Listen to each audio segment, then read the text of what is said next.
let's make sure we're good. Wait. Where is my chat? There we go. YouTube chat should be showing up now. Okay, so Upwuddy Nerdigans. This is the one and only Packer Girl 89 of Nerdigans Inc. And today's Nerdicast is going to be really eye-opening to a lot of people. But before I get into this insane stream, we want to thank you, of course, for watching our stream. And not only that, but we are at war with not just YouTube's algorithm, but with Twitter's algorithm as well. And if you want to help us defeat the algorithmic beast in the case of YouTube, please hit the like, comment, and please share the stream out especially. Please, please do. Because, of course, as I said, YouTube hates me. Well, Twitter hates me, and I'm paying for Twitter. And in the case of Twitter, please share it out. Please share the tweets out, like it, and also follow me because for some reason, and make sure you're still following me if you are on Twitter, because something that Twitter likes to do is, what is it? They do unfollow purges, which is really, really retarded. I don't know why it does that. It just does that. Hold on a second. Let me do this real quick. I don't know why it's not letting me do this. There we go. Let's see what the other thing I was going to say is. But because, of course, this channel, let alone this live stream and any video I do, is basically unsponsored. If you are loving what we're doing here and want to help keep me, my adorable little Bubba Kitty, who is somewhere around here, and this operation, well, literally alive and kicking, so we can keep bringing you more anime and manga content, whether it be for live reactions, like for quite a few of the series we will be talking about here today, or news analysis and live streams and rants like we will be doing up in here. Please feel free to hit up our Cash App, Coffee, and PayPal. Links are in the description box below, as well as in the case of PayPal and Cash App, it is in the chat. In regards to Patreon, which that link is in the description box below, I know I am extremely behind on Patreon between the insanity that happened with 10 double shots on my birthday. Yeah, that took me a minute to recover because I am old. And then I had to go through a little bit of, because there was some complications with my psychiatrist and miscommunication. So I didn't have medication that I needed. So I was going through a little bit of withdrawal. But something I'm going to do in the case of Patreon, I'm going to do like 2 episode live reactions for, because Fire Force season 3 drops on Fridays. So I'm going to do 2 episodes for that.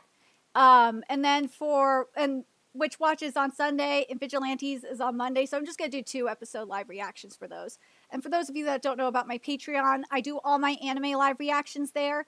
Because unlike YouTube, where you would totally get a copyright strike for like having the anime and manga side by side and the audio like I do for my anime live reactions, Patreon, you don't have to worry about that. And it's really nice to have because previously what I was doing for anime live reactions, I was just, watching the anime and having the manga side by side with the anime, and I couldn't even have the audio on, and I was giving you my thoughts as I was going. Well, as I said, with Patreon, you get to see my full setup. It's really, really cool. And you can actually hear the audio, so you could tell if the localization is botched or not. So it's really, really, really fun. And I did steal Nomad. I got your Cash App. I will take the shot in a second. So, yeah. So make sure you guys check out my Patreon. The link is in the description box below. And yes, I did get a Cash App from Steel Nomad. So I'm starting off with the stream with the shot. And as it says at the pinned comment, I need to raise like $300 for rent by the end of tonight. I really do not want to be homeless. I really don't. So, anyways, let me just take this shot real quick. I'm really glad I ate like right before this stream. Otherwise, it would have been all bad.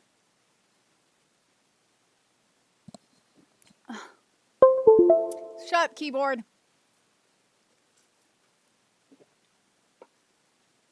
And something that's going to be cool. Shut up, keyboard. As the stream is going, while we're live, there is going to be breaking news about Gachi Yakuta anime that's happening. So we're going to keep an eye out for that. And to answer Mike Lee, the Prue Whisperer's super chat about K-Manga censoring stuff when it first released, yes, and we'll get to that when we get to the K-Manga story. But I figured we'd start off the stream on a happy note. And hold on a second, I need to check this real quick. Well, it's a bittersweet note. Oh, hold on. We got the Crunchyroll, we got the news now. So, let's see. Because I get my stuff directly from Crunchyroll. Alright, so what my press release says here. I can't show it because it's in my email. Or wait a minute. Maybe I can. Oh, I got an idea. Hold on a second. I can do this. We're going to cover Gachi Yakuta in a second. Let me first of all, let me do this. I have an idea. I forgot because I get the actual, because I get the press release. Oh, come on. Don't be stupid.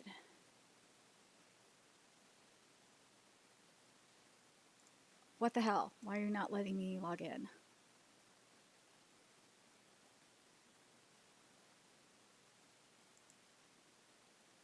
Oh, yeah, that's right. I forgot. I had to change my password. Let's see if I could get this to work. Damn it. Why did you have to do this to me? Is this it? Oh my god. I'm trying to remember what I did for this. Let's see. Oh god. Hold on a second. I'm trying to think. What did I do to this password? Oh, now I remember. I think this is it. Oh, damn it. How did this happen?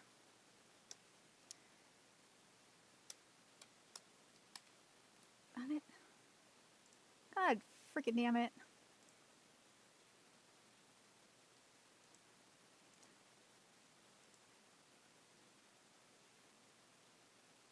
I think this is it.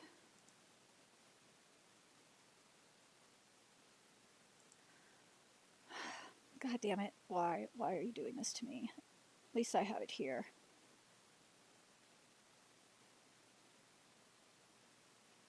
Oh, it's on Google Drive.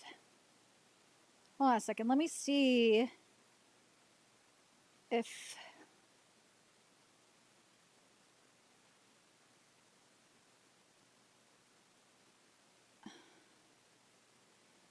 I'm just trying to see if there is any important things here, like I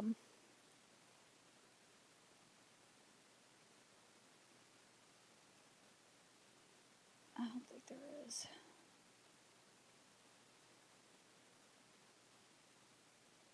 Oh, it's available assets.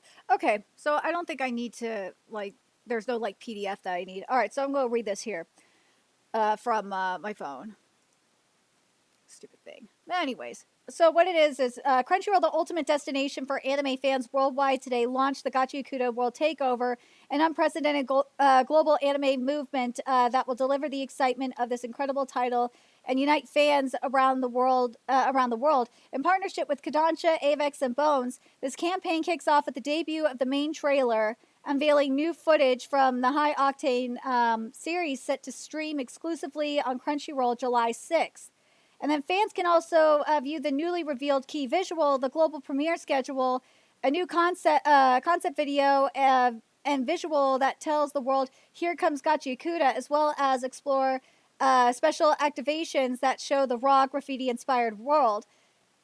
Okay, well, I know how we can do that without having to look at the stuff in my Google Drive, which is go here. Let's see. There's this is what the chief operating officer said. There's a raw emotional current in Gachi Yakuta that resonates with fans the moment they see it. These promotional efforts are designed to match the excitement and intensity of this remarkable story and hook them into an unforgettable narrative journey. So before its worldwide debut, let's see. So this is the opening song. So we got the opening song here. Oh, damn it. Stop being stupid. It's not what I want. So this is the ending. So this is the global premiere that they're talking about here. And I'm not going to get a copyright strike. So here's the key visual that they're talking about here, which looks really sick. This looks freaking sick. I love this. So before its worldwide streaming debut, Gachi Yakuta will premiere early in 15 countries and regions through special advanced screenings. And watch, one of those advanced screening is going to be up on the pirate site. It happened with ReZero. It happened, let's be real, it happens all the freaking time. I'm going to be real with you. It happens all the time. But anyways, let's see. So these showings will be held at major anime events in cities. So in the U.S., it's going to be at Anime Expo, which is July 4th at 10 a.m. And why? Why can't I be at Anime Expo? Because at Anime Expo, and also I'm going to say this, Crunchyroll, you know you would be doing this at Crunchyroll Expo. If Crunchyroll Expo was still around, this would be happening at Crunchyroll Expo. This would have been happening at Crunchyroll. This might have still happened at Anime Expo and not Crunchyroll Expo, but like best believe, this is the kind of shit we used to get that we had at like Crunchyroll Expo. But anyways, so at Crunchyroll or at Anime Expo, you're getting a special panel featuring Kei Arana and Hideyoshi Ando. I want to go to this. I want to go to Anime Expo and meet Arana and Hideyoshi. I really, really want to go. That's not fair. I want to go. Alongside producer Aoki Amano. And fans can also experience an immersive Gachi Yakuta themed installation on the show floor. I don't give a shit about that. I want to meet the mangaka. Like this right here, this is why like I go to conventions. I like going to conventions is to meet the creators. And for those of you that don't know, like my plushie right here, I met the creators, the mangaka of Shokugeki no Soma at Crunchyroll Expo 2019. That is something I will never, ever forget. It was the coolest experience ever. I loved it. And I remember I shook Saki Sensei, you know, the artist's hand, or he took my hand actually. And I said to him, before he took my hand, I said to him, like, I covered Shokugeki no Soma for a really long time on my channel. And I want to say thank you because I really enjoyed your art. Your art just really made me happy. And he took my hand and he shook it. And he said, and I think he was crying too, if I remember correctly. And he said he was so happy because I think I was like the only person that went up to him and thanked him, at least at the time anyway. I don't know what happened during the autographs and shit like that. But yeah. But God, like, oh, because there is, where I live, there are conventions. And even my dad was asking me about, the anime conventions. But like, I look at, what's there at the anime conventions, especially like specifically in the Bay Area, because that's why I went to Crunchyroll Expo, because it was in the Bay Area. And I would stay at my dad's place and I would just go to Crunchyroll Expo. But the other conventions in the area, they don't get this. They don't get the actual creators. They don't get like actual studio panels. They don't get any, or studio and industry panels. They don't get that. They get like English voice actors, and I'm like, I don't want to go for that. No, that's not why I go to a goddamn con. No, this is why I go to a goddamn convention. I'm sorry, but that makes me so fucking mad. And I tweet with Hideyoshi from time to time, Hideyoshi Ando. I would have loved to get like an autograph or get some art from Hideyoshi, and I would have loved to see him in person. But anyways, so they're gonna be not just at Anime Expo, and again, oh my God, there's going to be a 2-episode premiere. Yeah, the first 2 episodes will be on the pirate sites. They will. They will be on the pirate sites. And also in the same day, it's going to be at France at Japan Expo. it will be in the next July 5th. It will be in Germany at Astor Film Lounge. It's going to be in Brazil. There's no date yet, but it'll be in Brazil. July 4th, it'll be in India. Mexico, it's going to be in Mexico July 4th. And Italy, it will be in July 4th as well. And I think that's mainly it. Oh, Recto's voice actor was revealed, and so was Jabber's. So it was Toshiyuki Morikawa, and Jabber's voice actor is Yuki Shin. So I'm really excited for Gachi Yakuta. I hope I'm not homeless because I would love to cover Gachi Yakuta. It's one of my freaking favorite series to cover. I will say this to be, God, this art looks so fucking good. This looks so good. I will say this. And we'll get to Kodansha in a minute. I just want to start this stream off on a really good note. And Gachi Yakuta is one of those things where I can start it off on a really high note. That and the other thing is, of course, is with Call of the Night. Because Call of the Night is coming back as well. The manga is. I was hoping it was going to be a midquel because, God, there were so many things left unsaid. And I fucking hate I hate the ending of Call of the Night. And I'm glad when I saw it get announced. I'll show you it in a second. I'm glad that I wasn't the only one that hated the fucking ending. I hated the ending of Call of the Night. So it's going to come back on July 2nd. And it's going to be a serialized and a short, intensive series to promote the anime. And it's going to take place a year and a half since the original manga ended. And I would rather have a midquel. And I know for a fact it's not going to be what I want, which is looking for. It's probably not going to be looking for Nazuna's father. It's or getting information on Nazuna's father or getting information on Ku's father, because that was the one I'm spoiling it. You have to deal with it. We never got information on Ku's father and why Ku was able to change into a half vampire and remain a half vampire, or have his half vampire powers. We never got that information, and I wanted to see that in a midquel. So I know we're just not going to get it. I know we're not going to get that. That is just fucking wishful thinking to think that we are going to get that. But goddamn, as I said, we'll get into the K-Manga stuff in a minute. I just want people to be able to come into the stream, and of course, because it's only we'll get into it in another 10 minutes or so, but. We will get into you. But something that I am, that I have to, of course, talk about here. Oh, you know what? Let me show you. Let me show you the people because I mentioned it. Let's see. See, this is right here. I'm so glad, or not, where is it? See, yes, we're free from that ending. Let's see. People are just happy. I'm happy, but please, oh please, do not leave open and ending. I just want the two together. But they are together. We know they are together. It wasn't just the open ending that bothered. The open ending didn't bother me as much as not having the closure of what happened with Ku. Just not knowing.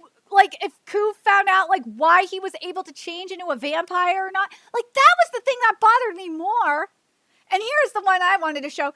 Back Baby, oh my God, I really hope that they fix the ending with the manga because I didn't enjoy much of it. I didn't either. I fucking hated it. I hated it so much. And the way that the manga was, with the time skips and everything, it's kind of like Haikyuu, where they left enough room to where they could do a midquel. And I want a midquel, but I know I'm not going to get it. I know I'm not going to get. I'm never going to get a midquel. I'm just never going to get a midquel, and that really fucking sucks. That really sucks ass. I hate that I'm not going to get a midquel. Oh yeah, just in time for Pride, we get Jujika no Rokunin. Where's the other one I wanted to get to? of course, because it will be really short and sweet, is Axe season. But I do want to know what you guys think about Gacha Yakuta stuff.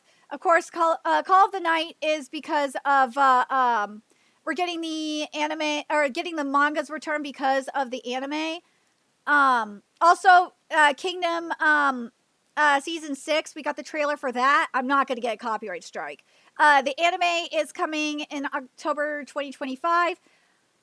I know, I'm sorry. I just am not happy with the anime adaptation. It's just, I'm never going to get the anime I want from it. I'm never going to get the adaptation I want for Kingdom. All I want is Kingdom simulpubs, damn it. That's all I want. That's all I want is Kingdom simulpubs. Oh yeah, and if you're a sports fan, Aaron Rodgers signed with the Steelers, which I think is just wild. Here it is. So, we found out that we're getting into Weekly Shonen Jump's Axe season. And the first one to go down, which I'm really surprised about, is Super Psychic Policeman Chojo. Chojo's going. I was really surprised. I thought we were only going to get 3 axes, and that it was going to be Sid Craft, which I'm still pissed about. I'm not happy that Sid Craft is going. That Sid, Embers, and Star Beethoven is going to go. I thought it was just going to be those 3. But no, Chojo is gone too. And the thing that's interesting about this batch is that the majority of them are sports series. I don't know what Shueisha is thinking by replacing these series with sports series, especially since sports series are just failing in Weekly Shonen Jump. I mean, and the thing I know a lot of people are going to be pissed about is that the duo behind Phantom Seer, Tokugoto, and Matsura Kento, yeah, they're doing a baseball series. You're not getting a Battle Shonen series. You're not getting a Supernatural series, as far as I know. You're getting a baseball series from them. And I think it's this one, right? Yeah, because it's Harukaze Mound. But yeah, and I know that, oh God, I need this. Where is my thing? God damn it. I know people, I know certain people are going to be so pissed. I know the majority of the Western fandom is going to be pissed because it's like, oh my God, it's a waste of talent. We're getting a freaking ping pong series too. I mean, I don't know what Shueisha is thinking. I don't know what they're thinking with this. Because more than likely, they're going to get canceled. They're going to get axed. I don't get it. I really, really don't. I still miss Marshall. I miss Asami. I really do, because they had something with it. But I'm very curious what you guys think of the situation here. What do you guys think about what Shueisha is attempting to do with sports manga?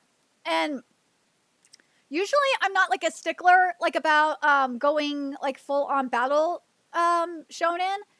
But given the situation that Jujutsu Kaisen is gone, Boku no Hero Academia is gone. Yeah, you got Mono Uichi, and Mono Uichi is doing the damn thing. It is. And I will say that Mono Uichi, like, the art is finally picking up its stride. It took a minute. It did. But the art is starting to pick up its stride.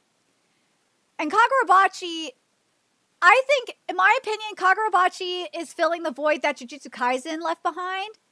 And I'm not saying it because Hirohiko is straight up Mahito. Even though he is, and I don't know why people refuse to accept it, because he straight up is Hirohiko. He is. That man, he is Hirohiko. Mahito is Hirohiko. He is. But yeah, Kagurabachi's filled that void. Mono Uichi, part of me is like thinking that is kind of filling the Boku no Hero Academia void because of how because of the adventure in a way that Boku no Hero Academia has. But I don't know. I want to know what you guys think about that.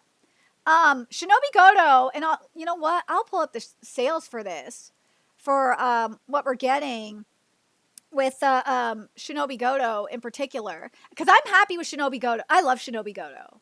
I think that series, if you're not reading it, I don't understand why. It's really good.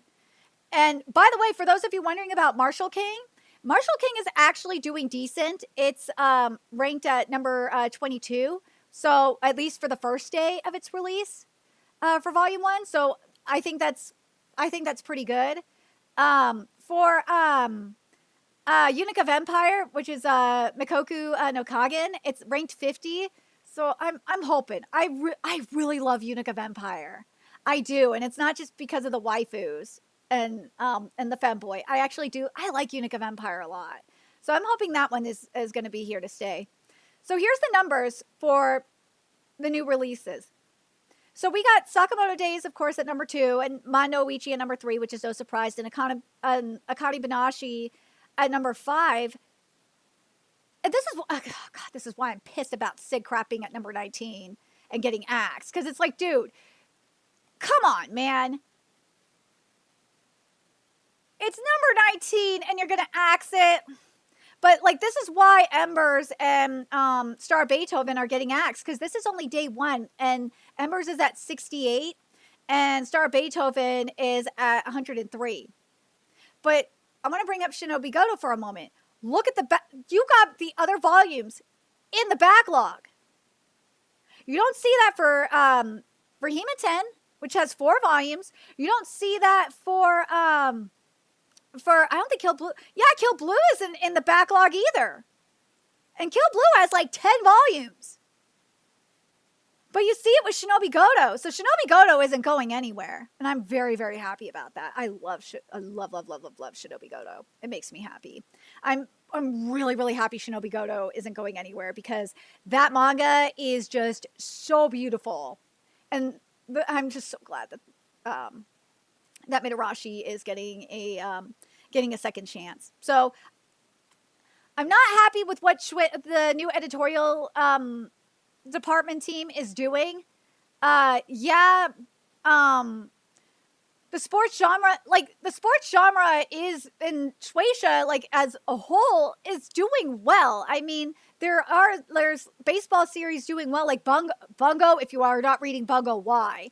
Bungo is coming back with the high school arc. I think it's going to be either this year or next year.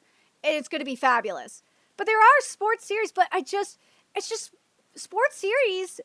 It hasn't done well in Weekly Shonen Jump since Haikyuu. So I don't know. We'll see what happens with that. But now I gotta check my notifications first to see what's going on here. But yeah. But anyways, now let's get to I know what everyone is here for is for K-Manga.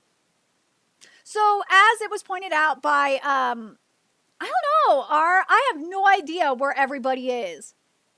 Maybe it's because I'm shadow banned. I don't freaking know. But I need to raise like $300 by the end of the night. And so far it's not looking good. I'm telling you, please share the stream out. I am something. I need the stream shared out. I need you guys to like it. I'm doing what I can on social media. We're covering a lot of serious topics that no one else is covering. I already mentioned the stuff with Gachi Yakuda, so there is that too. But now we're getting into like the crux of everything here. So as it was pointed out, K-Manga did censor stuff when it was first released. Yes, but the reason why, and I was talking to one of my friends that is a scanlator, and now that I think about it, it took me a minute to remember, but yeah, I totally forgot that was the situation, that people were talking about it. But like, I asked them about the list of series that that were affected by this. And, well, let me this up. Well, the list of series that they've seen it in, a good chunk of them I haven't covered yet, or I'm not up to date with yet, or they're in my TBR, or the other thing is that I read via fan scans before they were even licensed by Kodansha. And obviously, we, as you see here, this is how I, got refreshed in this, was a couple of cuckoos. Like this all started, for me anyway, was I saw this when I covered a couple of cuckoos on Tuesday.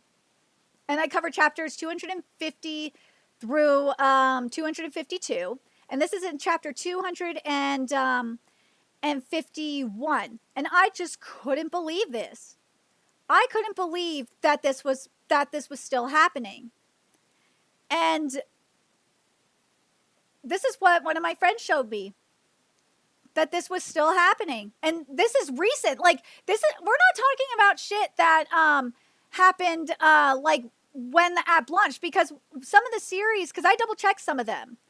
Like, I double checked, what was the series? The Healer Ditches the Boonies. Like, I know that chapter 7 was bad, and I double checked the recent chapters that were being simulpubbed, and I didn't see. I went back like over 10 chapters to see what was going on, and I didn't see any black box censorship. So I think the Healer Ditches the Boonies is not an issue. They said they saw it in Guy's Cafe Terrace, and I haven't seen it. And then again, like with Guy's Cafe Terrace, I've been covering it since it launched in Japan, and that was also with fan scans, because the fan scanlator, the scanlations covered it. I think it was Black Cat Scans at the time. Yeah, it was Black Cat Scans. So I didn't have to worry about it at the time. And then, and it was the same with a couple of cuckoos. When I originally was covering it, I was reading, when I started binge reading and covering it, it was with the fan scans as well. Same with Blue Period. I was using fan scans. And same with Backstab in the Backwater Dungeon. And I double checked to see what was going on with that with the officials, and I haven't seen anything there. So, but we'll get to Heavenly Delusion. Heavenly Delusion's censorship it's not black box, because some of the censorship we're seeing, it's not exactly black box. No, there's some bizarre censorship, but it's not all black box like what we saw in a couple of cuckoos. And this one is oh my god, which one was this? I think this wasn't Yakuza Fiance. It was shit. I think it was in So Deeply Deep It's Love Already. I think they said it was. Hold on a second. I gotta pull up my Discord and double check, because I do not remember which one this was. But yeah. But this one here, the one that I've seen like in the most recent chapter, and this is a recent chapter too, by the way.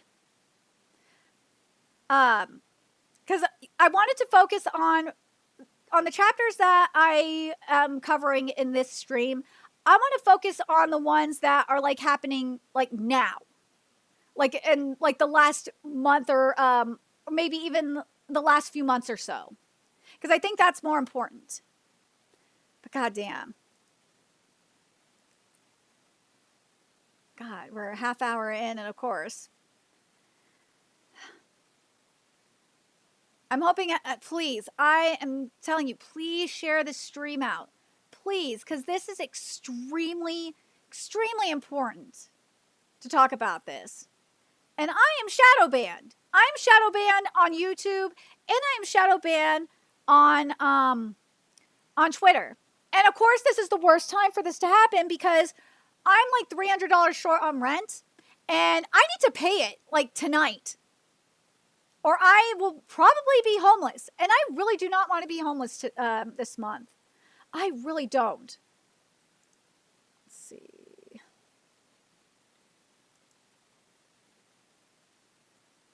Come on, work for me here. Where is it?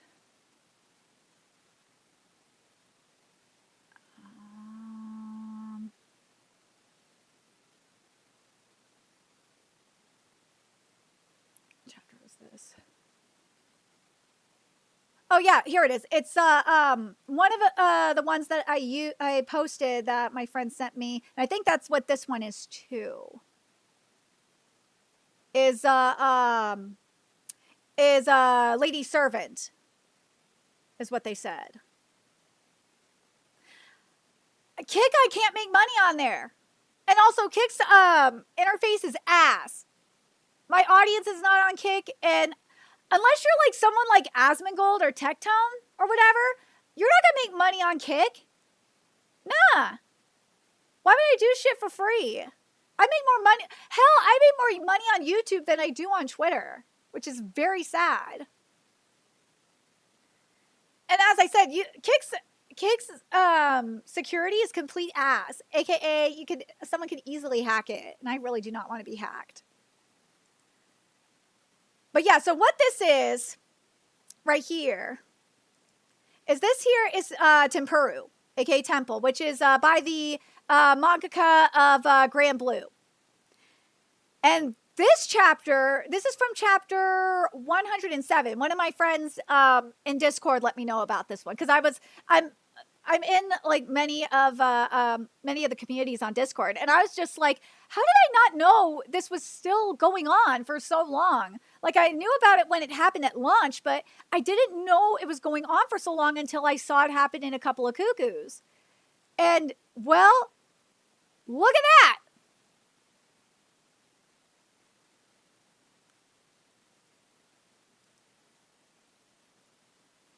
Look at that shit. Look at that. There's no reason to censor cleavage like this. None. There's no reason for this.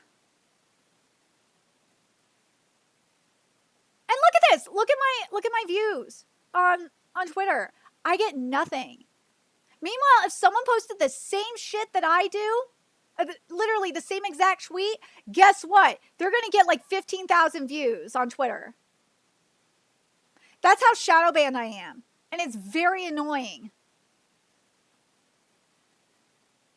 But look at that.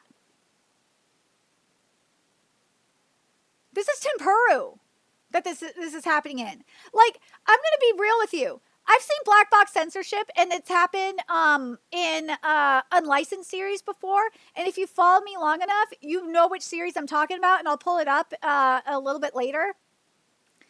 But like, this is ridiculous.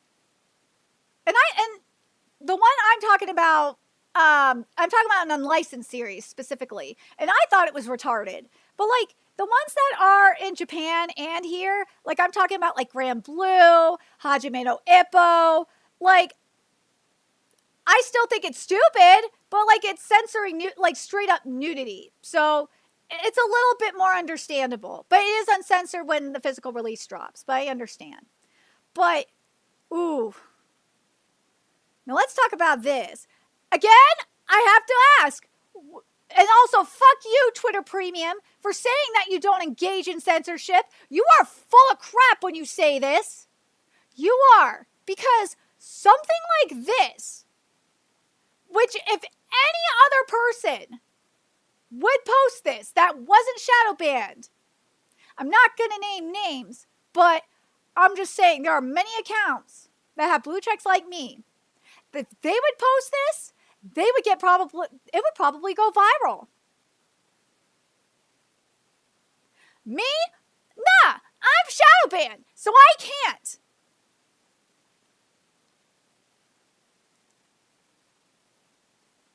It's very fucking frustrating. I'm so annoyed by this.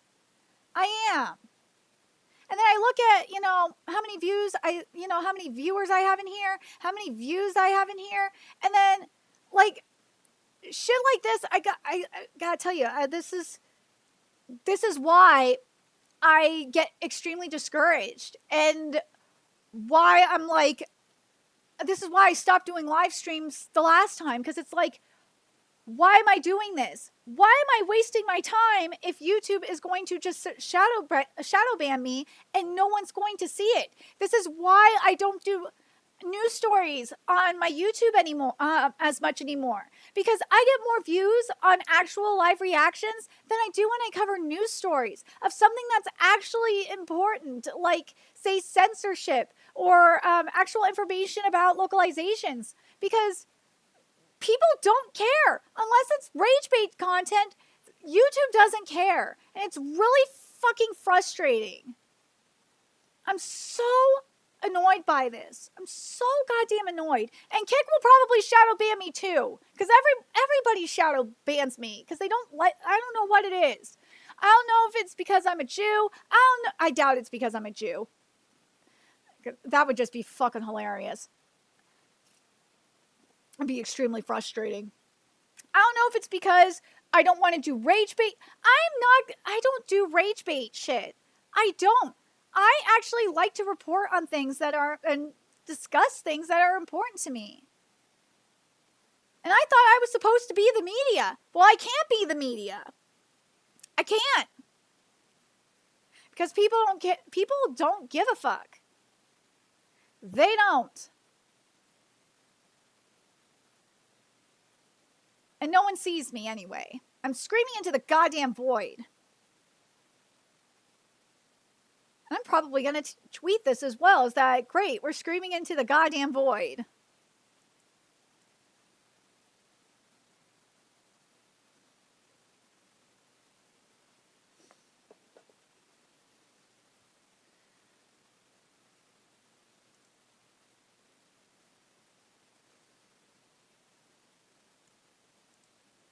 Look at this. Look what I'm dealing with here.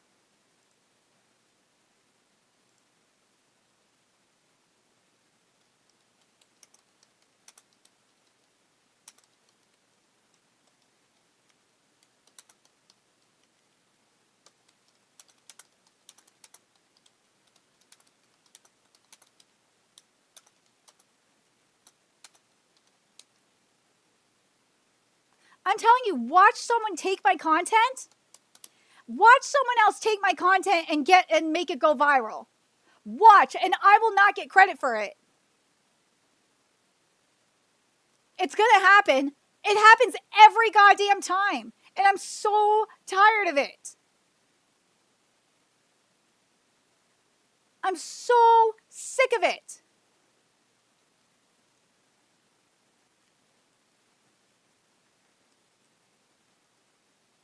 Right, Kitty? Yeah, Kitty's sick of it too. Right, Kitty? I know, Kitty's tired of it. Yeah, Kitty tired of this shit. Ugh. Stop being fussy. I gotta just put an image here because I'm so goddamn irritated.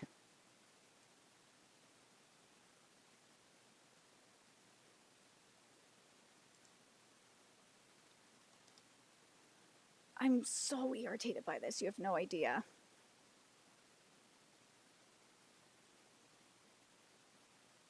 What, Kitty? Oh, you got eye bogey. See, even Kitty can sense how irritated I am.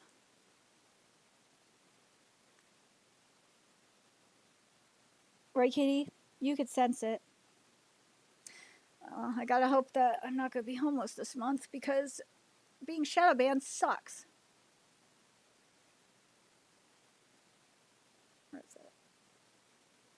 There we go.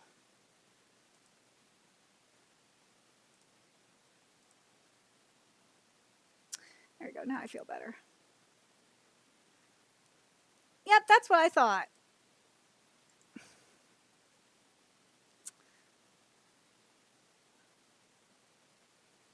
Oh yeah, look at it. It's just so goddamn retarded. So goddamn retarded.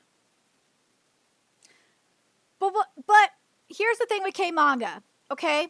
Because I know certain people are going to say, because they don't know shit about the situation, because watch the story go mainstream by certain people will make this go mainstream, and they will say that it's all because of Visa and MasterCard or some woke bullshit when it's not. And I'm going to be so, and I'm going to be so annoyed if that happens. I will hate it if that happens. No, it's not even a matter of time. It's not even if. It's a matter of when than if. I know it. I know certain grifters will do it. But it's not. It's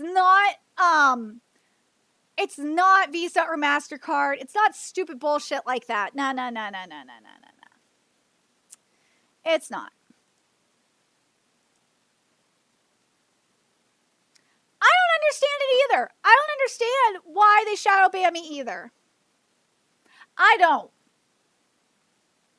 Maybe it's because I'm not a complete, well, I am a complete bitch, but I'm not a rage-baiting bitch that hates what I cover.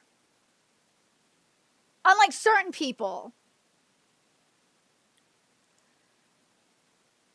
I couldn't believe this. One of the people that I was asking about all this in the Scanlator chat, Discord chat, they were saying to check out, this is Tempuru chapter,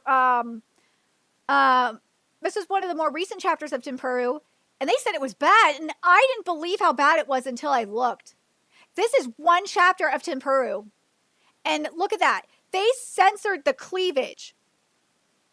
They censored the goddamn cleavage line. Why? I do not know. Why? Oh, no. I know why they did. It's a stupid... No, it's not even... It's a dumb reason why. There's no reason for this. There's absolutely no reason for this. Look at this shit. And she's like, there's no reason for this. There's no reason for this shit.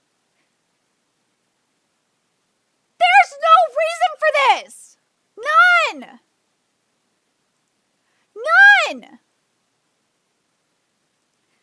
And I'm shadow banned so no one can see it and no one gives a fuck.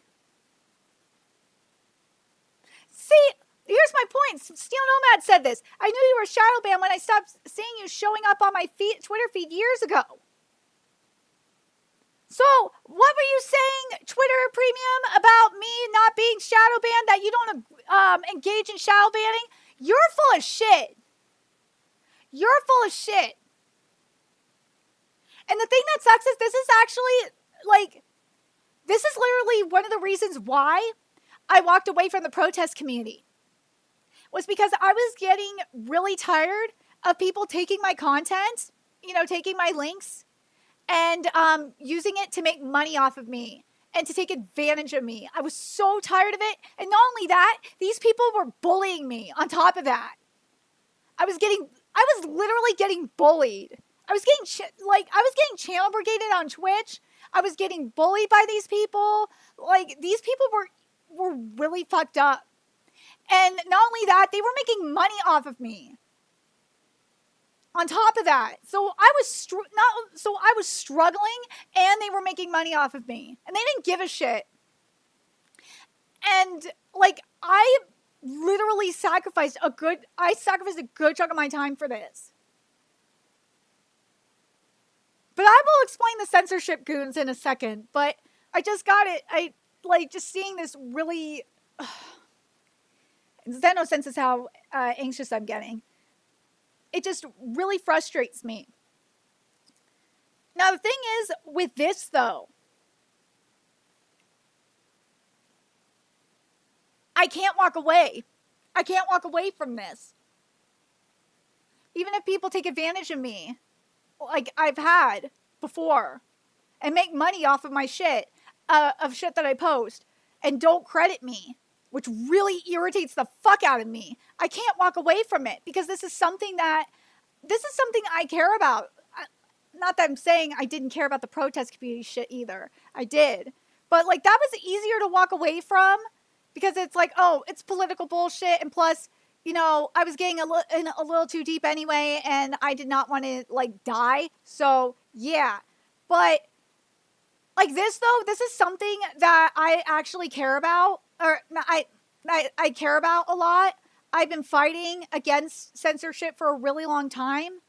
And to have people, like, you know, take credit for my work, it just really irritates me, especially since I'm literally spending, like, all my time doing this and have, like, practically thrown my life away to do this.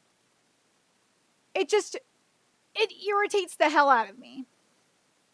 It really does. And now I'm being suppressed by fucking Twitter doing this. I'm sorry. This is just something that has bothered me for a long time. This is just something that's been building up for a minute, and especially now that I'm fucking 36 and I now really got to question what the hell I'm doing. And seeing my numbers now, it's like, what the fuck am I doing? What am I doing? Am I even doing the right thing anymore? But anyways,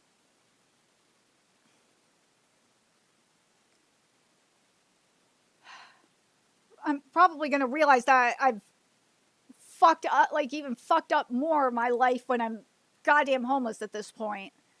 Oh, Kitty, I know you're comforting me.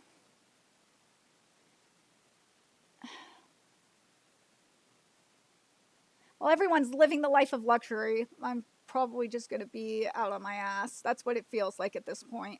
But anyways, now that I've gotten that out of my system, which is something I've needed to get out of my system for a minute, here's the thing that's weirder about this. And it's not just limited to Tempuru. We've seen this, and I'll show you this with a couple of cuckoos as well, is that you have this thing here. You have like titties and everything. Well, the following chapter of Tempuru, look at that! You don't have any censorship here.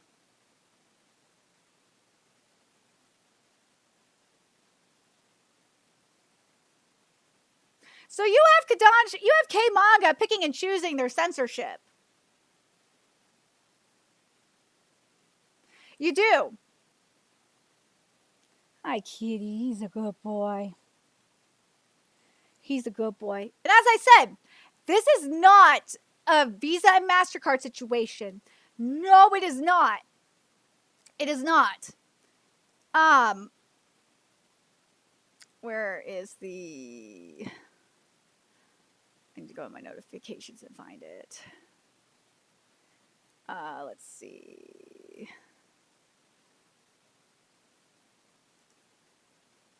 I think it is... Do I have it here? Yeah. So hopefully I do not get taken down for this. So this is from Heavenly Delusion, the most recent chapter. As you can see, they took away nips here. And on the other one, there are nips. I'm not going to get taken down. I'm sorry, it's just not going to happen. And I showed you the rest of that already.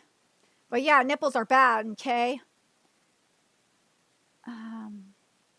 Where's the other thing? Oh, we'll get into the Nielsen rating stuff too. But there was one other thing I wanted to mention here as well before I forget. And this is in regards to, where are you, Kodansha? Where's my Kodansha tweet?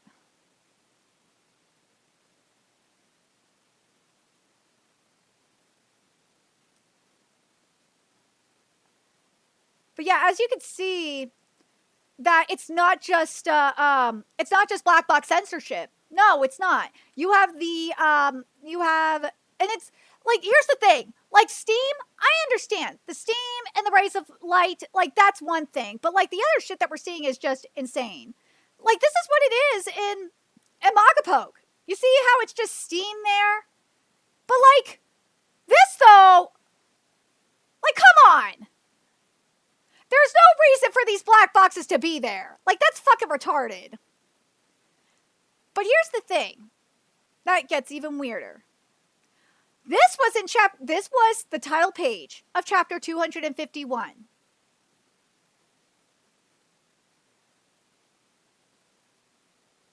Notice how it's not censored. This was in 252. This was in chapter 252 as well. And then in chapter 250, you had Erica in a bikini. There's no problems there.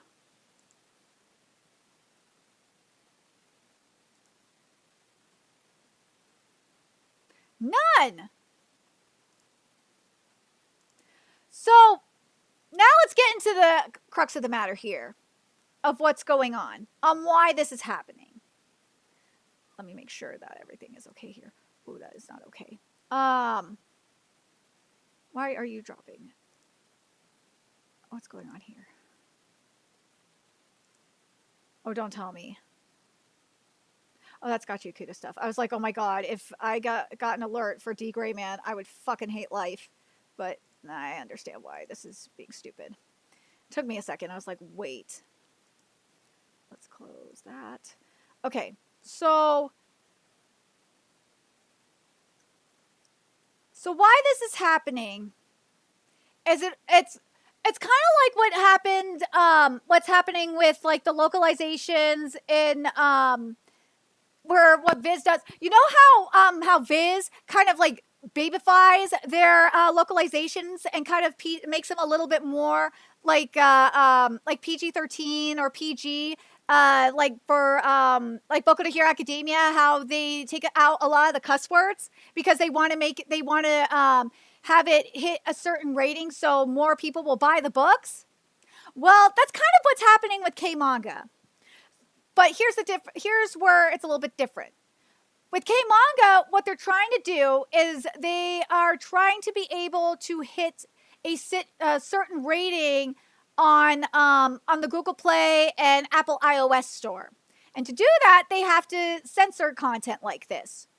And the thing that's retarded about this whole thing is for certain series, they could have just done what like Viz does. For the Shonen Jump app and for the Viz Manga app, which is just make it online only. I don't know why Kodansha just doesn't do that. I don't. And the thing that pisses me off the most is I straight up asked my Kodansha rep. I said, I'm not going to say their name. I asked them, are you going to have it so that the desktop version is going to be uncensored or, more uncensored than, say, the phone app, because you don't have to deal with Google Play or the iOS store's terms of service? And they said, yeah, that we're going to try and do that. Well, that was a lie, because it's censored on PC as well. Now, here's where it gets very interesting as well, is that the digital releases for books, for Kodansha's manga, well, guess what? They're still censored too, because of same thing. They got to comply with TOS for Google and for Apple. Yep. It's not MasterCard and Visa, but it's Google and Apple.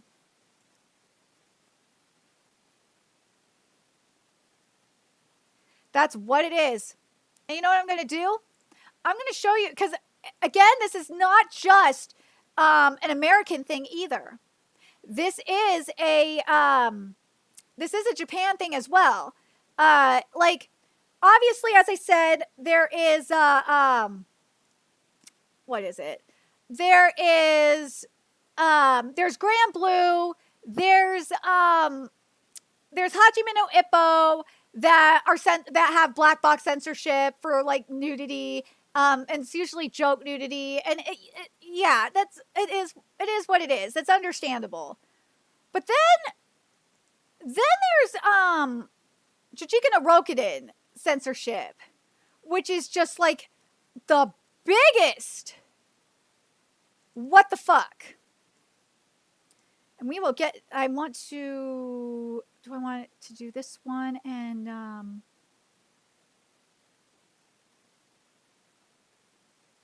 yeah, I think I just will show this one. And that's this.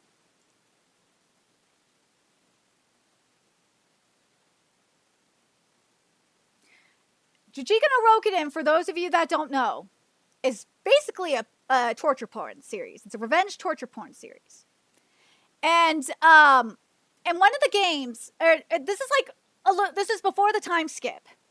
And I'll find the one where the other really, really stupid one. Oh my God. But this one really pissed me off. So we're in this game. This is rock, paper, scissors. And it's really, really fucked up. That Kakeru had, his brother had his arms, his limbs cut off. And not only, it turned out not only Kakeru's limbs got cut off, but Jun, who was the other person that was playing this sick, twisted game with Aruma, his twin sister's limbs got cut off too, and obviously she died. But there's another one too here. I think this is it, right? Is it end of chapter 76? I think it's here. Hopefully this is not being a retard. Okay, good. So let me make sure this is the right one. No, this is not it.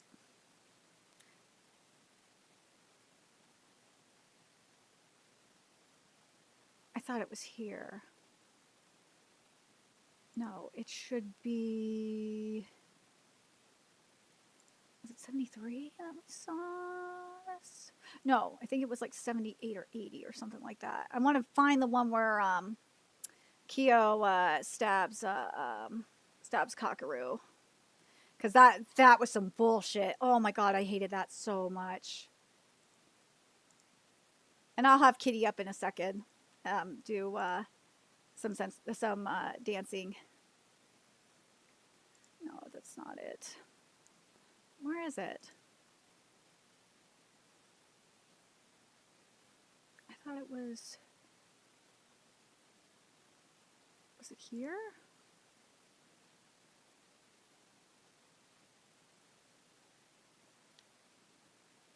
Oh, that's Jigsaw. No, this is after the time skip. No, it was in the 70s somewhere. I just can't remember which one it is.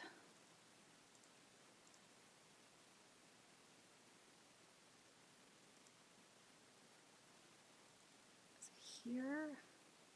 Oh, no. It's not 70. It's gotta be... It's obviously before 90. Or 80. So it's gotta be... Like 79. Or, let me see if it's here. I want to find that scene because it was so fucking stupid. I hated that censorship so much. But this is, again, I want to stress this. This scene is not in K-Manga because Jujika no Rokunin is not licensed by Kodansha USA. That this is from Magapoke, which is fucking annoying. Oh my God, I hate that they did that shit. Oh my God. There's no reason for it either. That's the thing that bugs me about this whole thing. There's like no reason for this to happen. Because there's like, what, that's 10, hold on, just trying to find the page. Fucking A. Here?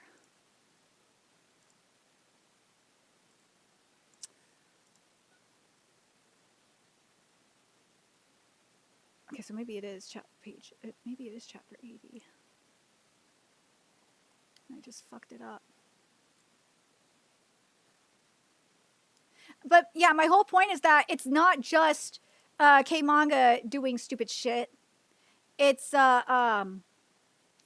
Magapoke doing stupid shit too. That was the whole point. But anyways.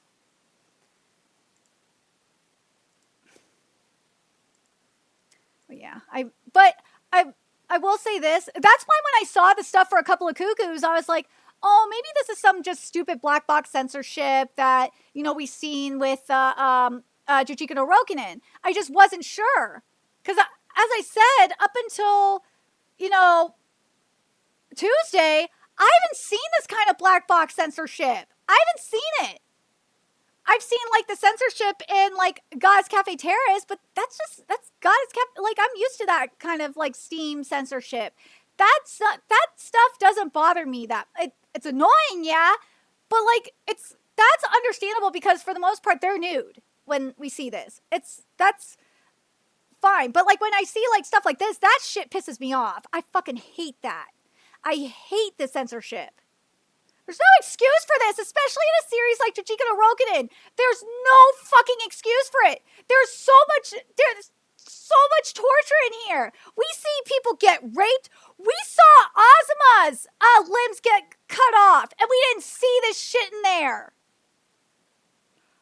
Like, oh my god, it pissed me off so much. Oh my god. But yeah, that really goddamn did. It did. But yeah, so as I said, this isn't anything like a Visa or MasterCard situation like we're seeing with the other, with the stores stopping like the sales of certain content. It's nothing like that. It's more so that this is all comes down to TOS. It is. But yeah, like, I'm really curious what you guys think about this whole situation. That 2 years later, that this is still happening. But, like, it's not happening in a lot of, as many series as I thought it was happening in. So one of the series that, my friend was telling me that this was happening in, as I said, one of them they thought was maybe Dead Account. And I double checked. And I know I got to read Dead Account because I want to cover it on the channel again. I double checked Dead Account because there is a waifu up in there. And like a skimpy waifu. Censorship isn't there. Which I was really surprised about. Like, that's why I'm like, I feel like the Google Play and the Apple Store TOS argument, I feel like it's kind of like bullshit in a way. I feel like it's like they pick and choose which ones to do it for. Because one of the characters, and you know what? I'm going to pull it up. I will pull up the character from Dead Account. Because the character in Dead Account is skimpy as hell. And she's not censored at all. And I double checked the raw to make sure I was right about this. I think it was like chapter 83, I believe. No. Yeah, it is chapter 83, but I think I'm going to use the shot from the end of chapter 82 first. I should have been a lot more organized about this, but whatever. Here it is. Come on. I double checked this in the raw. This is in Dead Account chapter 82. I double checked the raw. It's not censored. It's not. Hold on a second. I will answer that question in a sec. I just need to fix something real quick.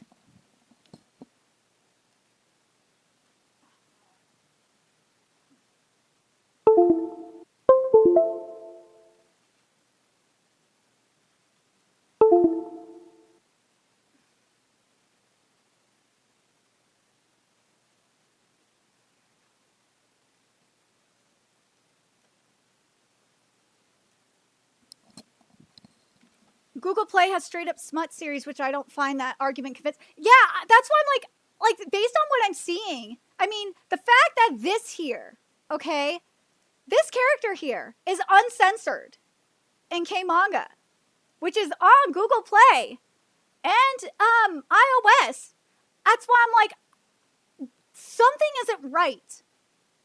So she can be uncensored, right? But this, though, this is not okay.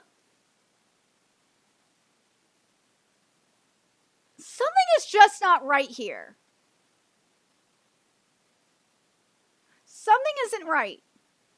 Because as I said, for the most part, a couple of cuckoos, I have not, but then again, I've read the Black Cat Scans version for so long, up until it was,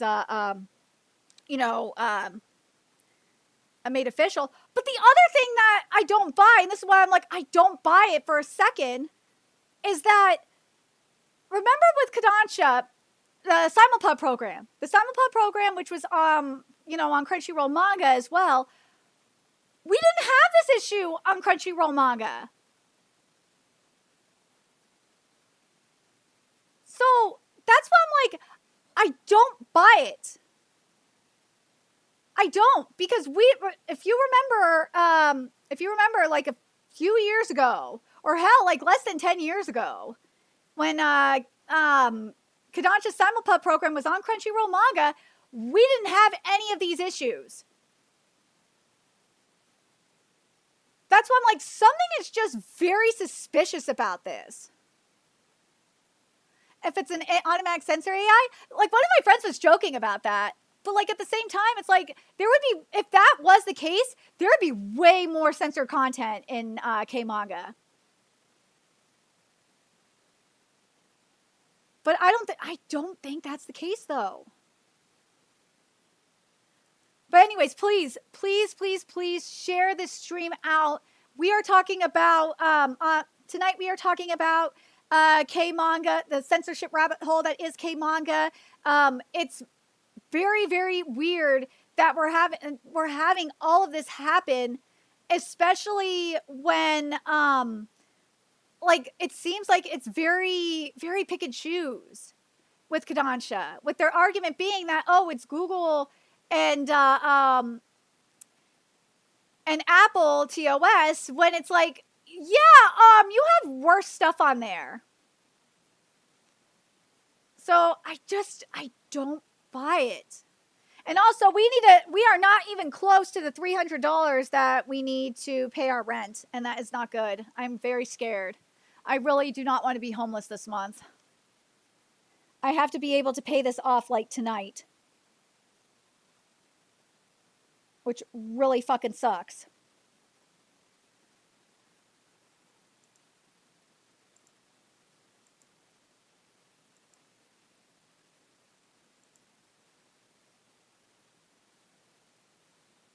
Again, I'm just in the fucking void. Look at this. I'm in the goddamn void. I know people are just probably annoyed that I'm getting all pissy about this, but God, it's just goddamn. Goddamn. I'm really fucking annoyed.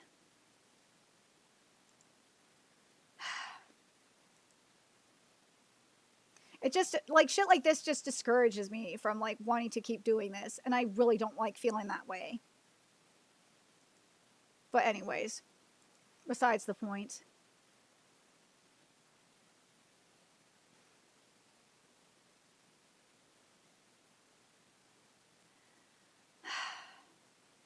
I'm not going to say anything. Let's see what Arana has to say real quick here. Yay, I'm so excited for Gachi Kuda. Okay, but now I do want to, if there are more questions in regards to Kodansha, and you're just coming into the stream, please post them in the chat, as well as, you know, of course, donating does not help, or donating does help. It honestly really, really does. And we will definitely answer more questions about it. But I almost forgot about Kaiju number 8 ending in 2 chapters. I do need to mention that. So let me go get a better picture of this, because I do not want to use Anime News Network for that. Where are you? I would rather use you for that. Where are you? Oh, so here we go. So we got more info on the new series for Weekly Shonen Jump before we jump into anything else. So, just in case you guys don't know, we are in Weekly Shonen Jump Axe season, and 4 series this round are being axed. We already got confirmation that where are you? That Super Psychic Policeman Shoujo is going to be one of the series being axed, one of the 4 series being axed, which really surprised a lot of people. It surprised me. But the other series that are probably going to be Axe besides Super Psychic Policeman Chojo, it's more than likely going to be Embers, Star Beethoven, and Sid Craft Love is a Mystery. I am not happy that Sid Craft is going because I love Sid Craft. My fellow content creators, I've asked, I'm lucky if I get any help from them. I'm extremely lucky if I get any help from them. In fact, some of my fellow content creators in the anime community have taken my content and have made money off of it for a long time. So they make money off my stories. So some of them are, like, I'm not saying all of them, some of them do help me, like Geekdom 101 doesn't do that to me. Geekdom 101 has been my friend for an extremely long time. I'm leaving him out of this conversation. There are other content creators in this space that like to steal my content and make money off of it. I'm talking about like the stories that I post on my Twitter specifically. They like to take it and make money off of it, and it really annoys me. They say they will help me, but they never do. And I'm very annoyed by it, and it makes me not want to, like, it gets to the point where I'm like, I don't even want to post content anymore. It really annoys me. But anyways, oh God. But yeah, anyways, let's, before I get into the news stories here, the new series that are coming in a weekly Shonen Jump, I do want to mention that Kaiju number 8 is ending in a couple of chapters. And what I'm going to do with Kaiju number 8, because I am behind on it, and what I like to do in this kind of situation, because I've been covering Kaiju number 8 since chapter 1. What I'm going to do is I'm going to cover, my next live reaction will be chapters 122 through 128. And then I will have then I'll do 129 on its own. I figured that would be the best way to go about it. But yeah, I will say this though, I am kind of let down that this is the final fight, because I really was hoping we were going to get more about the kaiju that were in outer space. But that is what it is. But anyways, now let's get into the new series that are coming in here. Thank God, weekly. Shout out to Shonen Jump News for taking the time to post about the new series. So here we go. So this is the Satoko Goto. For those of you that don't know, this is. Okay, what is this one? All right. So Tokugoto launched the first Honomeru shonen prototype drawn by Kai Motohiro in 2016 with an honorable mention at Jump Treasure Newcomer Award and a feature in Jump Giga 2017 Volume 1. They then team up with Matsuru Kento in Mummy Action Mira Goshiki for Giga 2017 Volume 4. So what we're getting here for Tsukio Domaraku would be their next attempt a 3-chapter water polo series in Jump Giga during 2018, right before submitting their first, their most well-known one-shot. Honomeru Shonen appeared with the 13th Golden Future Cup in issue number 39, 2018, and gave the duo serialization rights. So this is the Phantom Seer duo that we're talking about here. Just a few months before the series began, the duo published their vampire one-shot Kai no Kiyotsuki in Jump Giga 2020 Winter, and Phantom Seer launched right after and ran for a total of 4 volumes until 2021, meeting cancellation with a final epilogue in Shonen Jump Plus. And Goto and Matsura would return a few years later with Harukaze Mound, a baseball story in issue number 33, 2022, and the basis of their upcoming release. So this is the basis for their next release is Harukaze Mound, a baseball story. Okay. So it wouldn't be until 2024 in issue number 22/23 that they both return with Kamen Kinan Teo, an action thriller story about masks. And the last time we'd heard from Goto Togo was the same year when he published Gokushi Katanori with Kagetora Tono in Shonen Jump Plus.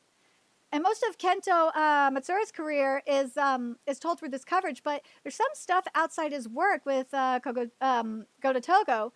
Yes! Okay, this makes me happy because I tweet with Sakano a lot, and for those of you that don't know, Sakano means like Twin Star Exorcist really means a lot to me, and actually Yoshiaki Sakano watched a lot of my Twin Star Exorcist content, so they are a friend of the channel. So yes, this really means a lot. And also, so he started as an assistant for Twin Star Exorcist by Yoshiaki Sakano, and also helped Shiro Usazaki during the serialization of Act Age. You know what? That definitely explains Matsura's art. It totally does. I see the Twin Star Exorcist influence. I totally see it. I totally see it. I totally see it. At the age of 21, Matsura was a finalist in Jump Treasure Newcomer Award in February 2015. With Prologue months later in September, he'd win an honorable award with Genzokuya Ceribus. I remember covering this series. His next steps would follow Togo until 2019 when he published Tokyo Shinobi Squad for 3 volumes with Yuki Tanaka. I remember covering this. Barely a few months later, Matsura was back with his previous writer, launching Phantom Seer in 2020. Since then, Matsura has drawn 2 other one-shots, Seki no Owari no Pen Friend with Seka Awada at Shonen Jump Plus in 2021, and Doku Doku with Miura Koji in issue number 39, 2024. With both of them back together, the second series by this hardworking and timer duo is now ready to launch next week. Harukaze Mound, a baseball story between 2 brothers. We'll see next issue. So this will be very interesting. I'm curious what direction they're going to go in with this. The art looks great.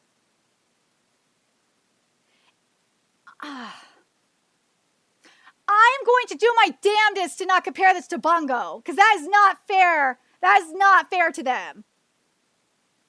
That is definitely not fair to them, because Bungo's on another level of greatness. I love Bungo. If you have not read Bungo, then why? Of course, I'm screaming into the void at this point, but I don't care. I want to cover this anyway. Again, if you are coming in here and wanting to know more about K-Manga content, please let me know in the chat. Also, a donation does help because I need to pay off my rent. And I need to pay it off tonight because I really do not want to be homeless. But right now, what we are covering is the new series, the next batch of series coming into Weekly Shonen Jump. There are 4 series getting axed this round.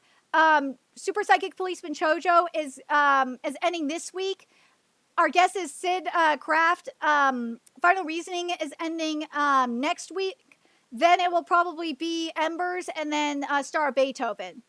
So the first one is, as I was saying, is Harukaze Mound, and it's by the Phantom Seer duo. The next one we're getting into here is Harukawa Jun, one of the winners in the 35th Jump New World Manga Award in 2020 with Phantom and the Doll. And they also graduated from Jump Manga School in 2021 with, let's see, Shitai to Wanso ni mo Naranai. God, this art looks great. Thriller, magic, and fantasy have since been their preferred topics, publishing, Anako Kuroi Ko... Nikio Noko and Jump Giga 2021 Spring. And not much later, their chilling thriller story, Hakai Sareta Gen Soup, was published in issue number 32 in 2021. This art looks fabulous. Okay, I'm already hyped for this series just because of this art. In 2021, Harukawa returned with 2 more works, a short story titled Ushiba in issue number 20, and the thrilling Kakumo Sudakena Numonose in Shonen Jump Plus. This looks fabulous. Oh, okay. So after assisting Fabricant 100 by Daisuke Enoshima, Harukawa returned to Jump Giga 2023 spring with Hanuku Musume. A few months later, they also published Koshitsuji Tora wo Nasu, a supernatural work in issue number 50, 2023. So Harukawa is back in the magazine with their first series debut. Let's see, Kadagami, a seemingly supernatural series with a duo as charismatic as their usual characters. Okay, I'm interested in this one. I know more people are going to be focused on the Phantom Seer baseball series, Phantom Seer duo's baseball series, but this one has my attention. All right, so now let's get to this next one here. So Nonodaiki is probably one of the lesser known names of the round, as their first public appearance was the theater drama Curtain Call in Jump Giga 2023 summer. And they also published the comedy one-shot Santa Claus in Akatsu Kicho in Jump Giga 2024 winter. What little else to add, Daiki will launch Keaton Bros, a long-distance relay racing sports series that we're dying to see. Okay. This could be interesting. Okay. But as I said, like, this round is going to be mainly sports series. But last but not least is Yoshihara Karaoka, who debuted with their sci-fi one-shot No One Knows in issue number 24, 2021. And they reappeared in Jump Giga 2021 summer with the supernatural drama Kiss the Angel. This is beautiful. This is beautiful. Okay, I see you. This looks good. All right, let's see. Dude, so we got 2 Fabricant 100 assistants on here. All right. Later that same year, their short story, Manaiko was published in issue 47, 2021. By 2023, Karaoka was also assisting Fabricant 100 by Daisuke Enoshima, and published a new sci-fi work in Jump Giga 2023 early spring, Abyss Distraction. This is pretty. This is cool. Okay. Let's see what we're going to get with this. The last time we'd see Yoshiharu Karaoka in the magazine was just last year in issue number 20 with Millimeter, a new short story, a new short work about playing ping pong like a samurai. Okay. We are not entirely sure if this last work may be a hint as to what we can expect from ping pong, but you never know. Like, dude, okay. This could be interesting. I'm very curious which ones you guys are looking forward to out of this batch. Like, I think the ping pong one has potential. And I swear Curtain Call sounds familiar. But I think, I don't know what we could expect out of the Fabricant 100 assistants. I really don't know. I think this batch is a wild card. Like, this is either going to be, like, a hit or miss batch. This batch is either going to be, like, a huge hit and it's going to just, like, go wild. Or this is going to be, like, one of those batches that's DOA. A good chunk of me is, like, thinking this is going to be DOA.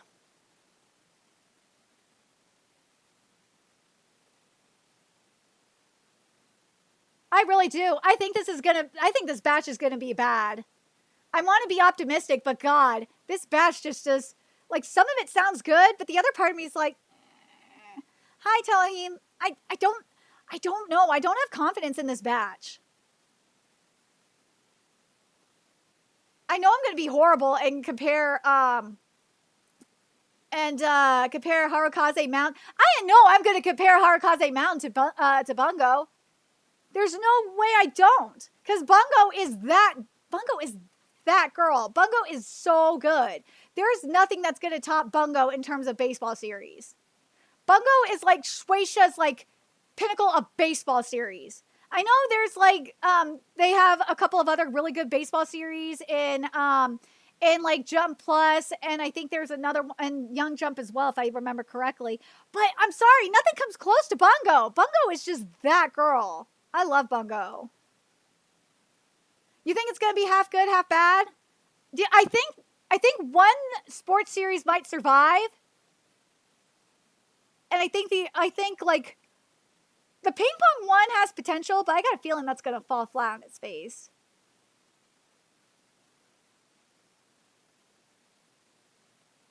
What do you guys think? Do you guys think that you think that some of it is gonna? You think any of it?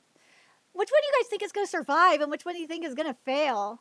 Like, I think the Fabricant 100 assistants ones, I think those two might fail. And I'm not just saying it because it's Fabricant 100, but like, I don't know.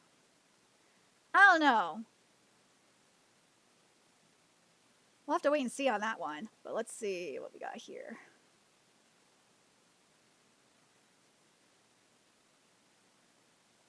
Anyways.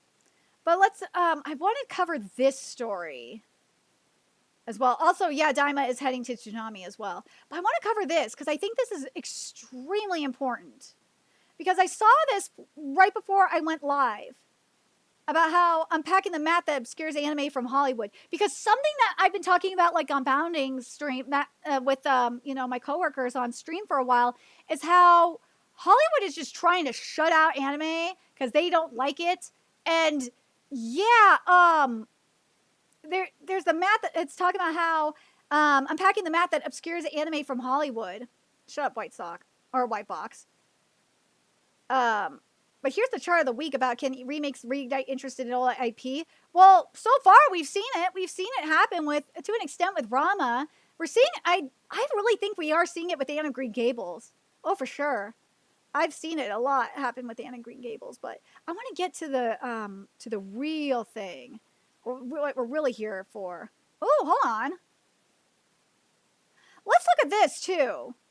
Like, I know we can't probably see the whole thing, but I think this is a really important thing. Local headlines about proposed censorship of books on the internet in different states have set U.S. anime and manga fans into a panic. Will anime be banned in Texas? Will BL be banned in local U.S. libraries? In school libraries, yes. I can already tell you that it will. And in the case of manga, I covered this on a Bounding stream not too long ago.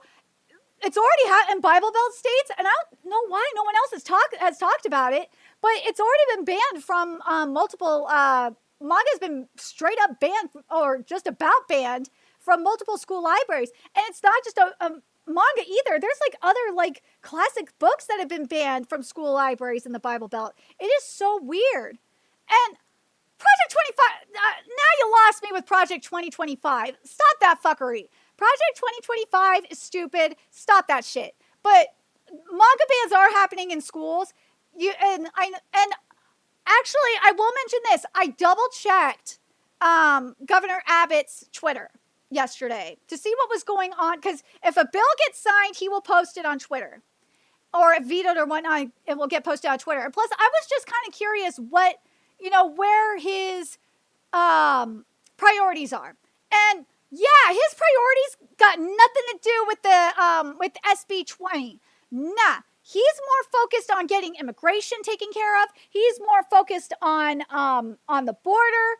He doesn't give a fuck about this stupid bill. Nah, he's got other priorities. So yeah, I don't think people are like, and also notice people have not mentioned that bill once.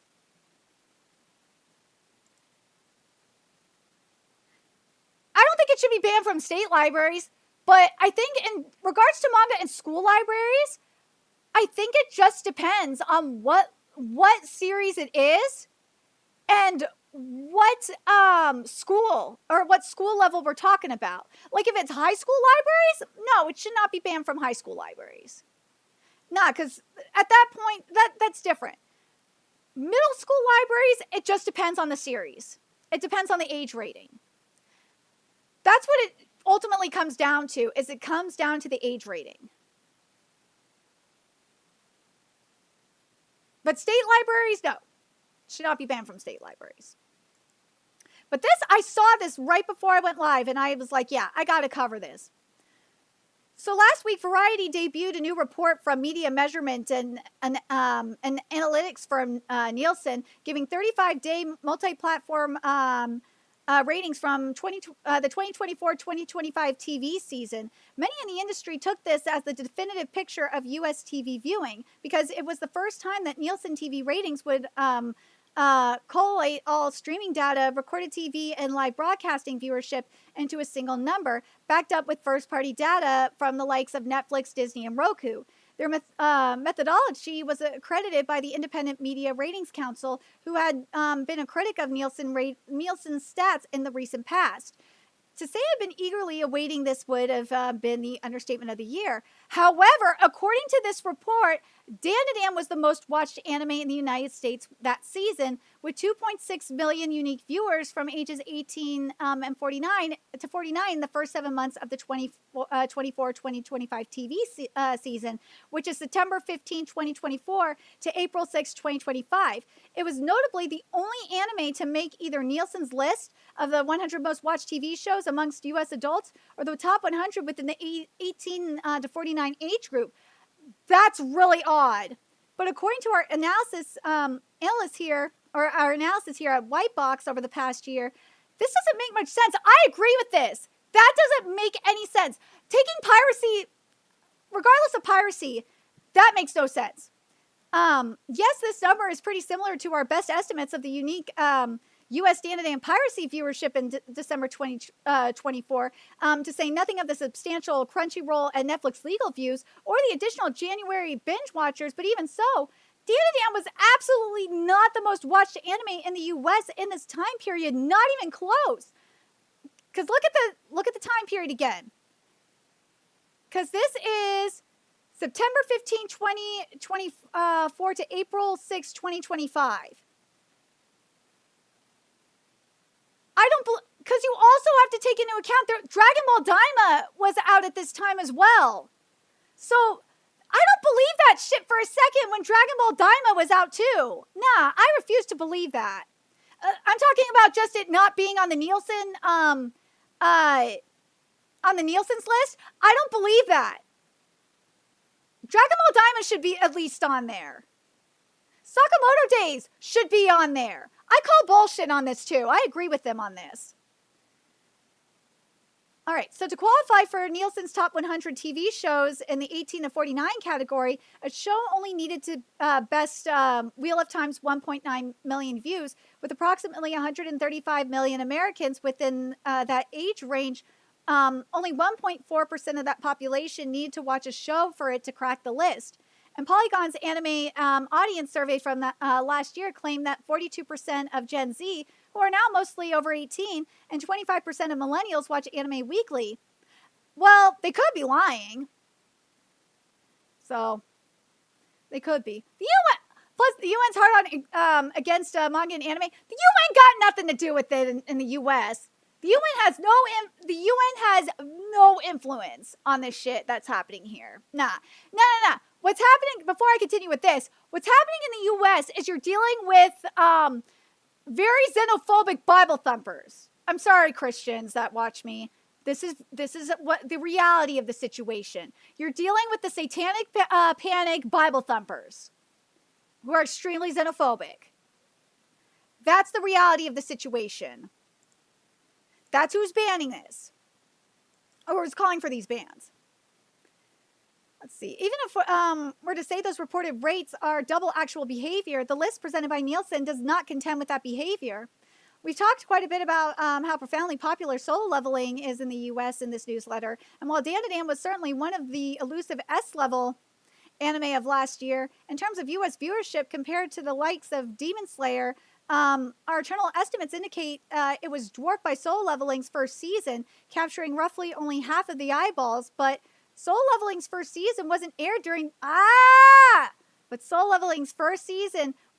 during Nielsen's report time period. Its second, even more popular season was airing instead. So there's the question: why wasn't Solo Leveling on Nielsen's list? You may not like Soul Leveling. You may not like it, but the second season should have been on this. There's no reason for this. None. Let's see. According to a press release from Soul Leveling publisher Kakao Entertainment, the anime adaptation's second season reigned atop the charts across all Crunchyroll regions as the most popular series of the first quarter. Certainly, if the Nielsen report is looking at viewership within the... But that's across all regions. That's not the United States, though. But anyway, I digress. Certainly, if the Nielsen report is looking at viewership within the first 35 days of release, this would be enough to break into the charts just using Crunchyroll data, right? We estimate that slightly more than half of Crunchyroll's 17 million subscribers are in the U.S. So in order for an anime to pass Wheel of Time's 1.9 million subscribers... Hold on a second. Hold on. Something that needs to be corrected here.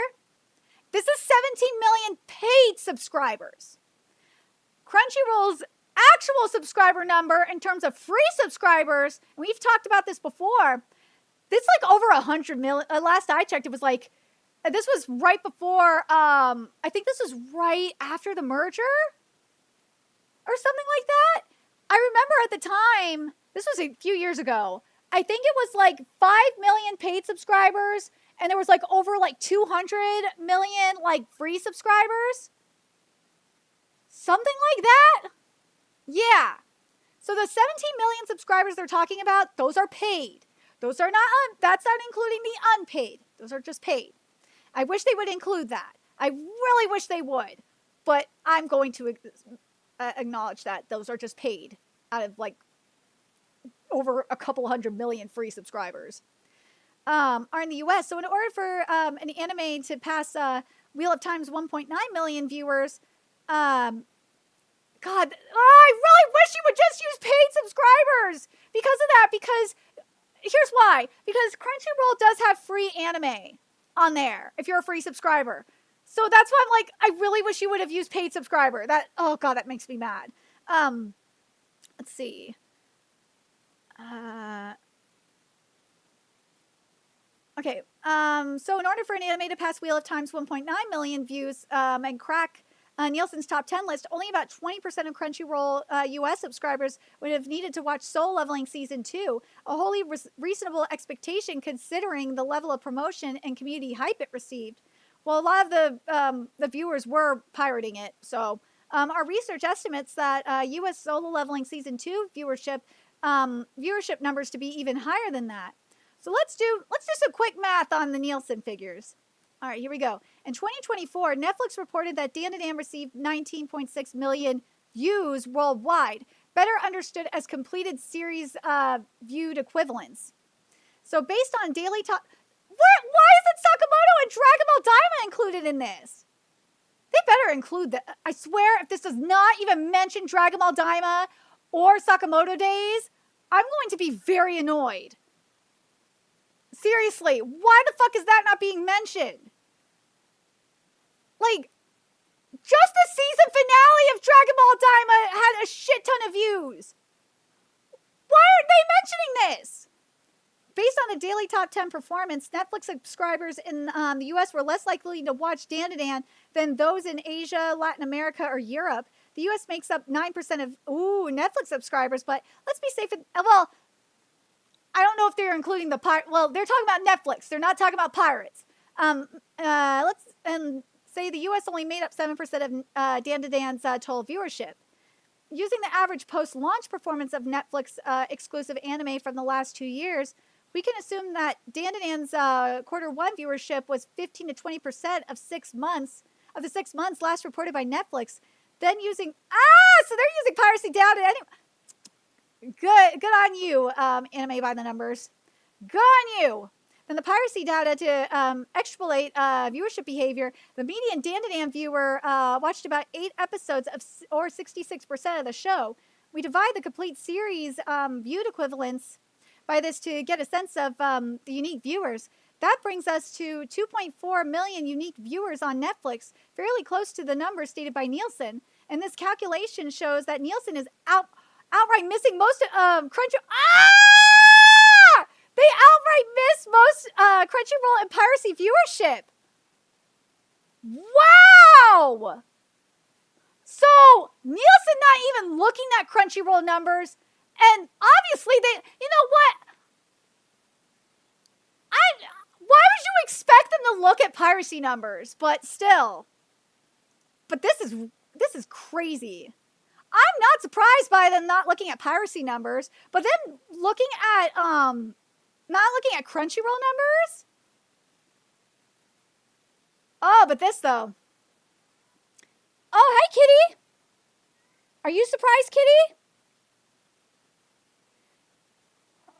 Maybe you could get more viewers than Kitty. Hey, kitties. Say hi, Kitty. You get to do a kitty dance. You get a free kitty dance, YouTube. Since apparently I suck and no one loves me, you guys love the kitty more. All right, Kitty. They love you a lot more than me. Because you're cute. See, kitty dance. You get lots of kitty dance.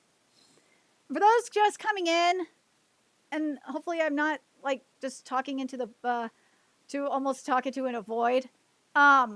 We are talking about how Nielsen is manipulating the numbers to an extent, and how Hollywood is trying to prove that anime has not gone mainstream. And also, we already talked about K-Manga, but if you want us to go over K-Manga again, please let us know in the chat, because I know we are in the void.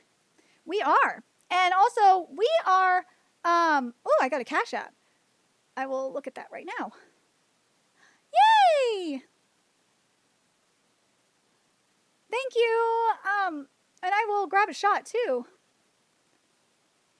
Right now. I will grab a shot for that. But yeah, we're still not close to the $300 we need, but any donation helps, whether it is on Cash App or on PayPal. But I gotta grab a shot, which I will do right now. And you got a little bit of a kitty dance too. But anyways, and yeah, as I said, please do. I really need to, like, because YouTube fucking sucks. I need to, and my keyboard sucks too. Shut up, keyboard. It's better to just do it on Cash App and PayPal for now. And when I'm finished raising the $300, then you could do Cash App. Or not Cash App, do Super Chats. When I do have, I have cookie dough here too. I have Minecraft cookie dough that I got a little bit earlier. Because I have a gift card, which is awesome. And I need, because I do not want to puke again like I did on stream already.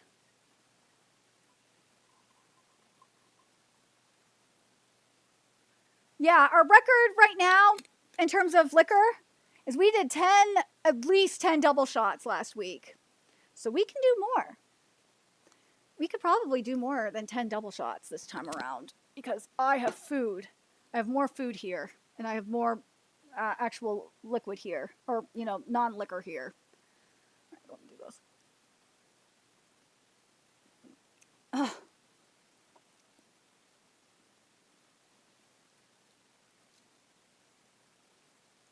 But yeah, the wording in this article could be done better, but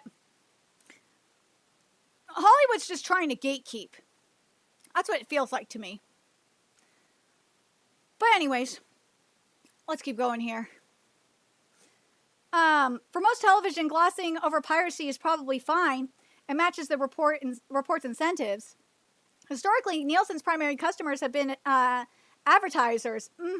People who need to know how to know how many people are actually watching a program so they can target customers and assess performance. People who watch Abbott Elementary on bootleg streaming sites aren't really customers.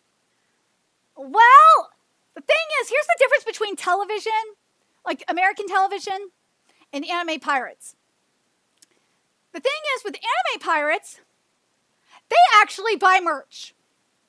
They do. I pirate, and look at this. Yes, we pirates actually buy shit. Whereas American pirates that just watch American TV shows, for the most part, they don't.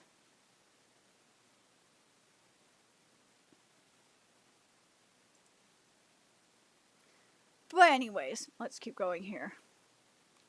When the majority of revenue for these titles come from commercial spots and licensing from streaming services. And speaking of, Netflix is doing AI commercials. I'm glad I do not have Netflix.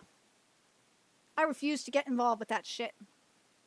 But anime has a deep history. Yeah, anime has a deep history with piracy, with U.S. audiences historically relying on less than savory methods as the only means of accessing most titles for much of the medium's popularity. Although most of the justification fans give for pirating are no longer supported by the data. Well, I call bullshit on that. Hold on, let me read this sentence here. Although most of the justifications fans give for pirating are no longer supported by the data, I'm sorry. That is a load of bullshit. There's reasons why we anime fans still pirate. And that is because, one, pirate sites have better web interfaces than, say, Crunchyroll. Two, we ain't paying for a shitty subscription. Fuck Crunchyroll subscription service, especially when there's no benefits anymore. Their benefits are assed out. Like, if back in the day with Crunchyroll, okay? And this is when I'm bringing up Crunchyroll manga now. Back in the day when there was a thing called Crunchyroll manga, and this was when Crunchyroll manga was part of the Kodansha Simulpub program, that was a legit reason to be a Crunchyroll subscriber, a paid Crunchyroll subscriber, because you could get access to same-day simulpubs, really good, really decent simulpubs, and you could also get like discounts from the Crunchyroll store. There was also Crunchyroll Expo, like you got benefits for that. And now there's nothing. There's no reason to be a Crunchyroll subscriber. Fuck Netflix, especially now. Screw that. Prime Video, Prime Video has some. It doesn't have the same like exclusivity that it did like back in like 2017, to be honest. Because that's when you got like Hoseki no Kuni and you got what was the other one? And like Fukumeki Noise. You had actual exclusive anime on Amazon Prime. The same goes for Hulu, because Hulu is part of Disney Plus. Like Hulu, you can actually make an argument for maybe, but at the same time, Hulu's expensive. And Hulu, you have ads now, so like fuck that. There's no reason to. It's actually better to pirate. At least in my opinion. But anyways, let's see. Oh, God. I lost my spot. Oh, there we go. Tens of millions of Americans visit bootleg streaming sites dedicated to Japanese animation every month. While it's dropped significantly in the last decade, anime is still more than twice as likely to be pirated as non-anime TV in the U.S. Yes. Case in point, according to data collected from SimilarWeb, the most popular bootleg anime site received. Oh God, that site is going down next. Watch. Received 118 million visits in April from the U.S. By comparison, the most popular pirate site for non-anime TV and movies only received just shy of 20 million hits in April. Well, yeah, there's really nothing to watch on TV. American TV. I have my guilty pleasure shit, okay? I want to eat a piece of cookie dough because I want one. And barely anyone's watching anyway, so I do not give a fuck. No! Oh, no. They're too squishy. I might have to go put this back in the fridge at some point. I love this stuff. Sorry, Dr. Pepper. Damn it. It's gotten a little melty. Damn, that sucks. Oh my God, it now says safe to eat raw? That's awesome! Yes, dude, I love that cookie dough. Now it encourages you to eat it raw. Thank God. Because I was getting sick of people saying, don't eat cookie dough raw.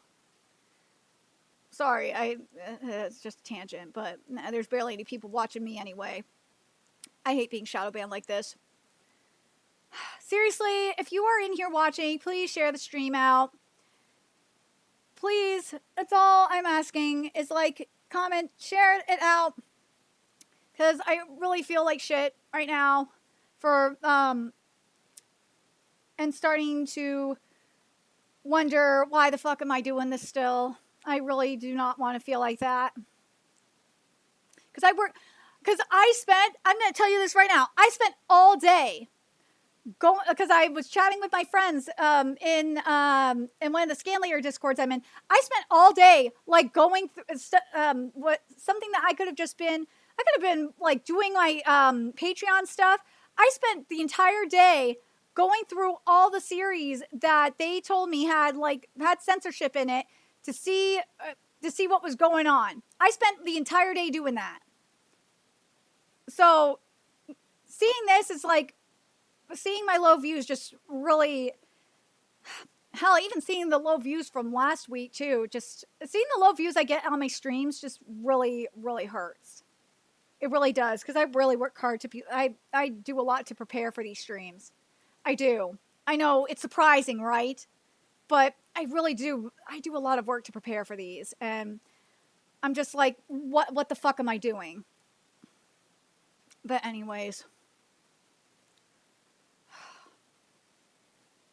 All right, so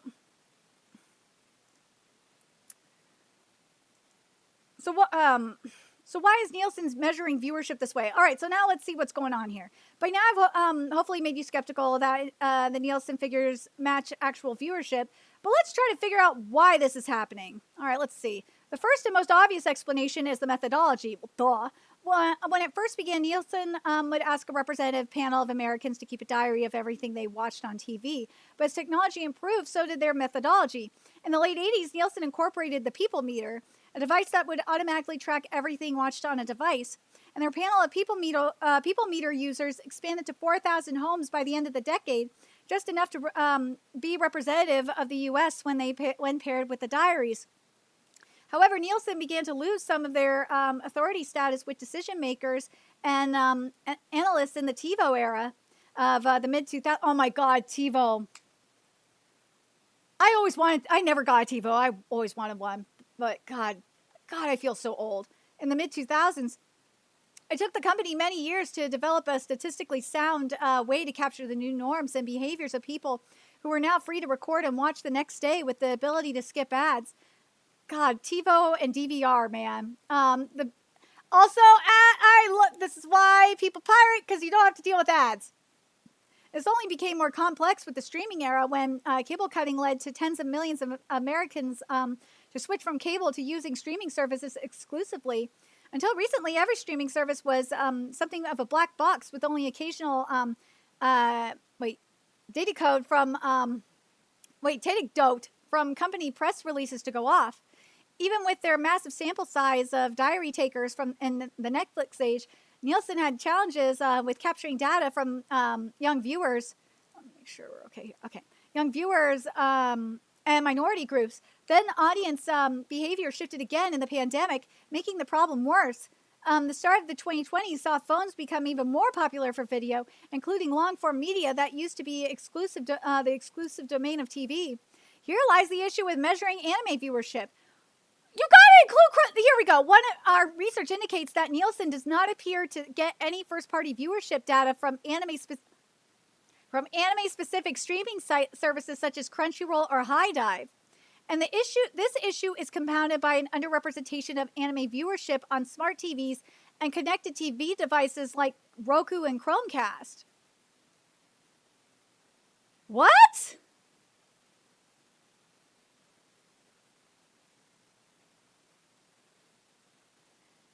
How is Nielsen just not getting their data from there? That's weird. Anime viewers are much more likely than your Netflix or Disney viewer to watch anime on their phone or computer. Yeah, which is true. I watch it on my computer more than anything. Crunchyroll receives roughly the same web traffic as Hulu. See, look at that! Crunchyroll receives roughly the same web traffic as Hulu, despite only a third of the subscribers. You know, Crunchyroll, I'm going to say this to you. You could have way more subscribers than Hulu. You could. But you know what? The problem is you have shitty subscriber benefits. You have a shitty website. You have a shitty interface. You have shitty servers. You don't do anything with it. You expect Netflix to be your gateway to getting people to use your site and to become new subscribers. But that's not enough. And also, you don't do shit with your theatrical releases.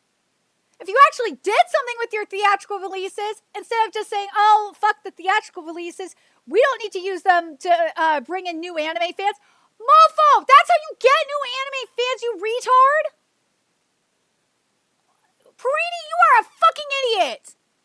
Seriously, I'm dead serious. He said this. I covered this. He said this in his interview with The Verge he did a while ago. He said straight up that that Netflix, he's relying on Netflix to be a gateway to get more subscribers to Crunchyroll. He said this. And he also said that he doesn't he doesn't give a fuck about theatrical releases. And it's obvious he doesn't. And it's so retarded. It's like, dude, how the hell do you want to you could get more subscribers. And also, he does know the website is ass. He knows it. He even admitted he knows it. He does. And it's just so stupid. Perini, you're a fucking retard. You're a retard. You killed Crunchyroll Expo, which, by the way, you could have made even more money from that. You also got rid of, you're trying to get Crunchyroll manga back and have shit with Shueisha and Shigakakon. Good luck with that. If Shueisha and Shigakakon were smart, they would ignore your ass. You're fucking stupid. You had it so good. Crunchyroll had it so good with Kodansha and Shigakakon. You had it so good with the Simulpub program. You had it so good with freaking Crunchyroll Expo. And you ruined it. You ruined it just like you ruined Funimation, you piece of shit. God, pisses me off. Oh, it makes me mad. I know I'm screaming into the void, so it doesn't even fucking matter. But God, this makes me mad. It really does. I can't stand this shit. I really can't. Oh, it makes me so fucking mad. It makes me so mad. And it's not just because I don't have Crunchyroll Expo to go to anymore. I loved going to Crunchyroll Expo so fucking much. It's just so fucking stupid. And then he'll lie in your face. This mofo lies in your face and says that that this company gives a shit about manga anime fans and video gamers. No, he does not. If you hear him say that shit, he is lying. But anyways, this is wholly at odds with Nielsen's non-diary methods of capturing viewership data, which rely heavily on data shared by CTV devices and smart TVs. This goes doubly so for piracy, which is generally unavailable outside of browser navigation by either of those sources. To recap, anime is more likely to be pirated than other media, which is not factored into Nielsen methodology. Crunchyroll and HiDive, the most popular anime-specific streaming services, do not seem to provide first-party data to Nielsen. I wonder why. So basically, they're saying it's Crunchyroll and HiDive's fault. HiDive is a whole different beast of insanity. There's a lot of chaos happening at HiDive. But Crunchyroll, you are fucking retarded for that. You are so retarded. You want to get back in the good graces of like companies like Toho, companies like Kodansha, companies like Shueisha. Well, it's right there. Fucking moron. God damn, anime viewer behavior does not align with how Nielsen collects viewership data, particularly due to which devices are used. Well, mofo, that's another problem. Nielsen, you should be adapting with the times anyway, because more people are watching shit on their laptops and phones anyway. Fucking idiot.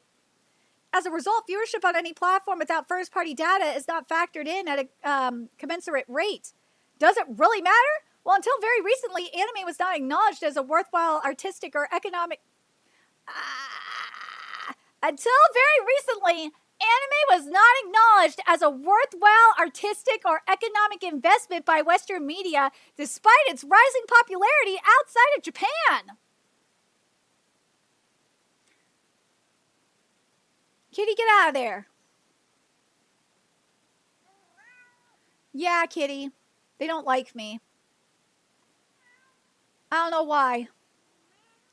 I know I'm talking into the void at this point, but I really don't care. This is just something that I have to do for myself. Just because. And you have to do it too, Kitty, because you're the kitty. You're the kitty cat. And everyone loves the kitty cat. I'm probably going to have to go over the K-MANGA stuff again because, yeah, I know I should. Just for my own sanity, huh? But yeah. Right, kitty? But here, I'll do another kitty dance for the humans. Here's your kitty dance. Here's your kitty dance.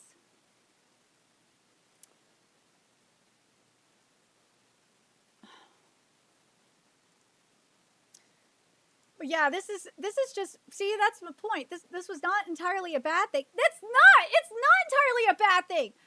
We don't want anime to be mainstream. No, let anime stay in the underground.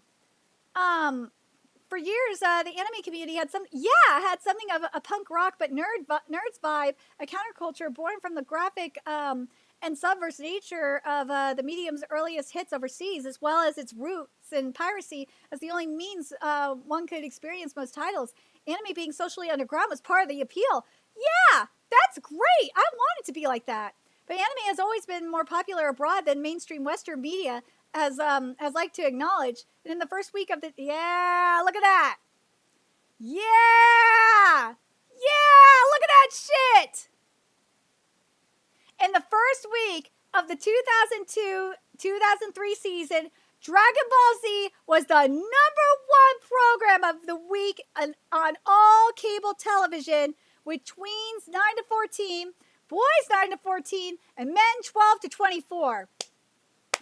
Look at that shit! Hollywood is scared.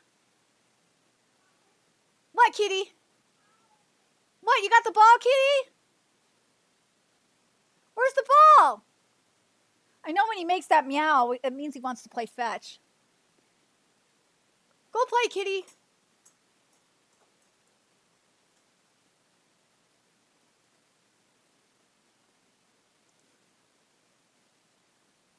My cat is weird. But anyways, working backwards from TV ratings, the anime-centric block on Cartoon Network, Toonami, was typically the most watched in its time slot with not just children, but with young adults as well. Even when reduced to just one night a week, Toonami still maintained its place as the top in its time slot with the 18 to 34 crowd. They underestimate it. Oh, kitty playing with the ball. Oh, that's so cute. And now Soul Leveling and the Apothecary Diaries dot the shelves of treadmills when they go to the gym. That's awesome. Anime has never needed the decision makers of the Western media world to acknowledge its popularity to become one of the most culturally dominant forces of entertainment, particularly among younger audiences. Perhaps it doesn't matter that anime is being underrepresented in Nielsen's data. The primary purpose is to guide advertisers, and most anime is watched via SVOD or piracy, which is true. And while Nielsen's TV ratings were taken as Hollywood's gospel in the 20th century, it's less clear than that the same is true in the streaming era. It seems that the more anime becomes mainstream, the less the traditional structures of Western media know what to make of it. I love it. I freaking love it. I would rather have anime be underground than anything, but just seeing this, though.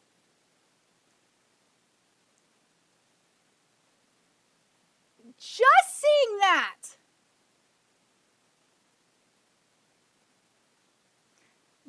is beautiful. That is a beautiful thing, isn't it? That back in 2002, in 2003, that Dragon Ball Z was the #1 program of the week on all cable television with tweens, boys, and men. That is fucking awesome. That is awesome. That is freaking sick. I love seeing that. That should just make your night right there. Is just seeing that. But again, the thing I find really bizarre though is despite all of this, okay, I just think it's really weird that Dragon Ball Daima is not, because they mentioned Dragon Ball Z. Where's Dragon Ball Daima in all of this? Where's Sakamoto Days in all of this? Because it was on Netflix's list too. So you would think that Dragon Ball Daima and Sakamoto Days would be here. I'm so confused by that. Like, they talk about Dandadan and freaking Soul Leveling and Apothecary Diaries, but what about Dragon Ball Daima and Sakamoto Days? Why is that not being mentioned?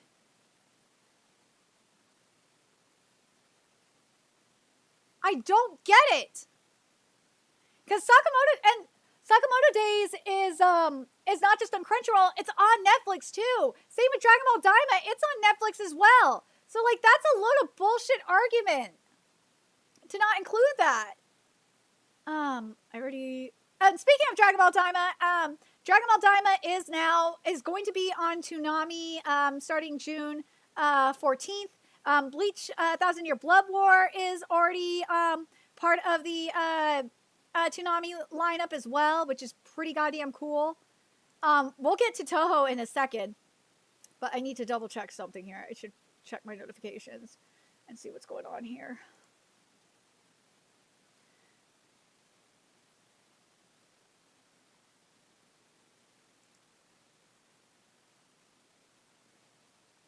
Yeah, if you don't already know, I am shadow banned, but let's see what this is. So someone is saying here that this is because of porn is basically panned in Korea, but this is not porn, but this is softcore. But this is just it. The thing is though, with Tempuru, with K-Manga, I don't think it's even in Korea. This is in the US and like a few other territories, which I think is very odd. This whole thing is odd with K-Manga. The whole thing is just, oh my god, this whole thing is so fucking bizarre. It really is goddamn odd. I know we're going to talk about, I got to bring up State of Play as well. Because State of Play, there's some really good shit that I want to talk about. But just in case you are coming in late, because I talked about it earlier, and I know I'm basically talking into the void at this point, and I'm now starting to stress eat. Oh god, I do not want to stress eat because I'm worried about rent right now.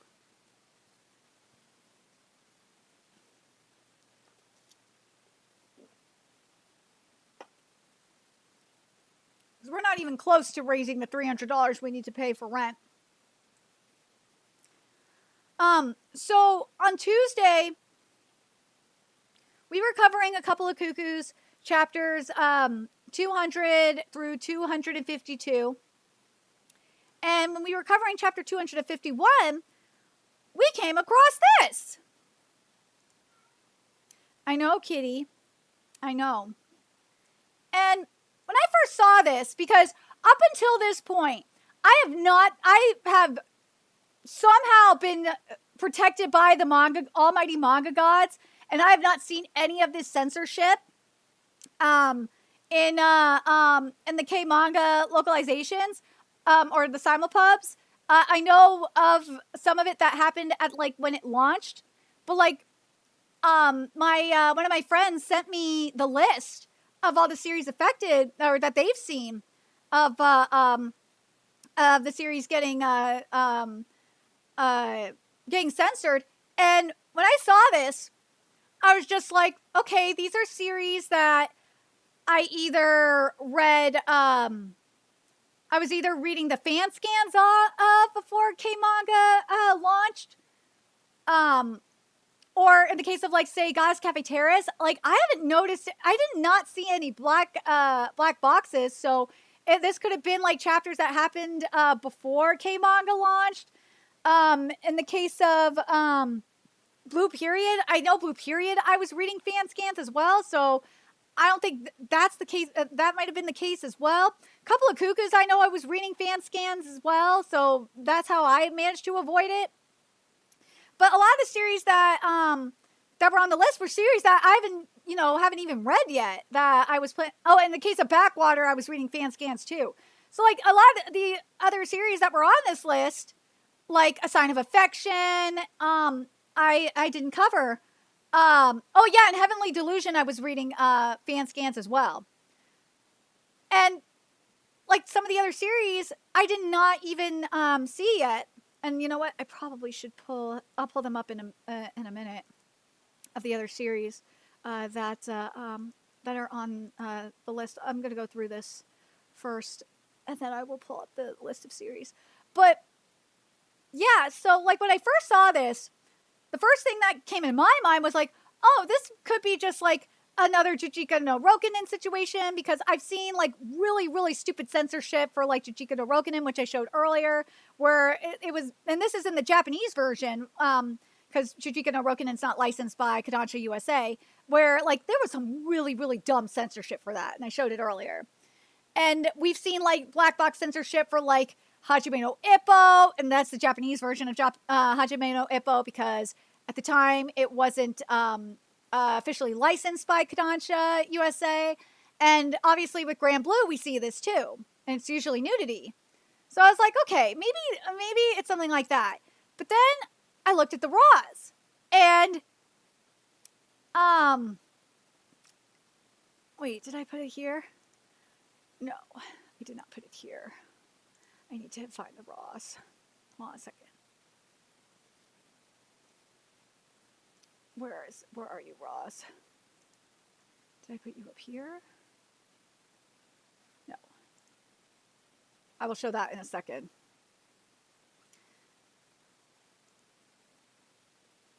Is that it?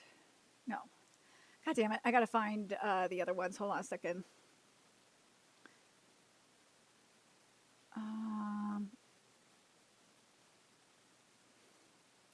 Shit. Where are you?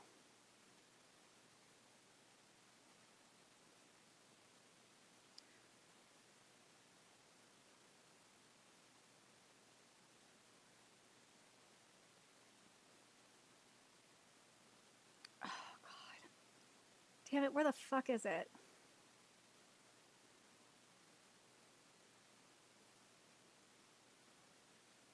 Here it is.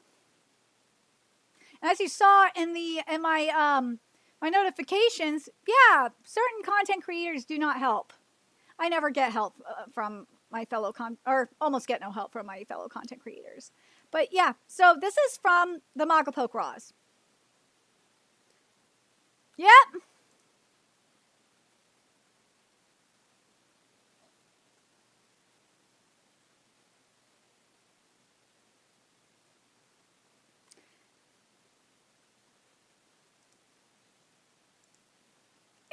It's that bad. Oh my god, I can't believe we've been live for only 2 hours and I have not even raised anything close to what I need, so I will not be homeless. And I'm talking into the void.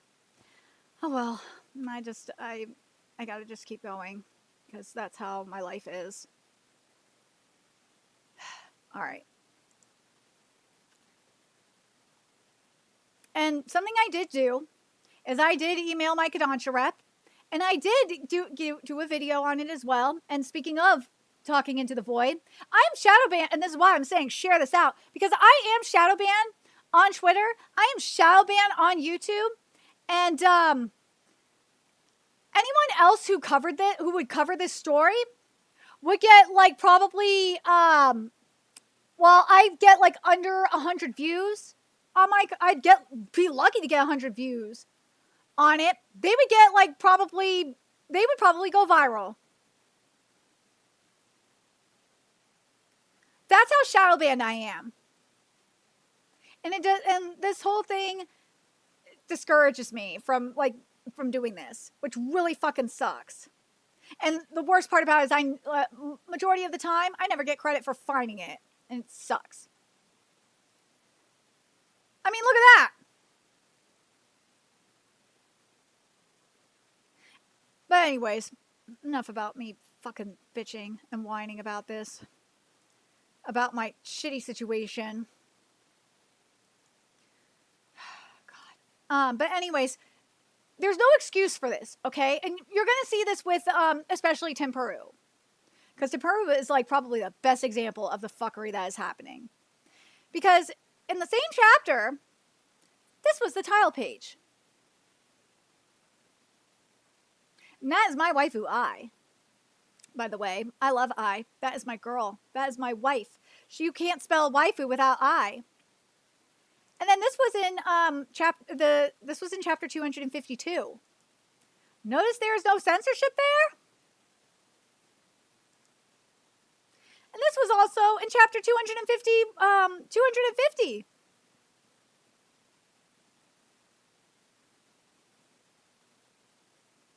Notice there wasn't any censorship there either.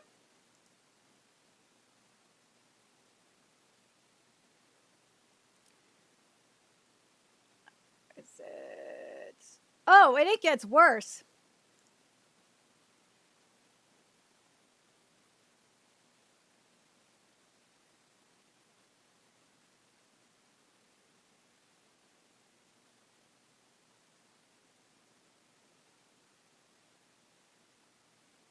And yes, K-Manga did this when the app launched like 2 years ago.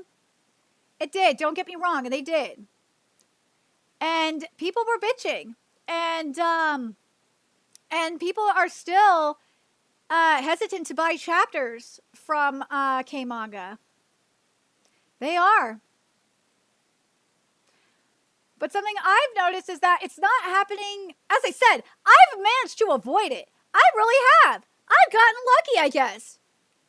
Because trust me, if I would have seen this sooner, I would have been like calling it out sooner. But I guess the series I cover, as I said, the series I cover have managed to avoid this. It's crazy how this happens, isn't it? But yeah, it's crazy how this has happened where I've managed to avoid this. It's wild. But let's get to like how it's gotten, how I was amazed by how it got worse. Look at that.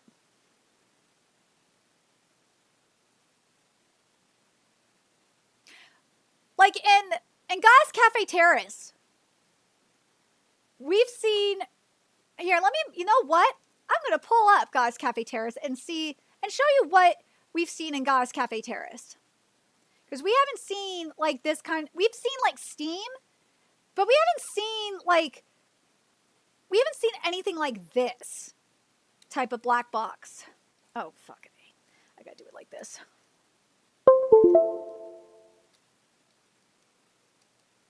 Here we go.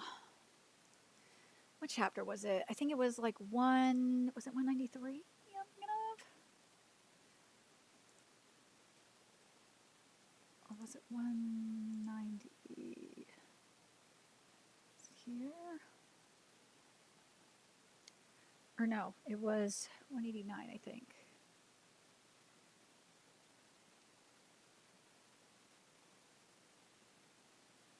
Oh, shut up, keyboard. Sorry, my keyboard is retarded.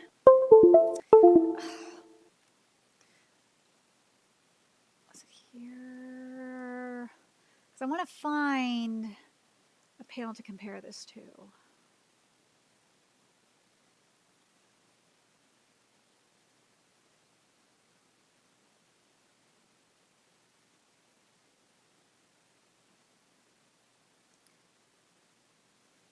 Oh, yeah. Okay. I know which one I want.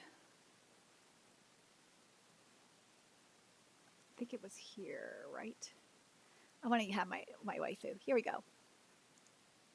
Oh wait, me too. Because I want my waifu. Hopefully, I do not get taken down for this. But I am taking this risk. Hold on a second. Where are you? Oh, why are you still here?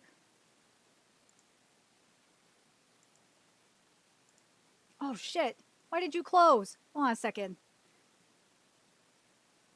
I don't know why that just happened.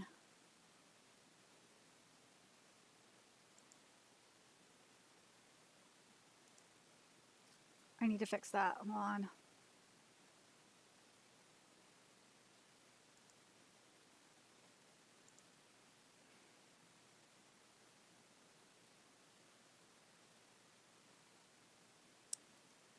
Oh shit. Hold on. What is going on here? Okay. Hold on a second. Let me fix this. Because I was saying it was an encoding overload situation, right? Oh, God. All right. Let me see if I can fix this. What's going on? Why are you being retarded?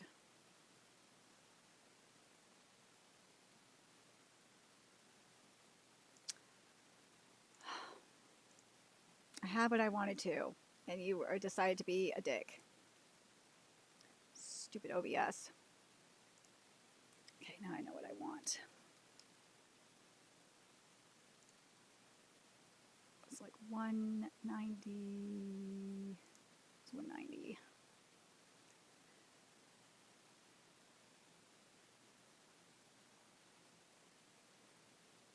I think it's right here. No.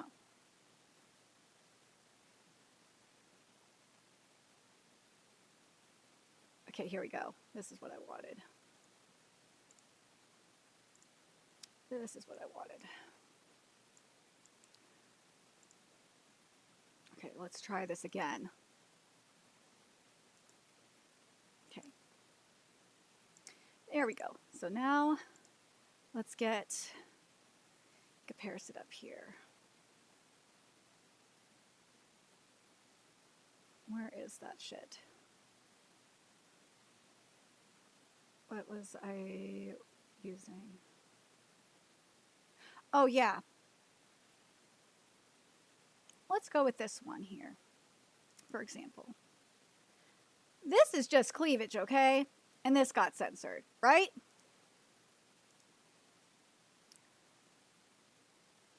But that's like but that's just cleavage. Look at this here. This is like full on nudity. And you just got the steam here. Like, this is what you would normally expect, right? But then there's like the black box, like this bullshit. But like, as I said, like when it comes to like cleavage and shit like that, that steam should not be there anyway. That's stupid. That's fucking retarded. That's bullshit censorship. It is. That's bullshit. That cleavage should not be censored like that. There should be no censorship on cleavage. If it's nudity, because again, here's the thing, and I mentioned this earlier as well.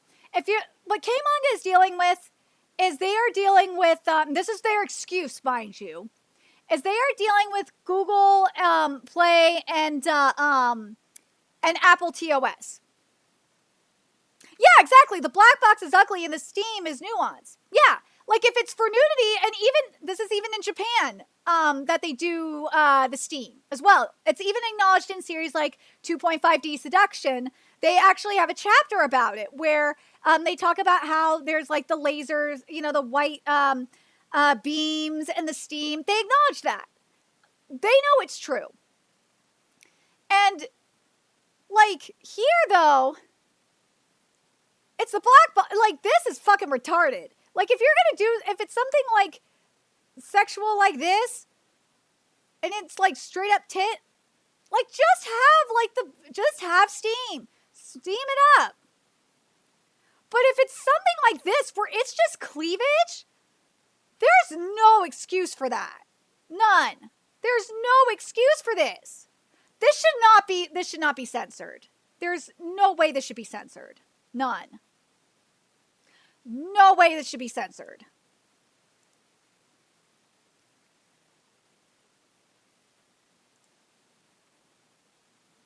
And I showed with a couple of cuckoos the censorship. Look at that. This is what this is. This is a bikini and this is under boob. Like, why are you blackboxing that? That's so fucking stupid. And again, this is cleavage being censored. It's not nudity like this. No. It's straight up, it's just fucking cleavage.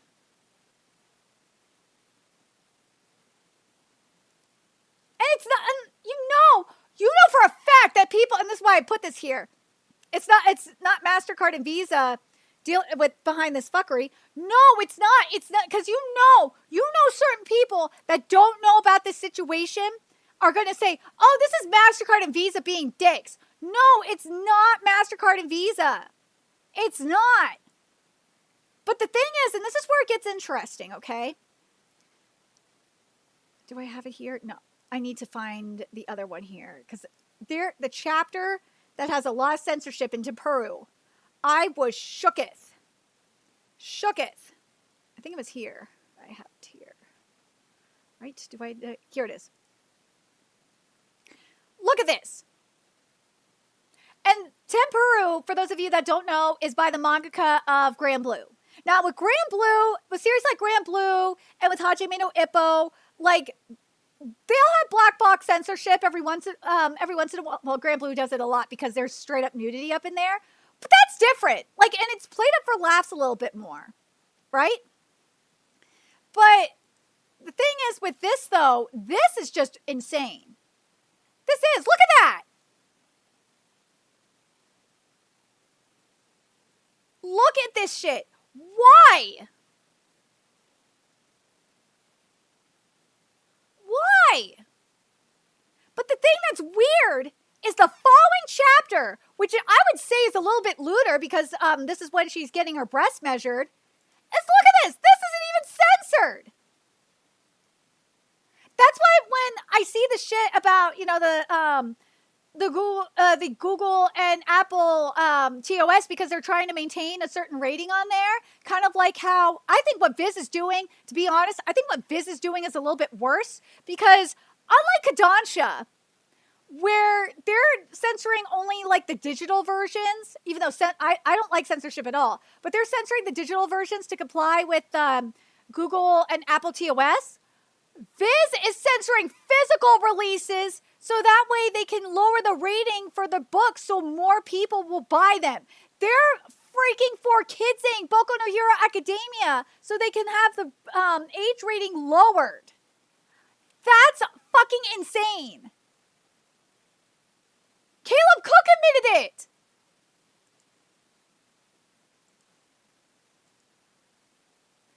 It's insane.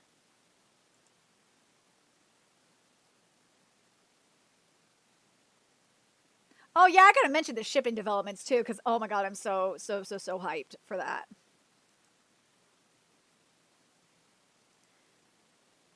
And then I think it's here. Look at that.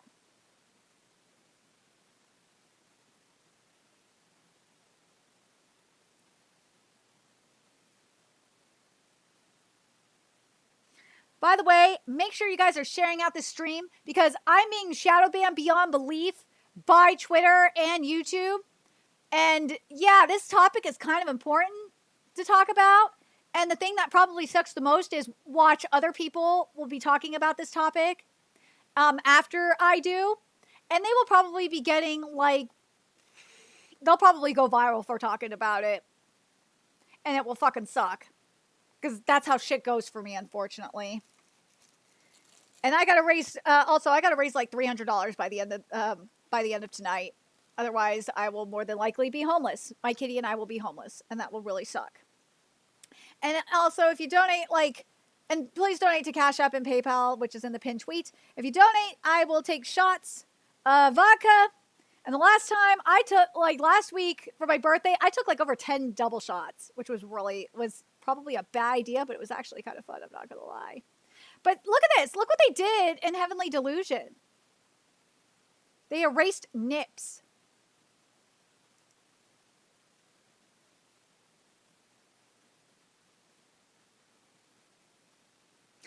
It's what they always do. Actually, and Jujika no Rokunin, which is not licensed by Kodansha USA. It's they actually did a black box for censorship for the amputations, for where the limbs were amputated. I was so pissed about that. It's uncensored in the physical release, but it was Magapoke censored it. I was so mad. So mad. So mad, so mad, so mad. Considering it's a torture manga, it's like, really? You're going to censor that? Like, that's fucking stupid. It's fucking stupid. But yeah, it's not even the violence being censored. It's just the lewd. And of course I'm losing followers because I'm in the shadow ban realm. Because life sucks. Let me do this though. Because story of my life. Oh, of course that's probably why. Probably why. Of course it is. Of course it's probably why I'm not getting shit. Because of Smash JT is live. That's probably why. Of course it is. God hates me, unfortunately. Or God is testing me right now. That's just how my life is. Let me do this too, because this will totally help. We already talked about the Nielsen stuff. There's like, the Nielsen shit is crazy. There's like some riggery happening with that. Let's see. Do I have that? Okay, I need to make sure I have, because this will probably help. Yeah. Doing this sometimes helps.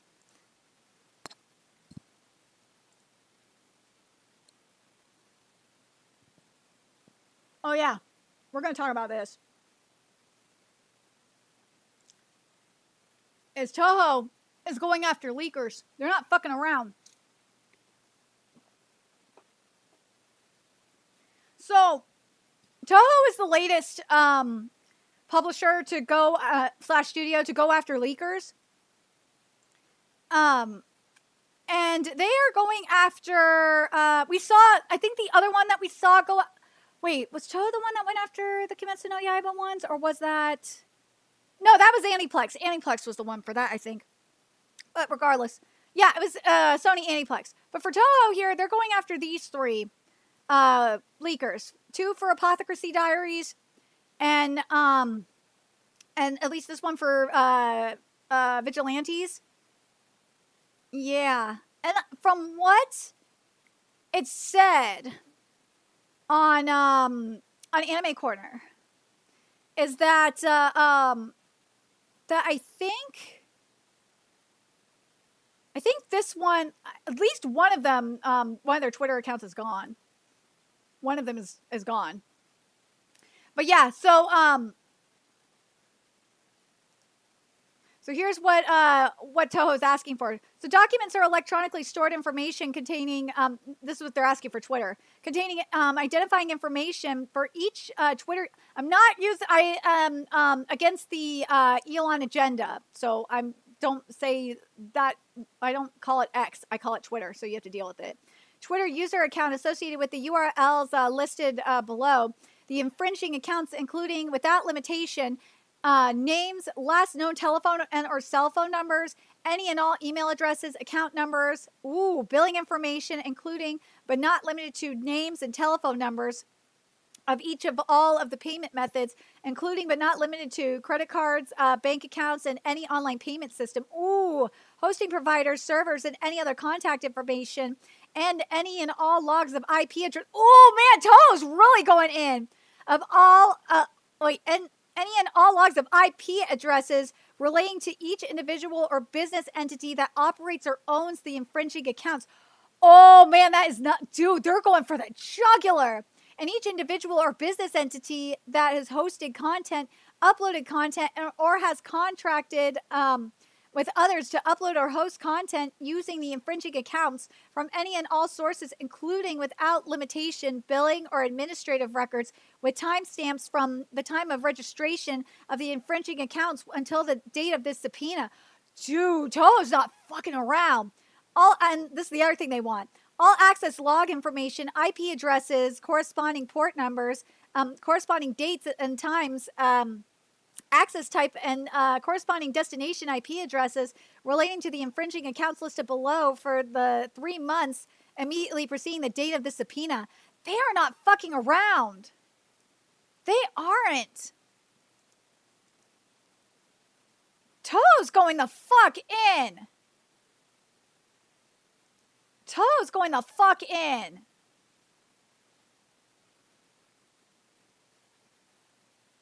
But again, I want to point this out. Look at this. If anyone else tweeted this besides me, who was shadow banned, this would have gone viral. But no, I'm shadow banned. So yes, it's not going viral. I thought Elon said we were the media. I'm the suppressed media. And yes, for those of you that don't know, Kingdom Season 6 is coming October 2025, or October 2025. Why can't I say 2025? Oh my God, I'm just 2025. It is coming. And something in regards to the shipping news, I'm like extremely. This is going to be so interesting. So in Grand Blue, yeah, Iori and Chisa got married. It was already great enough that we got Chevy X Rin becoming official, but this though made my life today. Oh my God, this made my life. You have no idea. I was so happy to see that. Also, fuck you, Kodansha. And yes, we are still $300 short for rent. If you donate, this is what you get if you donate via Cash App and PayPal. If you donate $1, my kitty will come here and you will get a kitty dance. If you donate $5, I will take a shot and answer a question. $10 will get you. I will take a double shot and you. And I will answer 2 questions. And $20 will get. I will take a double shot and you will get like a really interesting story out of me. For those of you that missed it, Call of the Night is coming back with an epilogue story. I'm not happy that it's not a midquel, but it is what it is. It takes place a year and a half after the ending of Call of the Night, but it is what it is. And also we are in axing season for Weekly Shonen Jump. 4 series are getting axed, and one of JoJo is getting axed this week. I'm guessing how it's going to be in the rest of the order. It's going to be Sid the week after, which fucking sucks because I like Sid Craft. Embers, and then Star Beethoven will be after that. Let's see. Where's the other thing? I had. See, I am in the shadow ban realm. It fucking sucks. There's something else I wanted to have here. Oh yeah. So for I'm gonna double check and see if there's any other breaking news happening here. But for State of Play, I do want to mention this because this really pissed me off. People were talking about Ghost of Yode not having any hype, but there is hype, at least in the anime community and in Japan for Ghost of Yode. There is a lot of hype in Japan, and a lot of it is because of her. She's playing the lead in the Japanese dub. So, and also, who the fuck plays Ghost of Yode or any of the Ghost games in English? That's fucking stupid. That's your problem. And also, I'm surprised that certain people do not. We will talk about this in a second. I'm surprised that certain people have not pointed out that certain publishers have posted their Pride stuff. But look at this. Marvel Rivals is getting a run for their money because Arc Systems is coming in with a Marvel game. And if any of the other waifus are built like Storm, oh my God, Marvel Rivals is fucked. China is fucked because look at that. Storm is thick. She is thick. Look how those are thighs that are saving lives. And then look at that. Storm looks really hot. I'm not going to lie. But there's a rumor going around here. I'm curious what you guys think. That Horikoshi did the designs in the new Marvel game. Again, this is a rumor. I really hope that's true. I really hope that rumor is true. But God, look at this is just...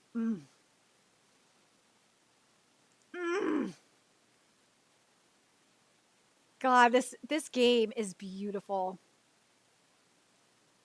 This game looks so goddamn stunning. It looks so beautiful, doesn't it? And the thing that's great is that this is something that Mad Catz did back in like 2009. I'm surprised it took... How did it take Sony this long to do this? Mad Catz did this in 2009 with Street Fighter. I think they did it with Marvel vs. Capcom too. I know they did it with Street Fighter. But they made a fucking fight stick. What? How did it take this long for this? But I'm hoping that what I'm hoping Sony's gonna do with this is they're gonna have it so that way, and they'll probably will do it, is they're gonna have it so you can change the theme of it. So it's not just boring black and white, and that you can customize it to have like a Street Fighter theme or a Mortal Kombat theme, because Mortal Kombat is coming. So I'm hoping that's going to be the way it comes. Yeah, Spider-Man has the same knuckle hole as Deku. Yeah, right? But yeah, I'm really looking forward to... I'm really hoping that that's what they're going to do. But yeah, if you guys remember, but I was working at GameStop at the time. That's why I remember it. I just remember how like gorgeous that shit was. I really hope that there is a special edition Marvel fight stick. I really do. I hope there's a special edition Mortal Kombat one too. If there's not, then that will be a huge letdown. I will be so let down. But dude, Digimon is going to be so epic. I really want Time Stranger. And look at the costumes. They look so goddamn cute. I want them. Of course, we got Ruma. Of course, Square Enix. What's the other shit? God, Blue Lock is just everything. Oh my God. Oh yeah, Neo 3, it got announced. And if you are on PS5, they do have a demo for Neo 3 as well. And Silent Hill F looks fantastic. And that's coming out September 25th. But I am so happy about Final Fantasy Tactics. Because that was one of my first Final Fantasy games. And the fact that it's coming out on PS4 and for the Switch, I'm sold. I was already sold that, that it's Final Fantasy Tactics. But the fact that it's coming out on PS4 and Switch, oh man. I'm so stoked. But God, I'm so looking forward to seeing what we're going to get with Yoda as well.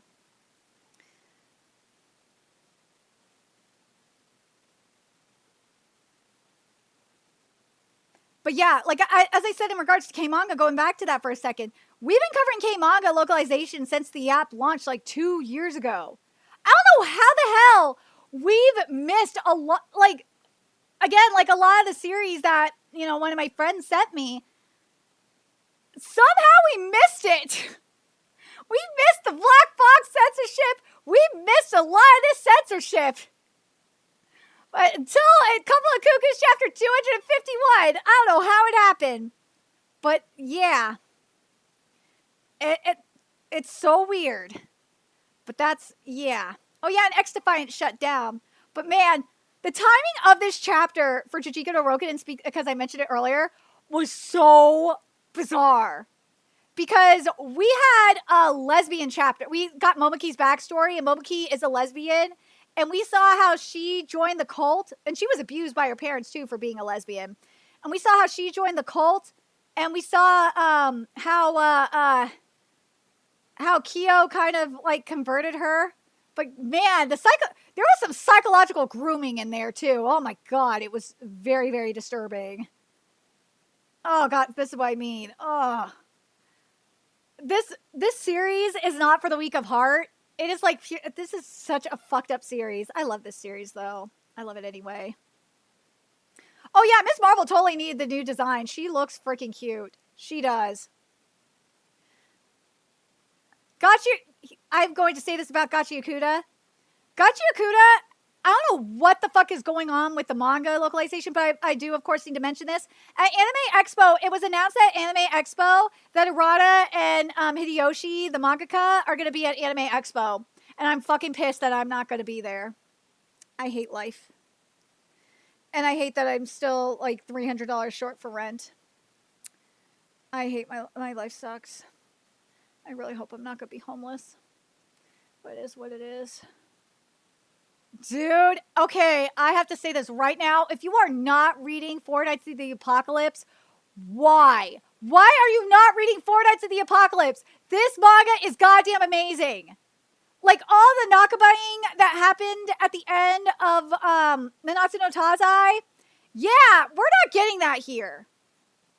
It has been a banger, one banger after the next. It is fucking amazing. I'm still skeptical on how Nakaba is going to make, how we're getting Gawain's parents to be Escanor and Merlin. I am skeptical on that shit, how that's going to be executed. But other than that, I am stoked with what we're, like, Four Koa is just amazing, and you should be reading it. I love covering this series a lot. I love it, love it, love it, love it, love it. And also, I love my Zeno to Kitty. He is amazing. And if you want a kitty dance out of him, donate and I will make him, I will get him over here and you will get kitty dance.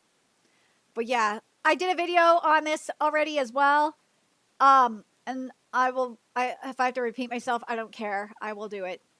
Because I have to stress this again. I stressed this in my video as well for this.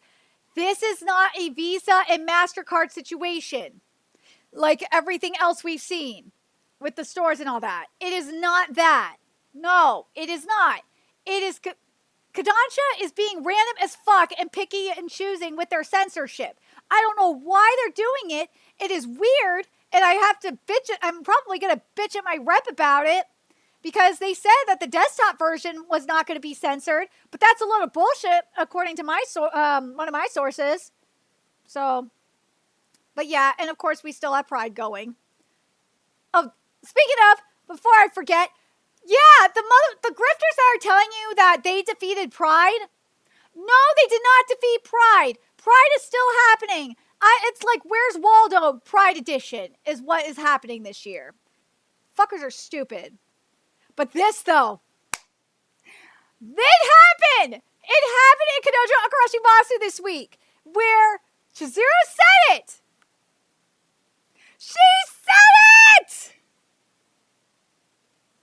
She said it! I lost my freaking mind. I lost my goddamn mind at this moment when I covered this chapter. I could not believe it. I could not believe it.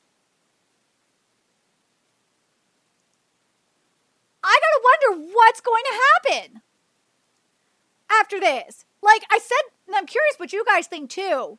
Now that we have this situation, I hope that I swear to God, Reiji, if you pull a Mashima and just reverse it, because here's the thing. Both of them are drunk as fuck. They are drunk.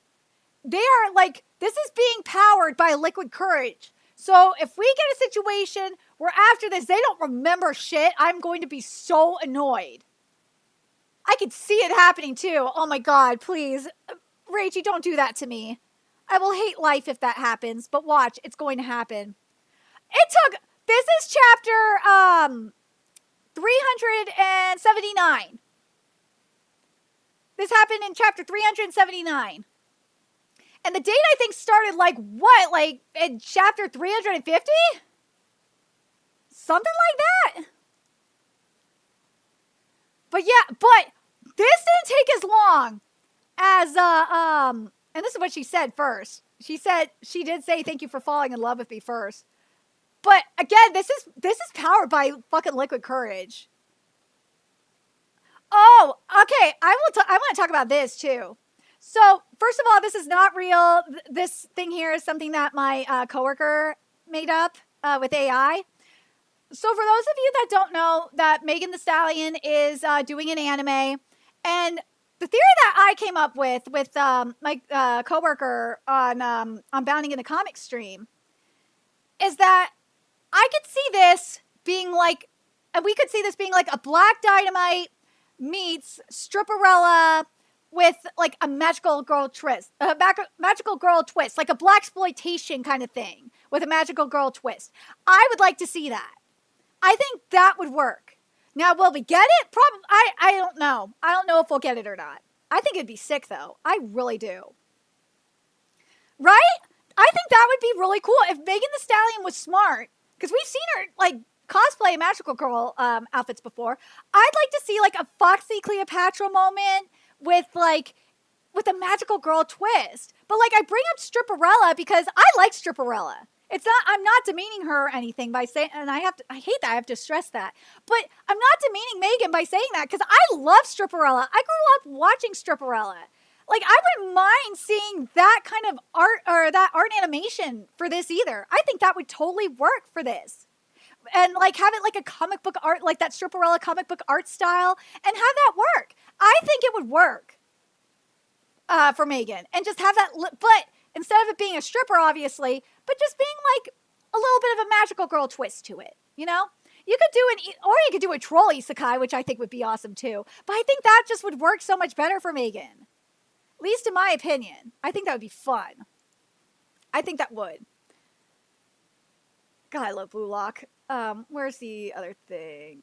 Oh, yes, there's this though, which I think is very interesting. So I don't like talking about Fortnite, but I think this is very relevant. So Fortnite will let players make talking AI characters using the same tech as AI Darth Vader. The reason why I have to bring this up is because I think this is the beginning of the end for, at least this could be the beginning of the end for English VA video game voice actors specifically. That is not good. Netflix, like if we're going to talk about English VAs in general, Netflix, it's not going to happen because Netflix VAs have a union. They actually have a union. They're unionized, so they're not going anywhere. So, but yeah, so again, I'm going to stress this for the mofos for the grifters that are saying that they defeated Pride. No, you did not defeat Pride. It's still going. It's like playing Where's Waldo with Pride. I hate being shadow banned because I had to prove my goddamn point, but, and I can't be seen, but this made my life. You thought the whole thing with Kazuya and Chizuru took forever? This took forever. This took almost 10 years to happen. And that is Rin X Shemi. It finally fucking happened. I'm so happy. I'm so goddamn happy this happened. I was like, when this happened, I was crying. I was so happy. Like, Ren's a fucking moron though. Oh my god. Like, you think Kazuya is a fucking idiot? Let's be real. But Rin, that's nothing compared to Rin. Rin is a goddamn retard. He had to have it like, and Rin is sober. Like, Kazuya is drunk as a skunk right now. Rin is sober and he's just fucking stupid. He don't know. He had to have this spelled out for him that Shemi is in love with him. It took forever. But we finally got there. And why are you being stupid? OBS, stop being dumb. Wait, do I have it? No. Okay. OBS, you are being stupid. Stop it. But, and you are being stupid too, keyboard. There we go. Now we don't have to deal with that. But I'm so happy about this. Like, it took 10 years, almost 10 years for this to happen. But look at this! I was so happy! And then they're going on a date! Well, after all things said and done. But here's the other thing, though. Same with Rent a Girlfriend, by the way. I'm so surprised that Aono Exorcist wasn't trending. Kanojo Rent a Girlfriend and Aono Exorcist, or Blue Exorcist, were not trending. I don't understand why. People were waiting for this for like 10 years. And this wasn't trending. I don't understand. Why? Why wasn't this trending? I'm so confused by this, man. I really am. I'm so confused. I'm confused by this. I'm very curious what you guys think. Like, do you guys think that... You guys could correct me if I'm wrong in the chat, but when shit went down with Marin and Gojo, was My Dress Up Darling trending at the time? I don't remember if it was. I could be wrong, but I don't think it was. Because if My Dress Up Darling was trending at that time, like oh God, I can't remember. Because if My Dress Up Darling was trending at that time, there should be no reason. Regardless if it was trending at that time, for at least Rent a Girlfriend, that should have been trending. I'm so surprised by it. I really am. How the fuck was Rent a Girlfriend at the very least not trending? I'm so surprised by this. But look at this, though. Well, look how cute. Like, look at this. You aren't disgusted with me for taking so long and for being selfish and taking my frustrations out on you? Well, I did that. Well, I did that too, but it doesn't matter now. If you like me now, then it all turns into a good memory. They're so stinking cute! It took 10 years for this, and it wasn't trending. No one but me. I think I was like one of the only people talking about it. I don't understand. I don't understand why I was like the only person talking about this. I really don't. But yeah, as I said, we are still short on rent. We are $300 short on rent. And I really do not want to be homeless. And if you, oh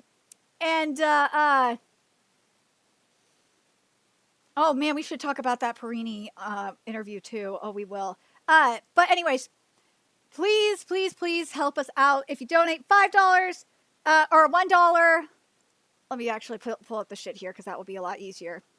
Where are you?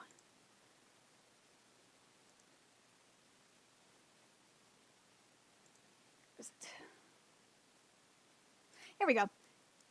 If you donate, and please donate via Cash App and PayPal because I need it like immediately. If you donate $1, I will get Zeno in here and he will do a kitty dance, adorable kitty dance.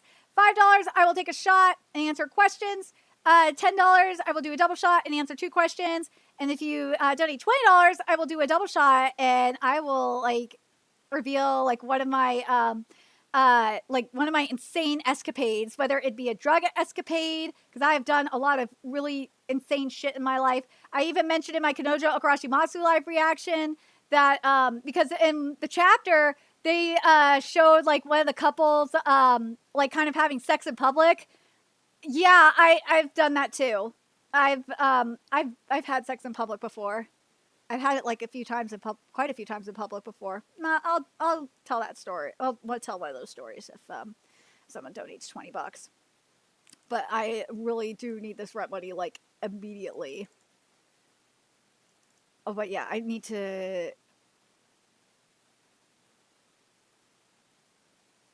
Hold on a second. Let's see if there's anything. Whoa! What? Oh, now this is interesting. So The Dangers in My Heart will have a spin-off title that follows Kyotaro's sister. Okay. I will be covering that. It starts on July 22nd. I will be covering that. Because I've been meaning to start covering The Dangers in My Heart. I just haven't, when it comes to when I start covering series, and like there's other series that I need to resume covering as well, it's all about finding the right spot to cover it. Like if it's, I don't like covering, I'm weird about that. I'm really anal about like where I start covering covering series. I want it to be like at like the start of an arc. I don't like covering stuff at the end of an arc. It's just weird. I know, I'm anal about that. But yeah, dude, I will totally cover this series. Fuck on real! Ah! Okay, so one of the series that is starting up in Weekly Shonen Jump is a baseball series by the Phantom Seer duo. Nah, this is the pinnacle of baseball manga, which is Bungo. And this is the sequel, Bungo Unreal. It's coming out this fall! Yes! I'm so excited! Bungo is coming back this fall! Oh my god, I'm so excited. I'm so excited. Okay, because we are getting this, I am going to pull up one of my Bungo panels. Hold on a second. One of my favorite Bungo panels, just because of that. I'm so fucking hyped. I'm probably going to do this too.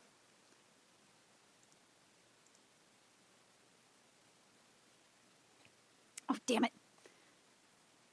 You're going to see me tweet this. Like, you're seeing the methods to my madness, which is another reason why it's cool to watch me stream. Ah, fuck. See, this is why I'm glad I checked my Twitter feed. I'm so fucking hyped for this. You have no idea. Oh, come on, keyboard. There we go.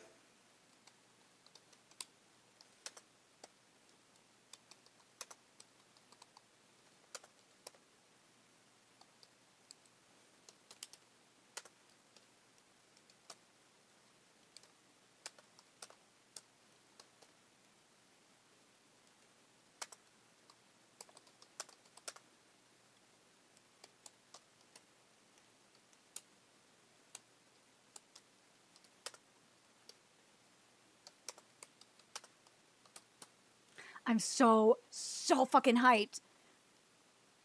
Computer, don't be a dick right now. Oh, God. Computer is being a dick. This is not the time for this, computer. I just want to get a picture of Bungo. There we go. There we go. That's all I wanted. Now stop being a dick, computer. Now it should stop being a dick. The fan is being... I need to get a new computer really bad. But anyways. But yes. Now you have seen the magnificence. That is Bungo. Look at that. Look at that beautifulness that is Bungo. I love this art so much. Like, this is what I wanted Diamond Ace to be.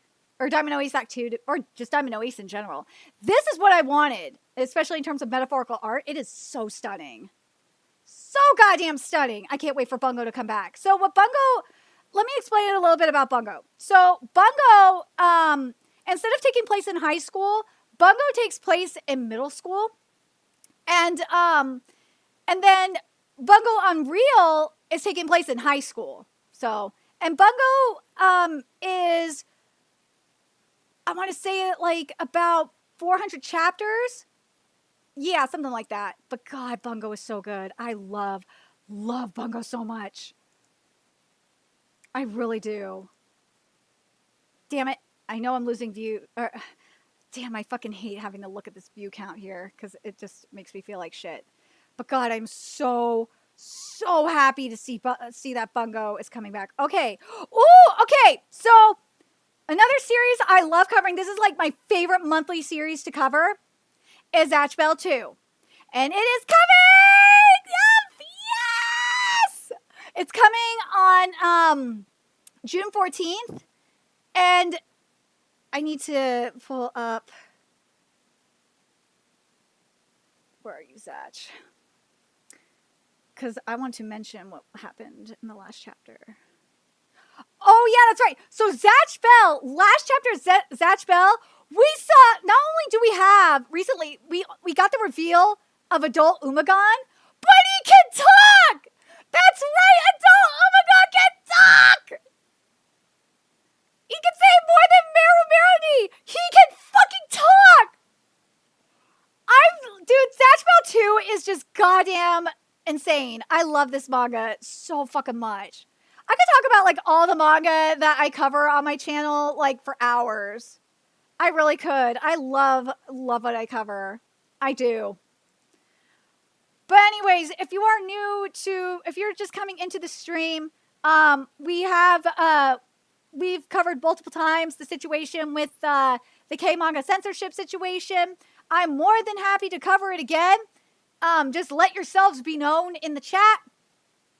Also, we'll probably be on for as long as I need to, because I need to raise $300 for my rent tonight. I really do. God. I really do not want to be homeless this month. I really don't. Donate to our Cash App and PayPal. Those are those are pinned in the chat. We also have a here we go. This should be here. And this was what we were talking about mainly. So here's the situation here, because it's not just donating because you get to help me pay my rent.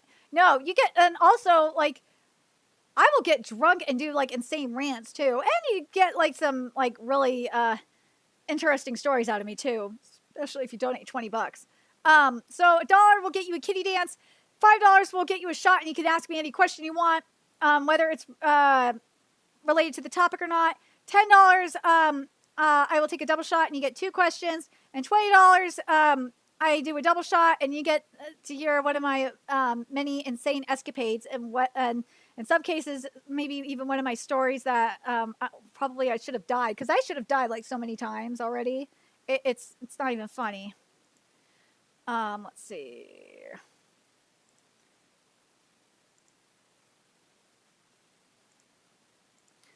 Okay, there's one other story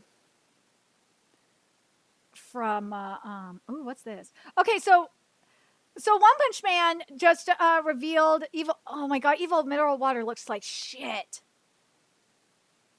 Oh, I hate how it looks. It looks so stiff.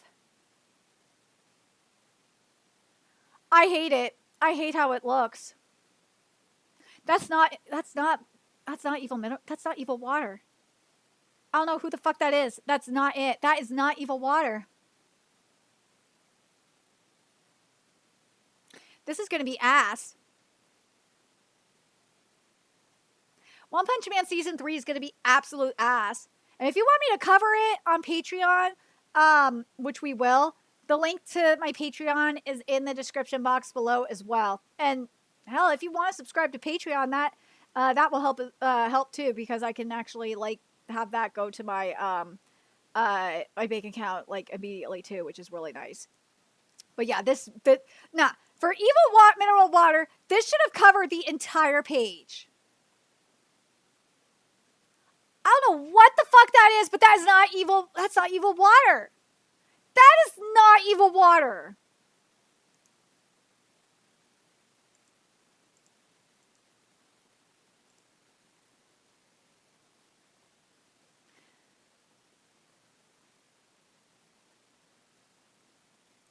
Ooh, God.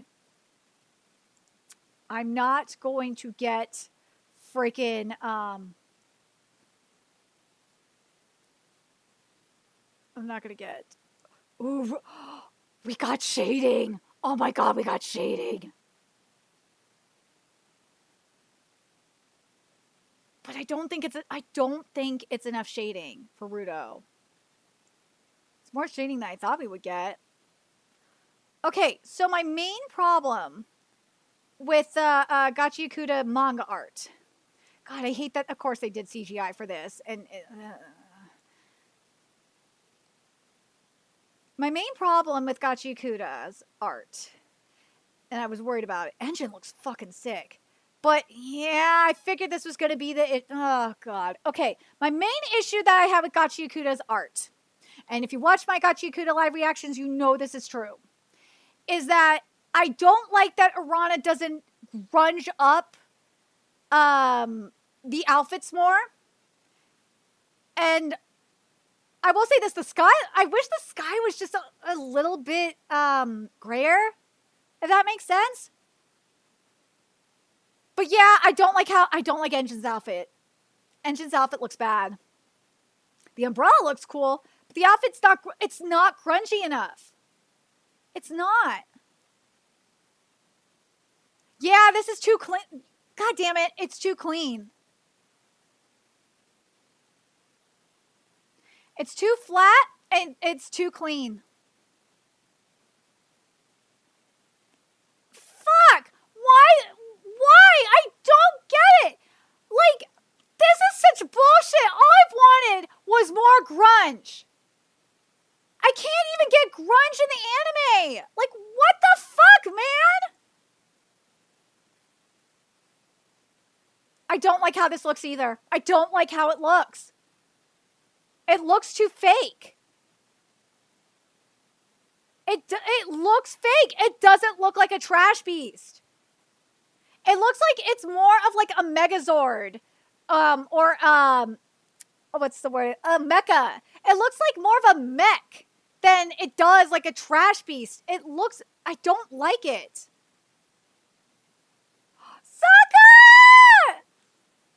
Zonka, I love you, but they did not grunge your outfit up enough. Zonka in the face, I'm pretty much happy with, but the outfit, no. No, ma'am. I'm not happy with this outfit. It's not grunched up enough. I know I'm going to get shit for saying that I don't like this outfit, but I don't like this outfit. It is not grungy enough. It's not. Because the thing is with Gachi Yakuta, and this is why I like Gachi Yakuta's aesthetic. Gachi Yakuta's aesthetic is post-apocalyptic steampunk. And I've gotten on Arana's ass before about it. And Arana does watch my content sometimes. I know Hideyoshi definitely watches my content sometimes.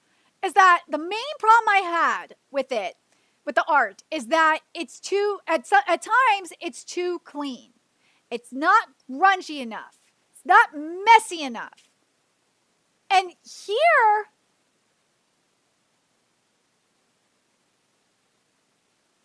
it's worse. And here it's too flat. It's not only not grungy enough, it's too flat. That's a huge problem. Oh God, computer, why are you doing this now? Computer, you gotta be a dick now. Even my computer hates me. But yeah, I'm not happy with how Gachi Yakuta looks. I'm not happy with it. I'm not happy with you either, computer. I don't know why you're doing this to me right now.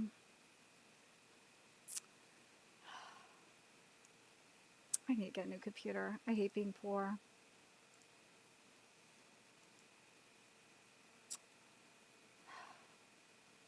Of course, you're dropping fucking frames.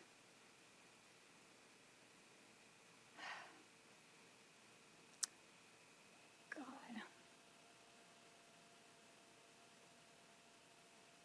I don't know what's worse. Not even being close to what I need for my rent and probably gonna be homeless this month. Or my computer being a fucking dick. Or goddamn screaming into a void at this point. I hate my life. My life sucks. Anyways. I hate how Gums looks too.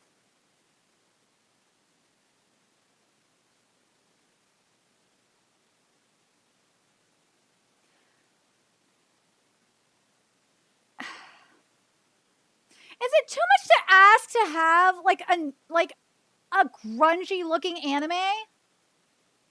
Something that isn't so clean and flat and boring? Is it too much to ask for that? Like, I'll say this, the character designs, I'm not that mad at. The character designs, like in the face especially, those aren't the problem. They're not. It's the outfits that are the problem. The outfits look way too clean and way too flat. Whereas the face and the hair, they have dimension. They do. They look three-dimensional. But everything else looks flat. And it's so annoying. I think I covered everything I needed from that.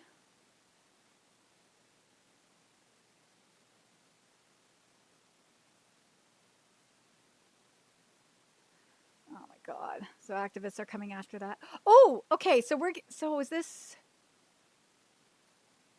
Okay. So now we're at, okay. So we got day 2 for Shoseki ratings or daily ranking. All right. Let's see what we got here. Ooh, so Sakamoto Days is number 1 now. And Mono Ishi went up too. Yeah, Shinobi Goto didn't fall that much. I'm even more pissed that Sid Kraft is getting fucking axed. But yeah, Embers and Star Beethoven are gone. Oh, for sure. They are gone. If you didn't believe that that Embers was going to get axed, because there are people that are in denial that Embers is going to get axed. Embers is getting axed. I'm sad that Star Beethoven is getting axed. But yeah, Embers is totally getting axed. Look at that backlog! Yeah! Oh, Hematen's finally getting some stuff from their backlog. But look at that! Look at Shinobi Goto go! Look at that! Yeah! I'm so happy to see Shinobi Goto doing well. Finally. But look at Sakamoto Days. Yeah. Sakamoto Days finally getting some numbers. 18th is still solid. I'm so happy. I'm so happy Shinobi Goto doing so well. I love that series a lot.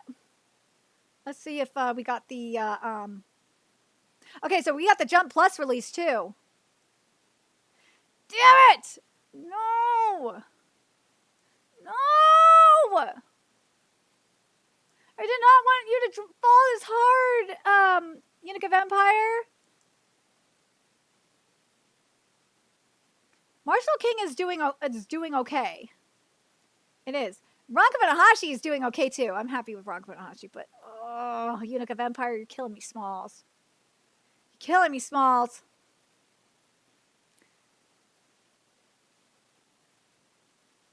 It went from 50 to 99. But Shinobi Goto went from 10 to 18, which isn't bad.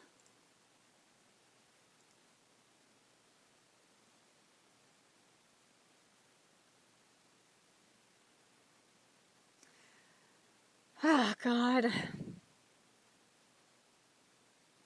Kitty, you gonna come help Mom?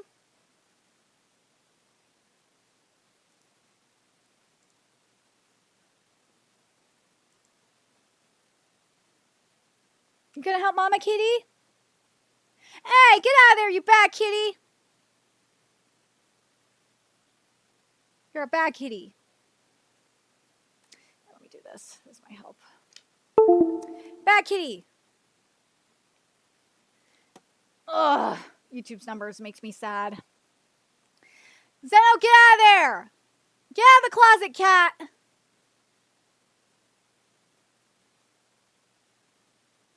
You're supposed to help. Such a bad kitty. Such a bad kitty. Such a bad kitty. But here, this is what I mean in regards to going back to Gachi Kuda. You see how the faces have so much dimension and variation, and then what we saw with the clothes looks so flat and clean. I wouldn't mind having more grunginess in the faces and have the faces be a little bit more messy. But like, it looks good. This looks great. But I just wish the clothes were a little bit more messy. Zonka's Jinky looks pretty good though. Not gonna lie.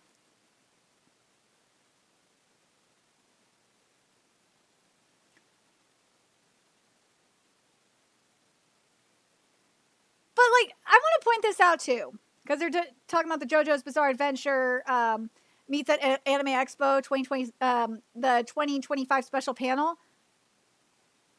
Like, this is what I was saying earlier. I don't want to meet the English voice actors. I don't go to panels at conventions to meet the English voice actors. Japanese Seiyu maybe, but I don't want to. I'm there. I go to conventions to like go to industry panels to learn more about the industry. I want to meet the mangaka. I don't give a fuck about English voice actors. I don't care. All right, let's take a look at the shit that we have here with the anime visuals. Let's put this in another page. I have no hope for this.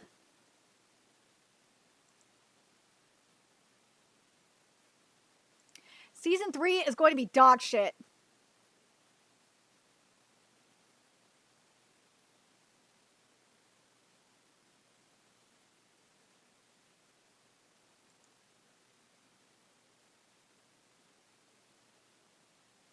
It really is. It's going to look horrible. It's going to look bad. It's not going to be good. I know it. Look how bad these look. Like, Rover looks bad.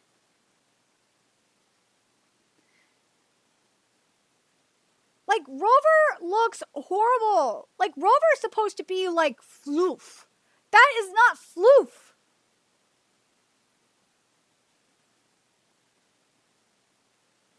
This is going to be horrible. This is going to be horrible. I'm curious what you guys think. What do you guys think? What do you guys think of, like, the situation? Well, obviously the stuff with K-Manga. I don't know what Kodansha's doing. Or Kodansha USA is so weird because even the and here's the thing. I'm going to mention this. Once the fucking KBBS like comes back up. 1 second. Is that this is what I'm going to say to this is that is to buy physical releases, because even if for anything you can, because the digital releases are still censored, not fully censored, but they are still censored. You're not going to get black box censored. No. You're still going to get somewhat censored, but it's not going to be like fully censored. Because they, as I said, they have to comply with Google and oh my God, with Google and Apple. Oh my God, hold on a sec. That looks bad. I worry. I worry about shit like this. Oh my God. Oh my God, Mario Kart World is being overrun by cow players. Oh, Jesus Christ. Oh, my dress up darling. Yeah, I already talked about that before with Amane. Oh, that is cute. That is so cute.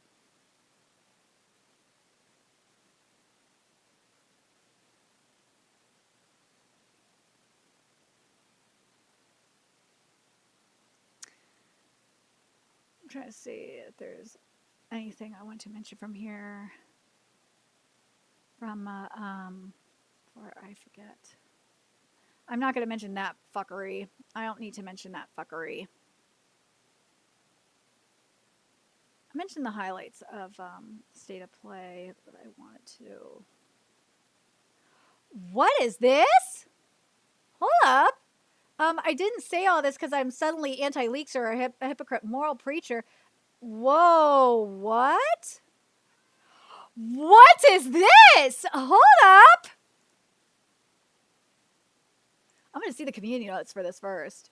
Alco Lover has leaked multiple mangas multiple times on over their tenure. Oh, Jesus Christ. Okay, let's take a look at this. The illegally recorded images and video footage of the ending of the current screening of Jujutsu. Oh my God! Of Jujutsu Kaisen Hidden Inventory Premature Death. The movie has been found on the internet. You fucking idiots! Filming a movie we saw this with Kimetsu no Yaiba. Filming a movie inside a theater is a crime under the law of prevention of. Oh my God! I'm gonna have to go on that Twitter. Prevention of unauthorized recording of films, film privacy prevention law. In addition, uploading such authorized recordings to platforms like Twitter, YouTube, TikTok, or Facebook constitutes copyright infringement. If copyright infringement occurs in violation of the Film Piracy Prevention Law or the Copyright Act, penalties may include up to 10 years imprisonment or a fine of up to 10 million yen or both. To ensure everyone can enjoy the movie safely, we kindly ask you to refrain from any unauthorized recording, posting, or sharing. Thank you for your cooperations. Oh, let's see. A heads up, please refrain from posting pics or of the Hidden Inventory art movie ending that are captured in the theaters. Recently, a few Twitter users got lost. What? Got lost and slammed on them? Yeah, because this is what we saw from sharing theater clips of the Demon Slayer movie. And production companies are very strict lately. Yeah. So they did get slammed. Because I knew we covered this a couple weeks ago. We saw that Aniplex wasn't fucking around. Woo! They ain't fucking around. And if you are wondering why did I post this clip, it's actually from a press release by a big Japanese anime news named Oricon. This was shown in the opening day stage greeting, so there's no harm in sharing this clip or the illustrations in it. Well, yeah, there's no, yeah, that's different.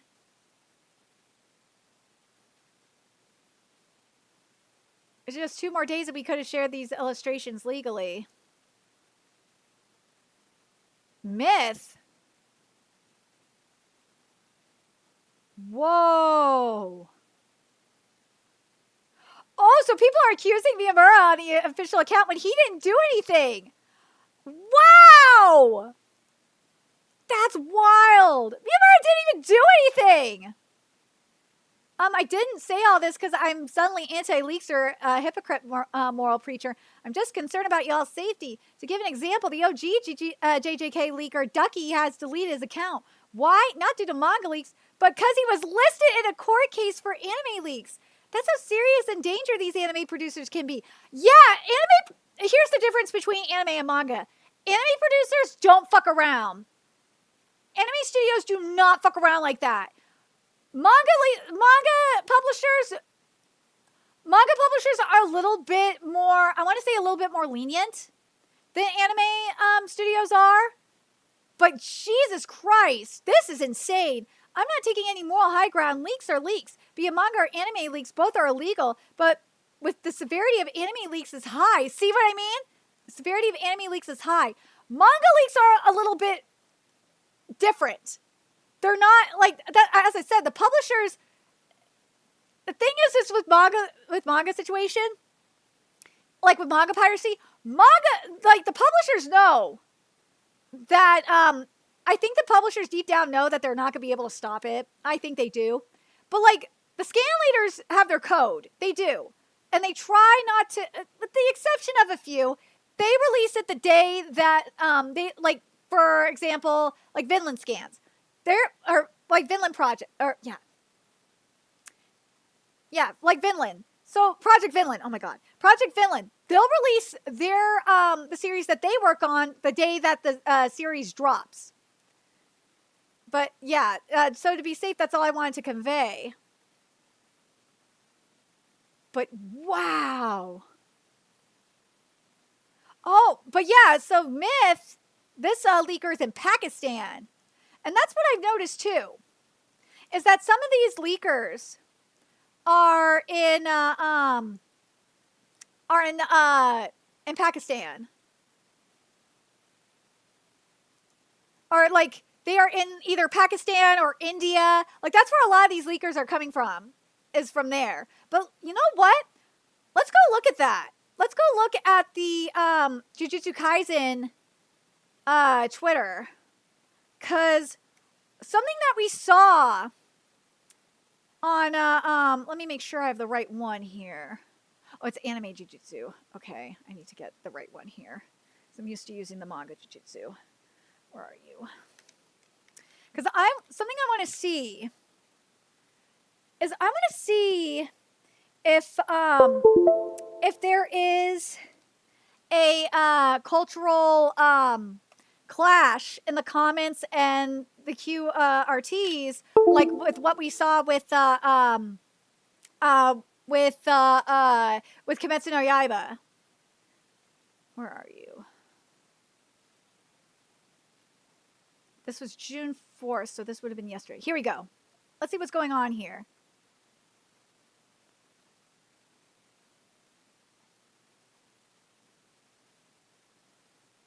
So it says at least this Jujutsu Kaisen tweet is less silly, a less silly version of the Demon Slayer tweet where they cried about recording a trailer in a theater. But it's very obvious again that people will record and and a reminder tweet that it's against the law, won't do anything, which is very true.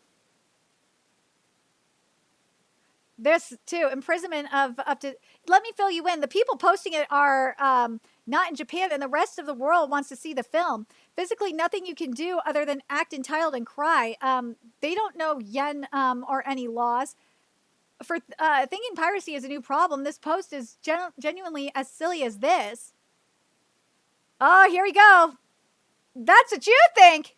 And if you think, oh, I live somewhere far from the Japan police can reach me, what could they even do? Recently, anime producers literally applied for a court order to reveal the personal info of Twitter accounts who shared anime links so they can fucking subpoena them. Yeah, they did. We just saw it. We saw it with Toho. That's what I think they're talking about here. Is the one with Toho. Let me make sure this is the one I'm talking about here.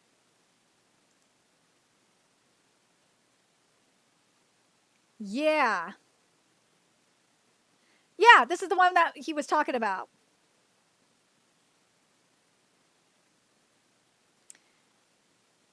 I'm going to put this, I'm going to QRT that post with this.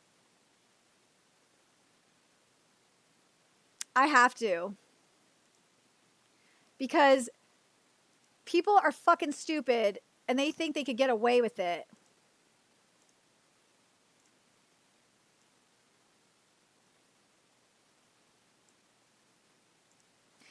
I'm so glad that I'm doing that. Dude, this stream is great, man. I'm so having fun with that.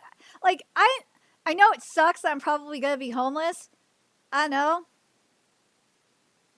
But, yeah. I need to have this too, I think.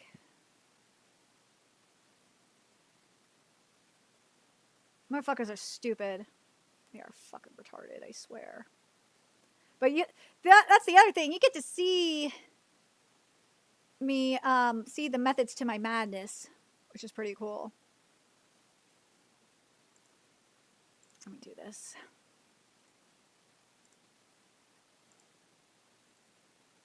Let me do this real quick.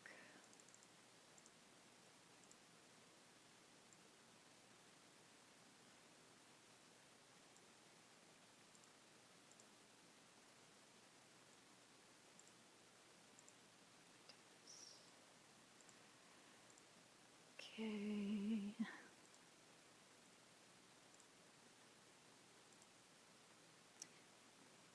I'm gonna do that. I'm gonna probably go like this. Toho's cracking down.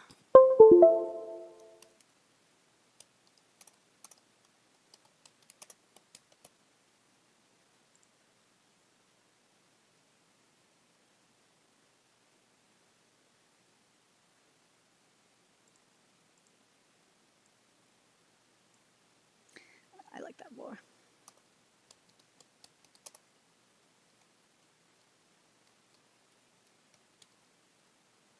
I like to. I'm gonna go with that. There we go. I'm glad they put that tweet out, though. I'm so glad I checked. But what do you guys think about this situation? Because first I'm not surprised in regards to Kimetsu no Yaiba, because that's something that would happen. But with Jujutsu Kaisen, I'm kind of not surprised with Jujutsu Kaisen, someone leaking it either. But I think it's insane that I'm not surprised with these studios cracking down. I'm not. Especially for big titles like Kimetsu no Yaiba and Jujutsu Kaisen. I'm not surprised. I'm not. What I think is more interesting, at least in my opinion, is the entitlement. But I'm glad Miyamura did point that out about how you're not going to escape it. It's called a subpoena. I want to go through a little bit more of these. And they say, please release globally. It's going to be released globally.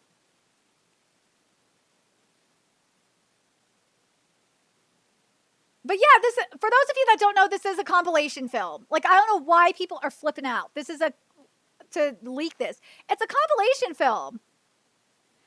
People who say it's wrong to not to release it simultaneously around the world can be translated as Many foreign films are often released in Japan with a delay, sometimes as long as a year. This phenomenon can be attributed to various factors such as timing of release, the production of subtitles or dubbing, and the adaptation to the Japanese market. This, though,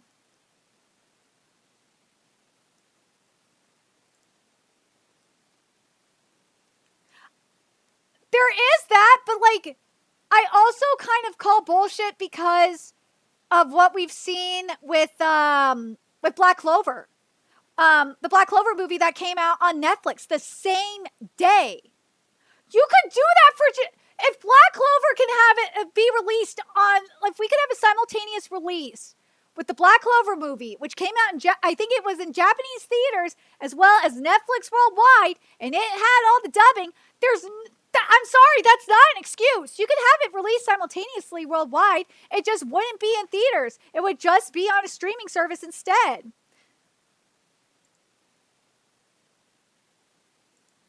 I gotta call bullshit. I do. God damn it, I hate that I'm shadow banned. I'm not, it's almost, oh God, it's almost 10 o'clock and I'm not even close to raising the fucking money I need for rent. I'm sober as hell, which really fucking sucks. I'm probably gonna, hold on a second. I'm gonna do this real quick. Shut up, keyboard.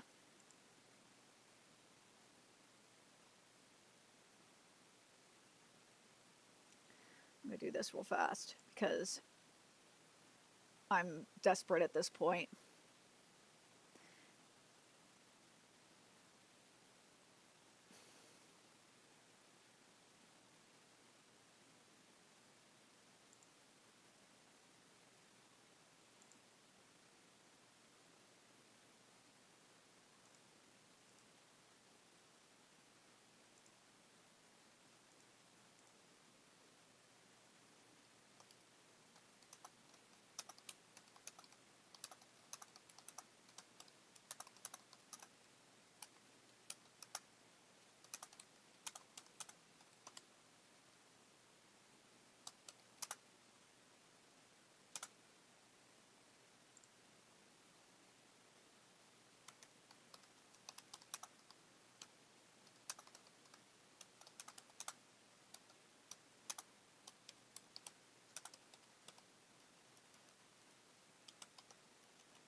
I just need to do something real quick, and then I will we'll get back to covering the cultural clash here, because this is a huge problem. This really is.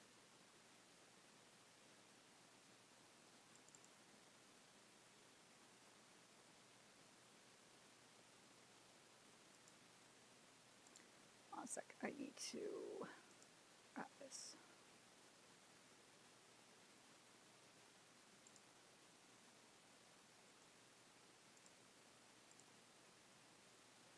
And then I'll get back to this.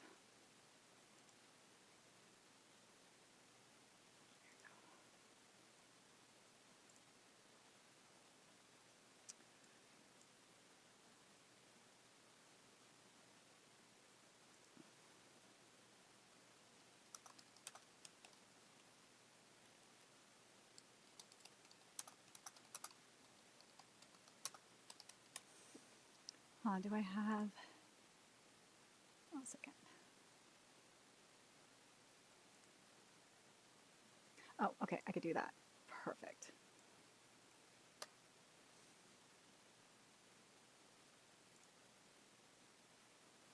Okay, now I feel better.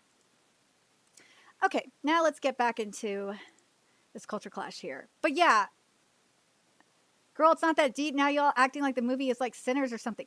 This is the problem. We saw this with Kimetsu no Yaiba, where, oh my God, that scared me. Holy shit. Stupid computer. Oh my God. I hate when my computer is like this. Again, I hate being broke. I'd be getting a better computer if I didn't have to deal with it. Okay, there we go. I think it's fine now. Okay, now we're good. Okay. So, as I said, this is a cultural clash, because you have this person here.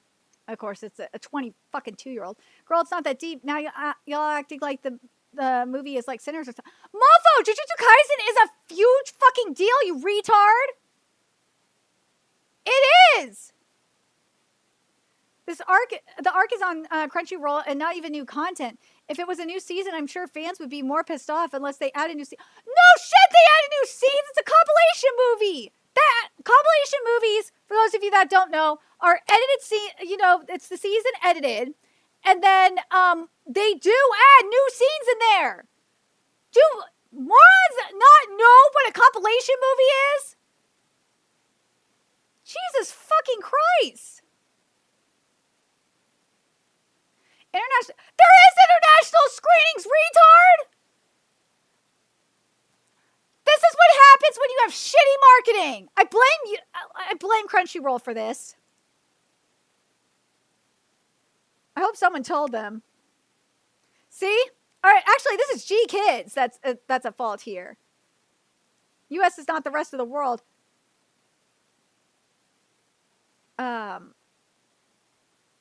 Yeah, here we go. I think it'll eventually be released in countries where the movie was previously shown. But yeah. Ooh, yeah. Hold on a second.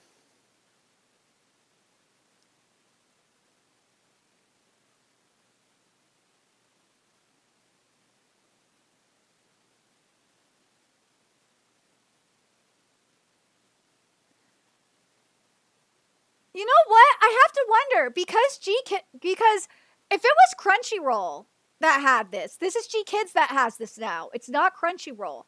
I wonder if things would be different if this would already have been taken care of. But at the same time, here's the thing. Asian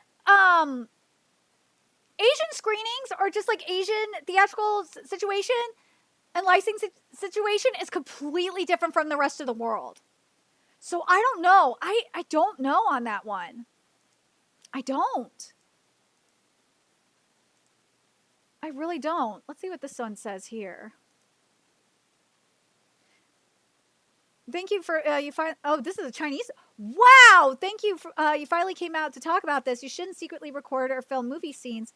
Being anime fans is not restricted by the law. It's so funny. Please ask the authorities to investigate and deal with it strictly. I'm surprised a Chinese fan said this.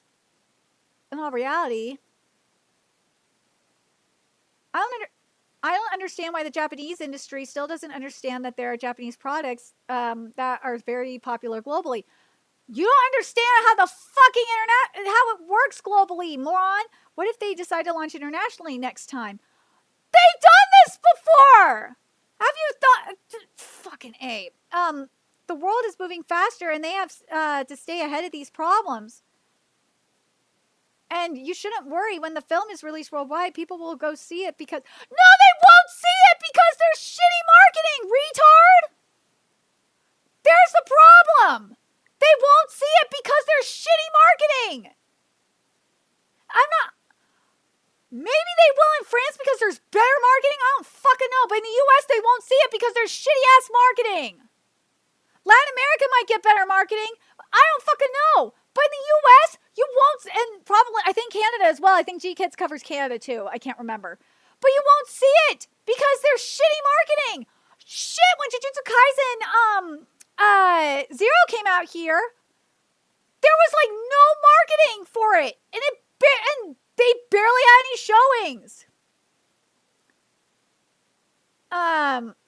The Japanese industry knows anime's global popularity. Anime is content for Japanese viewers. Exactly. They don't give a shit about you. And global expansion involves complex licensing, translation, and laws. That's it right here. Global, and this is why, like, say, K-Manga, for example, hasn't hit certain countries yet.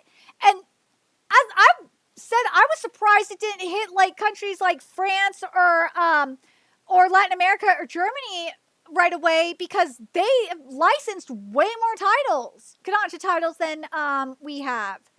So, but anyways, global expansion involves complex licensing, translation, and laws. Yeah, aka there's some countries that have extremely strict laws and they have to censor shit.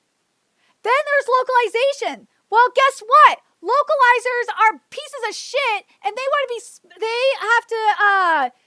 they cost a lot of money to hire localizers, at least in the US. I know it's stupid. It's fucking stupid. But English localization costs a lot of money. It does. It really does. And then in terms of the licensing shit, yeah, they have a lot working against them. They do.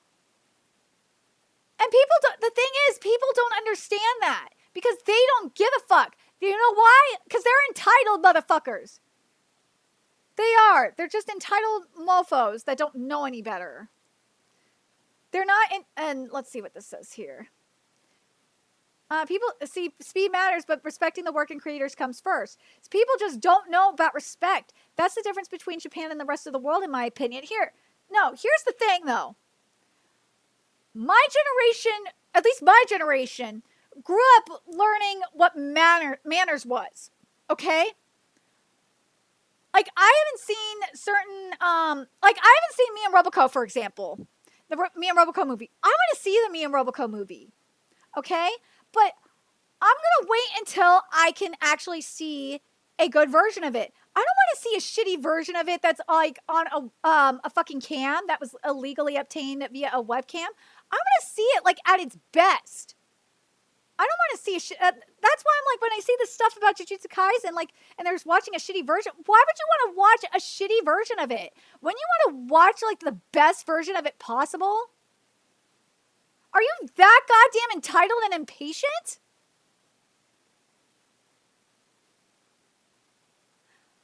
Like, for me, when it comes to, this is how I feel about manga. I do. I want to have like the most accurate translation possible. And well, guess what? A lot of the Viz translations are shit. They are. And I would rather pirate a better translation than read a shitty Viz localization. Like, for example, Detective Conan. Detective Conan's localization is absolutely shit. And I would rather wait a few extra days and read and cover the more accurate fan translation of Detective Conan than a shitty-ass botched Viz localization of Detective Conan. See, like, I'm willing to wait a few days. I am. I'll wait a few days for a better translation. I'm willing to do it. For some series, I will do it. Certain series, I can't. Certain series, like for example, One Piece, it's just a better translation anyway. But like, and same with Sakamoto Days. When I get an accurate translation of Sakamoto Days, I'm gonna cover Sakamoto Days. Just how it is. But anyways, like, how these people are acting is just so unbelievable. Like, I'm gonna give another example. When Dragon Ball Superhero came out and it was leaking, or when it got leaked, I didn't watch the leak. Frankly, I didn't care about it that much. I really didn't, because I rarely watch Dragon Ball anime anymore. The only reason why I watched Dragon Ball Daima was, one, it was written by Toriyama, and two, it was connected to, it's supposed to be connected to Dragon Ball Super manga.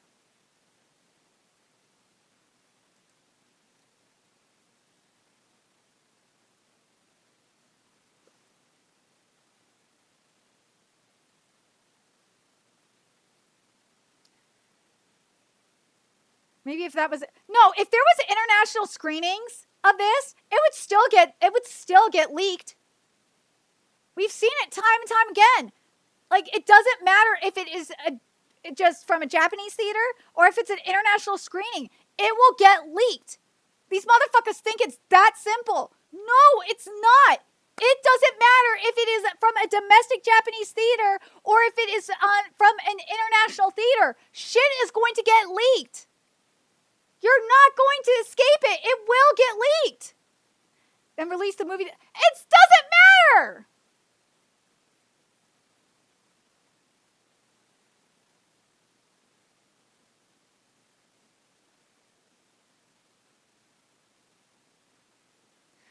they're going after Miyamura, saying is the one sharing those photos. He's not, though. We saw. Well, this is the one that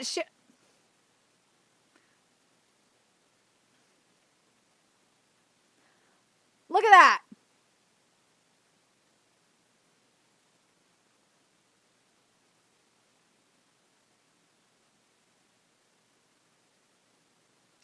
This is the one behind it, huh? So this is myth. This is the one behind it.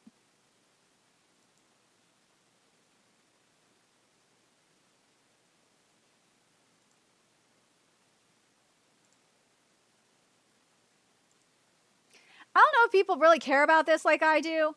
I just am so annoyed with the goddamn entitlement that is happening. Do not expect the fans from overseas to behave the same way Japanese audiences do. What the? I am trying to not show the leaks.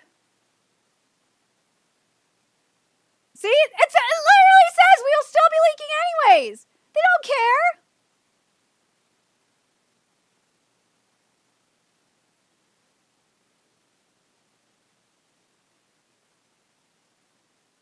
They don't care. No one fucking cares overseas. They do not care.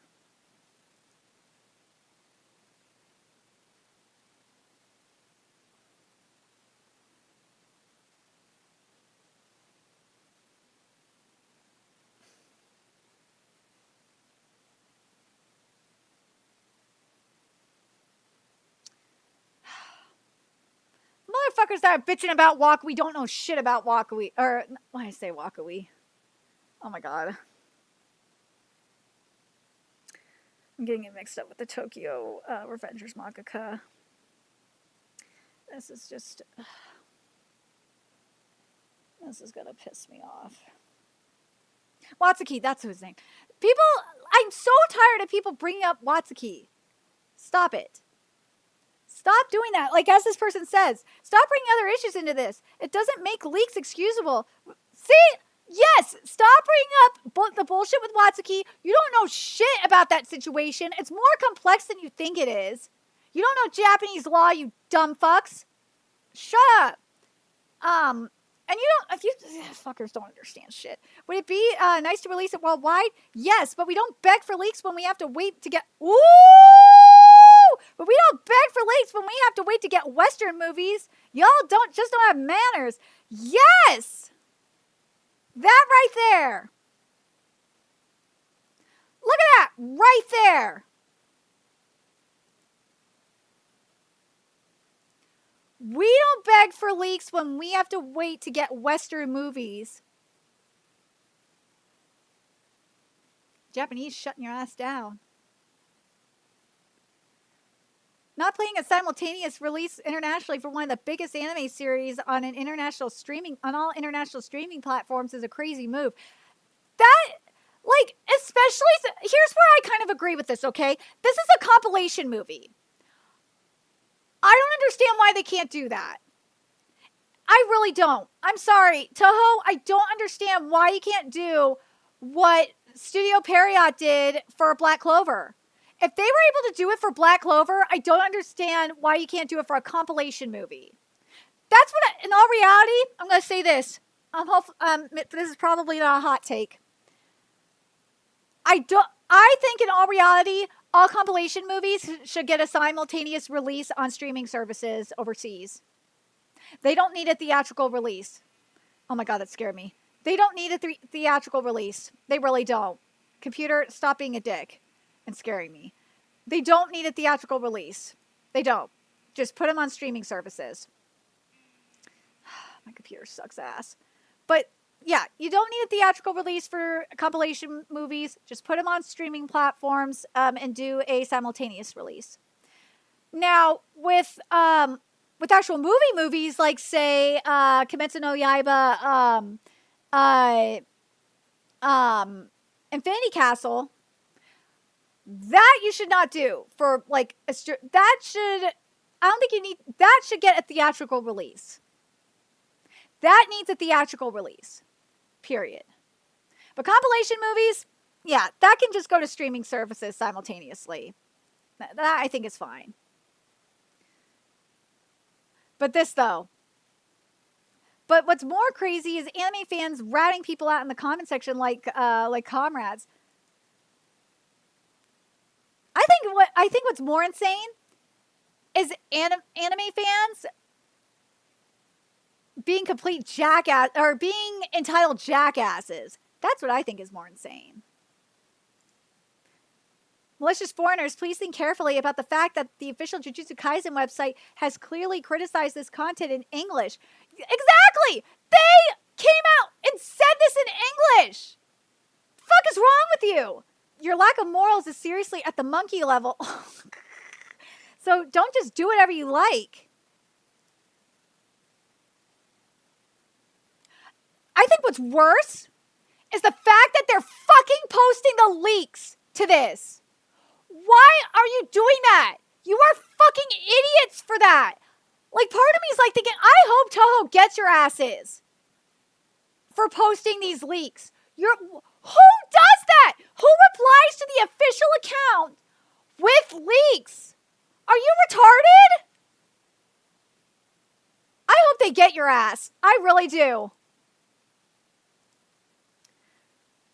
God, it really feels like I'm just talking into the void. I've been going for 4 hours, and goddamn, I'm not even close to being able to get my rent paid. And I'm probably going to be homeless this month, and I'm trying not to cry because this sucks. Of course, motherfuckers are going after Wakawee. And they're going after Oda too. Fuck you people. You guys are stupid. Fuck you guys. Fuck you guys for comparing this to a leak. Why are you comparing this shit to a leak? You guys are being fucking retarded. This is like apples and oranges. You guys are being so stupid. So stupid. So retarded. This is so retarded. So make the film available for all countries and not just Japan and the United States. Well, why don't you go ask the people? It's not their fault for this. It's not. Go ask your country to do it. It's not like Japan just was like, oh, here, G-Kids, go do it. No, it's called a proper fucking process for this. God, retards. Recording a movie in theaters, it hasn't been out for years. What are you talking about? This is Jujutsu Kaisen, not Kimetsu no Yaiba, you fucking moron. Look how entitled these people are. What's wrong with you?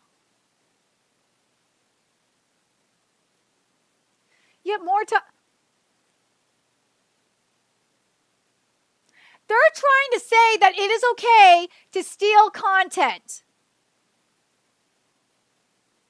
from a movie theater because Watsuki only had 5 years in prison. The fuck is wrong with you?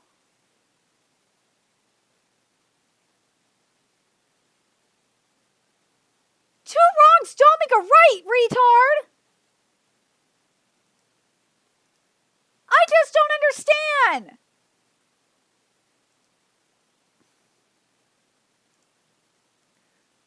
Let's see what this says here. Oh, this is probably just a message translated. Yeah. That's what that is. Let's see. I want to see what the Japanese are saying. In the West, copyright laws are different, so they may be more lenient when it comes to this sort of thing. But for some reason, there are a lot of people who will be nasty if you go to another country and break the laws there. This also includes the unauthorized reproduction of illustrations and the unauthorized use of music. When asked about this, they usually get angry and make excuses like, it's public, it's my freedom, or shut up. Seriously, it's because of fair use laws. That's why. But you guys are fucking retarded. By the way, I am in favor of fair use law. I feel a little disappointed that there is no such law in Japan. I agree with that. I have no problem with fair use law. I don't. The problem I have here from the West, from overseas fans' reaction, is I do not like how entitled they're sounding.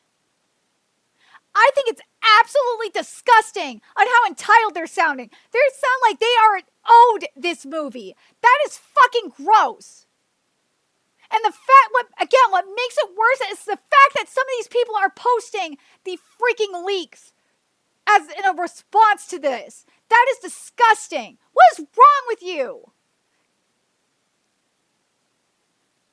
All you had to do was ask, well, this is messy. All you had to do was say, this is messed up. Is there what can we do to make this available in our country a lot easier? Like, what do we need to do? Who do we need to talk to? Like, that's all you had to do. Quit being jackasses. Oh, wait. That's right. You weren't raised right. It's true, many Japanese bad people at least show some guilt when they are reprimanded. But foreigners don't even do that and for some reason get angry. Yeah, there's a world of difference in morals. Exactly. It's not... My generation, I don't think, was brought up this way. I think these are mainly Zoomers that are being complete assholes. I don't know what is wrong with these people.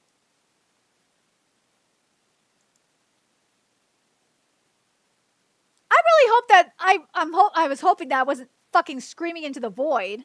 I really hope I wasn't. I really wanted to have a discussion about this because this is something that really pisses me off. I just don't understand. I wasn't raised like this. I wasn't raised to be a complete jackass like this. What is wrong with these people?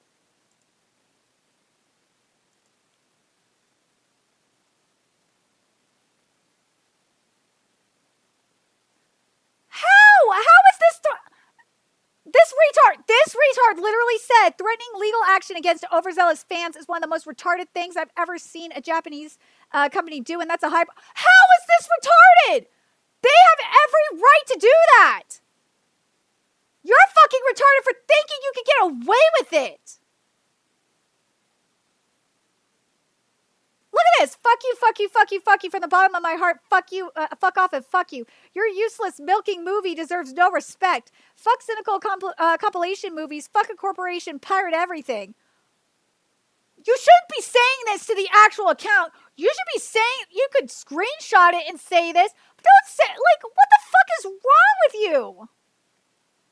Of course, pronouns.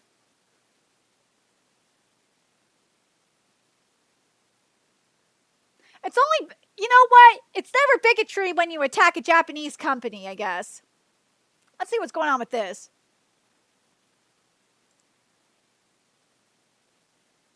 They are literally hyping themselves up to go and pay to watch your movie. They're not going to pay to watch your movie! Or watch the movie, retard!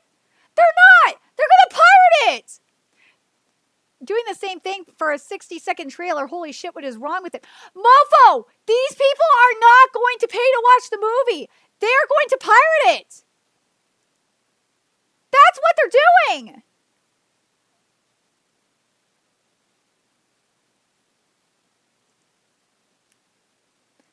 "10 years in prison." Oh my god, they've gotten serious over... Whoa, what do you want? Don't leak shit. 10 years in prison, but don't give a fuck about the actual issue. Pedomangakas roaming around and still have a platform.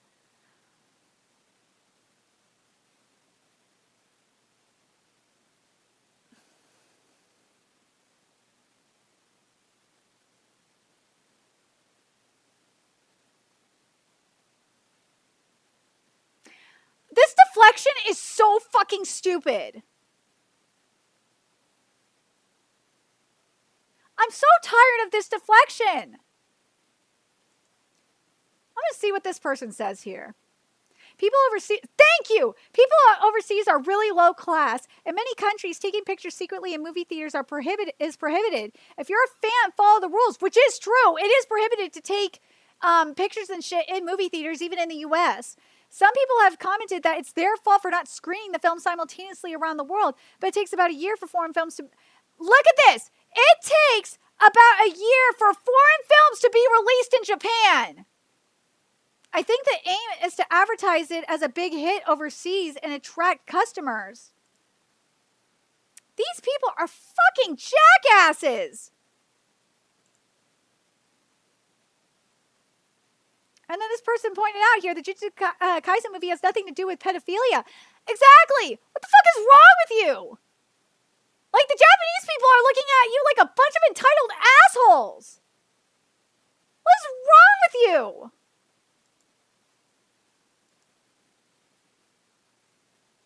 I just don't... Like, again, I want to point out what this person said. Look at this. Look at the tweets they're putting up.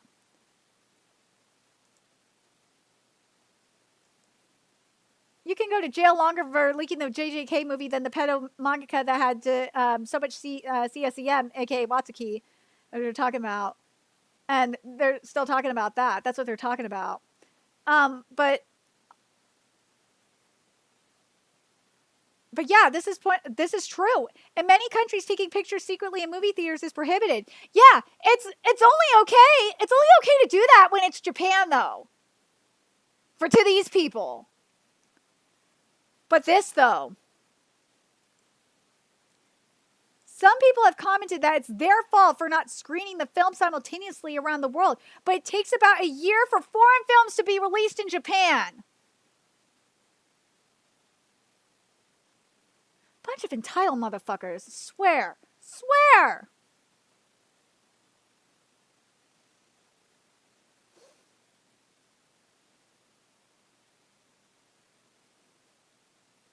This motherfucker has the nerve to post a link to the actual leaked copy of the film. What is wrong with you? Who does this?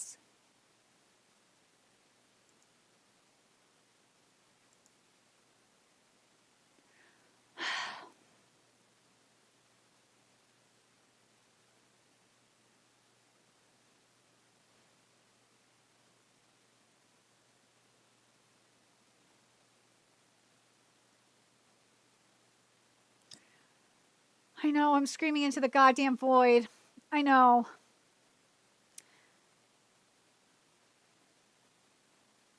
Fuck you. Bro, fuck this. Like, seriously.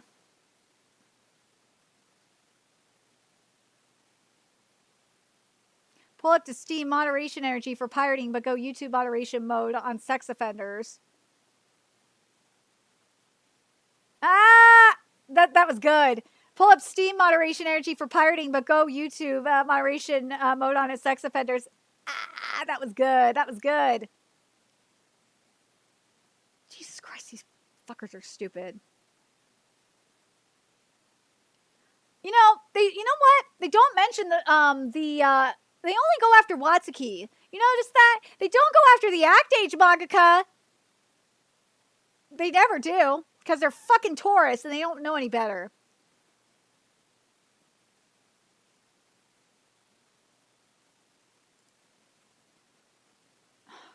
People fucking piss me off.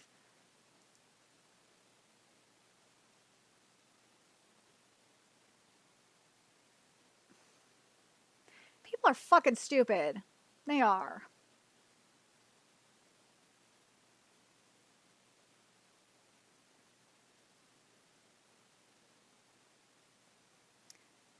But yeah, we saw it with Kimetsu no Yaiba. We're seeing it with Jujutsu Kaisen as well. It's just, this is insane. I'm very curious what you guys think about this for the compilation movie situation. Oh my god. That's my baby. That's my Zonka. Oh my god, what did Arana draw this one? Please say Arana drew this. Please say Arana drew this. That's my man! That's my Zonka! That's my boy! I love him. That is my man right there. I love Zonka. I love him. That is my husbando right there. That is my husbando. I'll tweet. I'm going to respond to that later. But that is my husbando. I love Zonka. I do. Well, that was fast. It took all of 12 hours for the Switch to be hacked. Not surprised. Like, just don't underestimate hackers like that. I don't know. Nintendo is stupid for that. Ooh, Deku and Bakugo look really cute in that. Is this a new collab? Oh, so this is a new collab. Nano All Small Collection 5th edition T-shirt will be on the cover of Men's Nano August 9th combined issue extra edition. And this is drawn by Horikoshi. This is cute. I like these outfits. I love Bakugo's jacket. I would totally be wearing this jacket. And I love the pants. The pants are cute. I'm not just saying that because I am a Bakugo stan. Bakugo looks really, really sick in this. Deku looks okay, but I wish Deku was wearing a puffer jacket like Bakugo. Why is he not wearing like a green puffer? That's weird.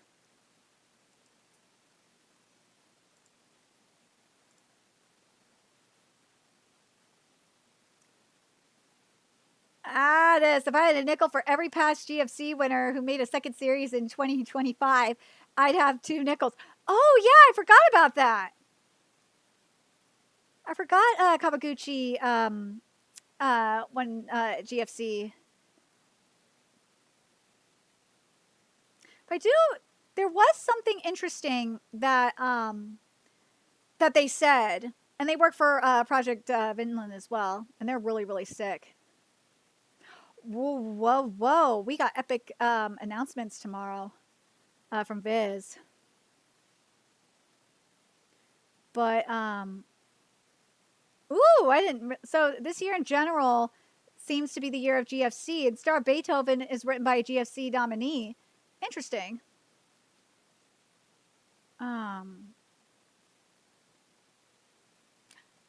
that's gaming. Okay.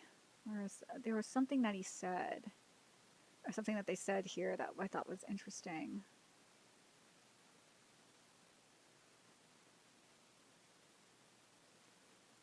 This is the one I wanted. Jump is being very ambitious here. Instead of doing one sport manga that gets canceled because teenagers don't like sports, they decided to do 3 sports manga that will all be canceled because teenagers don't like sports. They're kidding, but I got a feeling that's going to be the case. Shonen sports has been dead for a long while, and not just in Jump. Nah. Again, this is where I kind of disagree because Bungo exist. Unless Blue Lock is the only one successful sport manga out of a Bungo exists magazine in a while. I guess Red Blue, but it isn't a huge hit by any means, unless one of these is more fantastical and crazy. There's also Oblivion Battery in Jump Plus, which does very well. Rugby Rumble has been running for a while, but its sales are tiny. Where's the other one? Because someone mentioned it here. And the replies. I think it was here. I think someone else mentioned it.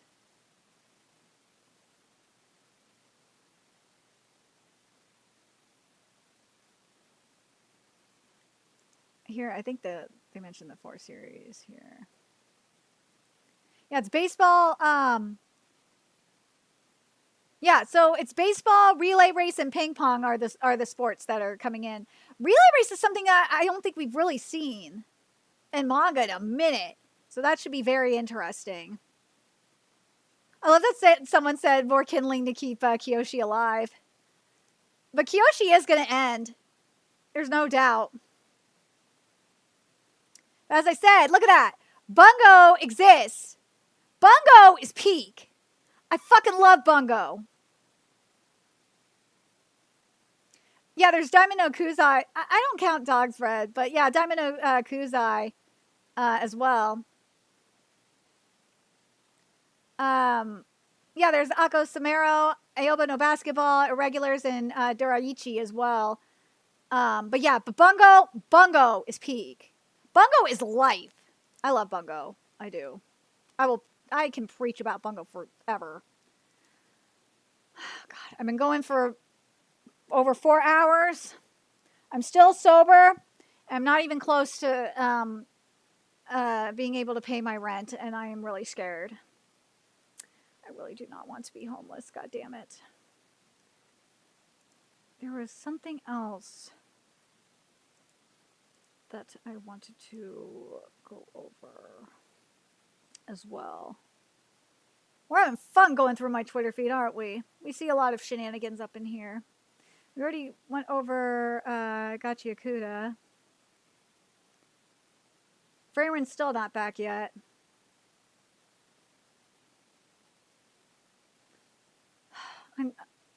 I swear to God, if Eunuch of Empire gets axed, I will hate life. I'm happy that Marshall King is doing well. I know, speaking of, I know I'm behind on Marshall King. I will definitely be covering it. But what's this? Recently, due to a certain event, a lot of foreign animators contacted me asking to clarify how production materials, copyright ownership works in the anime industry. And given that, I will explain this multiple times over again. And here's a thread of the basic info. Okay, so this is Buddha Productions manager here. Okay, let's see. It's very important to start by saying that there is a fundamental difference between law and industry etiquette. Most studios will ask you to follow etiquette that is not legally binding by any means. And the reason that studios historically struggle to act like corporations and implement legally binding policies for production materials due to multiple roadblocks, policymakers with no experience, copyright, limited cash flow, favoring more gray area solutions. So in multiple situations, production people and veterans will tell you to act in a certain way, even if acting in a different way is perfectly legal. However, that doesn't mean you're justified to break a relationship of trust just because you can't be sued. This is very true. You will be understandably seen as a troublemaker, and while you might not agree with certain policies, the studio and its client rely on those policies to strategize their social media presence and whatnots. So I absolutely condemn breaking company policy for selfish reasons. All right, so here we go. Who owns my production material for X show? Well, if you if you didn't sign a copyright transfer agreement with the company, you actually own your production materials. The company needs to make you sign a contract or an agreement to pass those copyright onto them or a third party. Yeah, so yeah, make sure if you're a creator, don't do that. If you wait, yeah, do I own the copyrights for the characters in my production materials? If you were asked to invent a character design for a project and you didn't sign anything, you own the characters. If you reference materials to depict an already existing character, you don't. So, yeah, if you're making your own character designs, your original character designs, well, make sure you don't sign anything.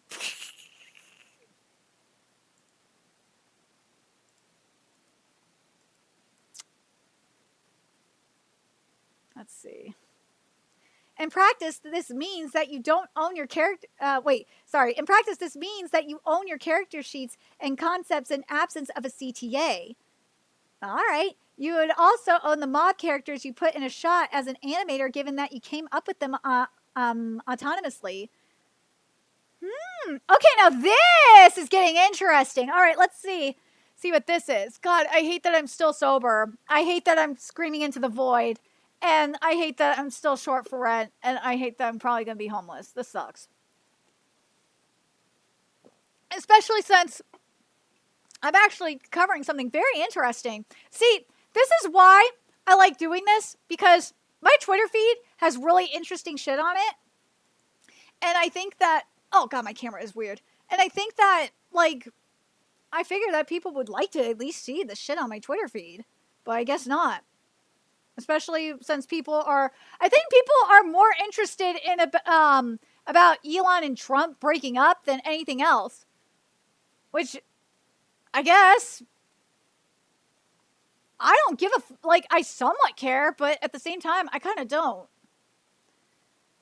Everyone and their mother is talking about it. Why would I talk about something that everyone and their mother is talking about? But this is where I think it gets interesting. Can the studio train an AI model without my permission on my production materials? Woo!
All right. This is where it gets interesting. Because it says this about AI. Unfortunately, yes, but this has nothing to do with any right transfer, but rather the free-for-all scraping clause of the 30-4 article of the Copyright Code. Interesting. The best you can do to protect yourself is to create an agreement template to make a studio representative sign when you work with them. But this doesn't limit any other third party to still scrape your data if they're able to get it. Wow! I did not see that coming. That, though. Wow! I was not expecting to talk about that today. All right. I'm curious what you guys think about that. That's nuts. I wrote the, here's the final question here on this thread. I wrote the name of the copyright holder of my production materials tweet wrong, or I forgot the copyright mark. Did I do something illegal? No, the copyright mark and the name of the copyright holder is there just to make the copyright holder easier to reach. But I think what the interesting thing about this is that for the most part, you own the rights to your characters and your production materials as long as you invented it and didn't sign anything. That's awesome.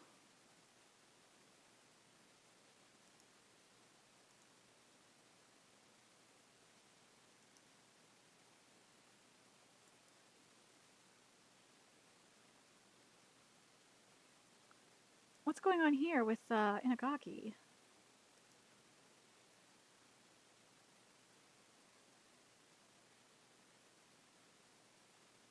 Oh, this is interesting. Hold on, let me see what this question is. What is the most deceptive experience in your life? The only thing I could think of is that I happened to go to a restaurant. I saw someone I knew there, but maybe I could find someone if I looked. All right, let's see what this is. God, 69. This is going viral in Japan. But let's see what this is. When I was still an amateur, I applied for a manga award. If I didn't hear anything before the announcement, it meant I'd obviously been rejected. I saw a Jump magazine cover at a convenience store, and it said, "First time to win the grand prize." I thought, wow, it won the grand prize. When I opened my eyes, oh my God, it turned out to be my own work. And it was iShield 21, by the way. Wow. Wow. Who would have thought that would be how Inagaki found out that they won an award? Interesting, right? But anyways, like, see, this is why I say my Twitter feed gets very interesting at times. God, I hate this. I hate this so much. Oh, here we go. This is what I was looking for. Let's take a look at this. So what this is here, actually, let me just pull up the tweet because that will be a lot easier than just having the image. So here's Gums. We got the webcomic, the manga, and the anime.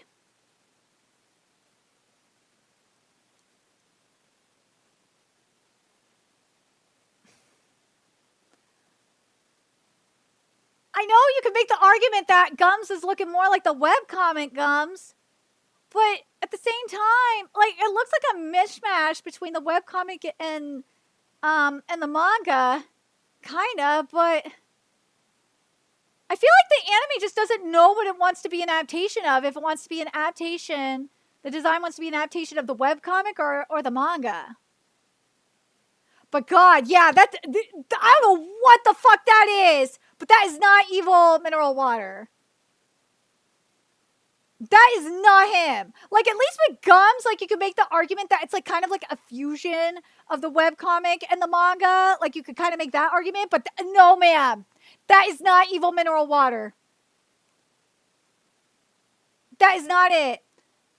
I don't know, Evil Natural Water will be CGI or TD, but it doesn't matter since it won't have any screen time in Season 3. And the ones that are going to show up in Season 3 are looking good enough, so I hope they cook if they have to.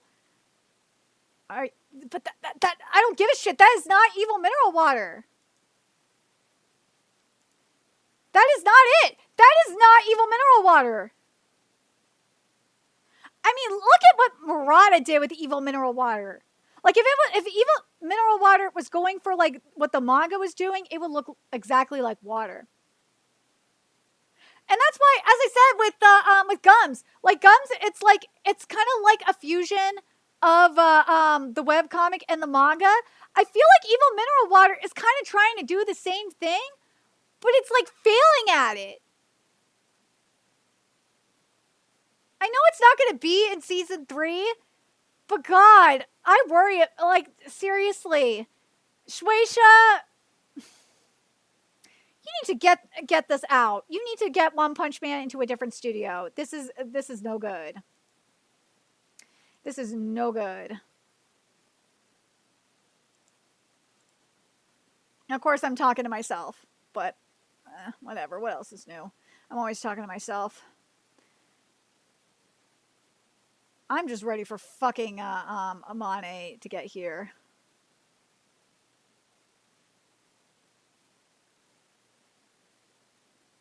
How the hell did this get gay?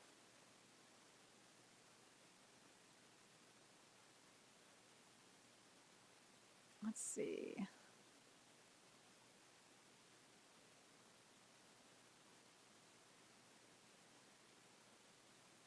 All right, let's see. Oh my God, we're gonna have Packer versus Steelers, dude. That's gonna be amazing because Aaron Rodgers is now on the Steelers, so that's gonna be fucking sick. I hate that. I hate this so much. I really do.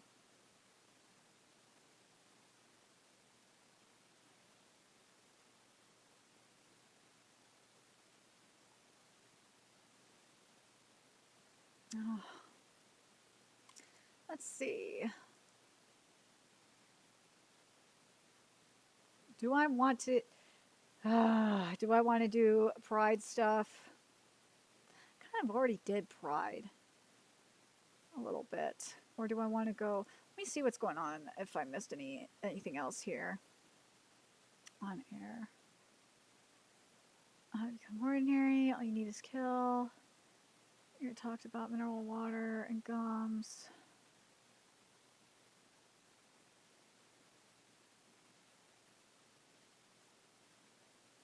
Oh yeah, there's from the kitchen.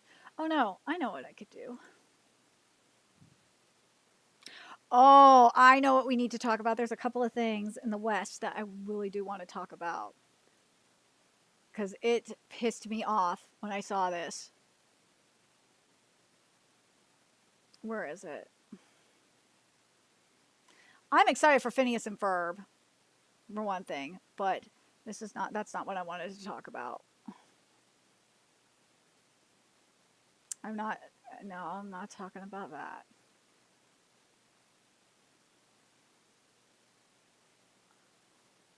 What?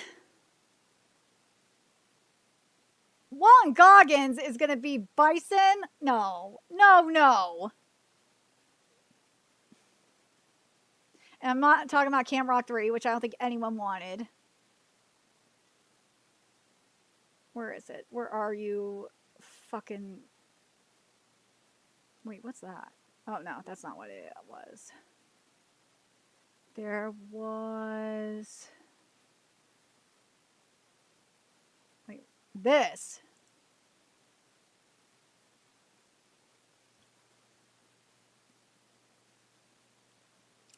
Why? Why?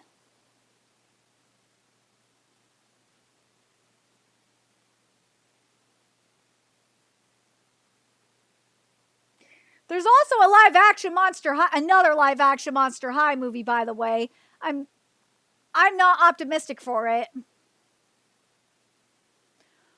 But who asked for this?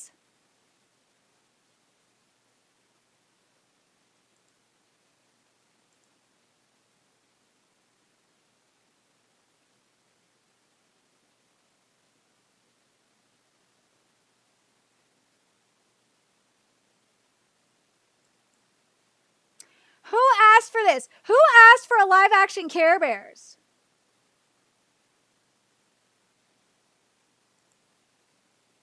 Who asked for live action Care Bears?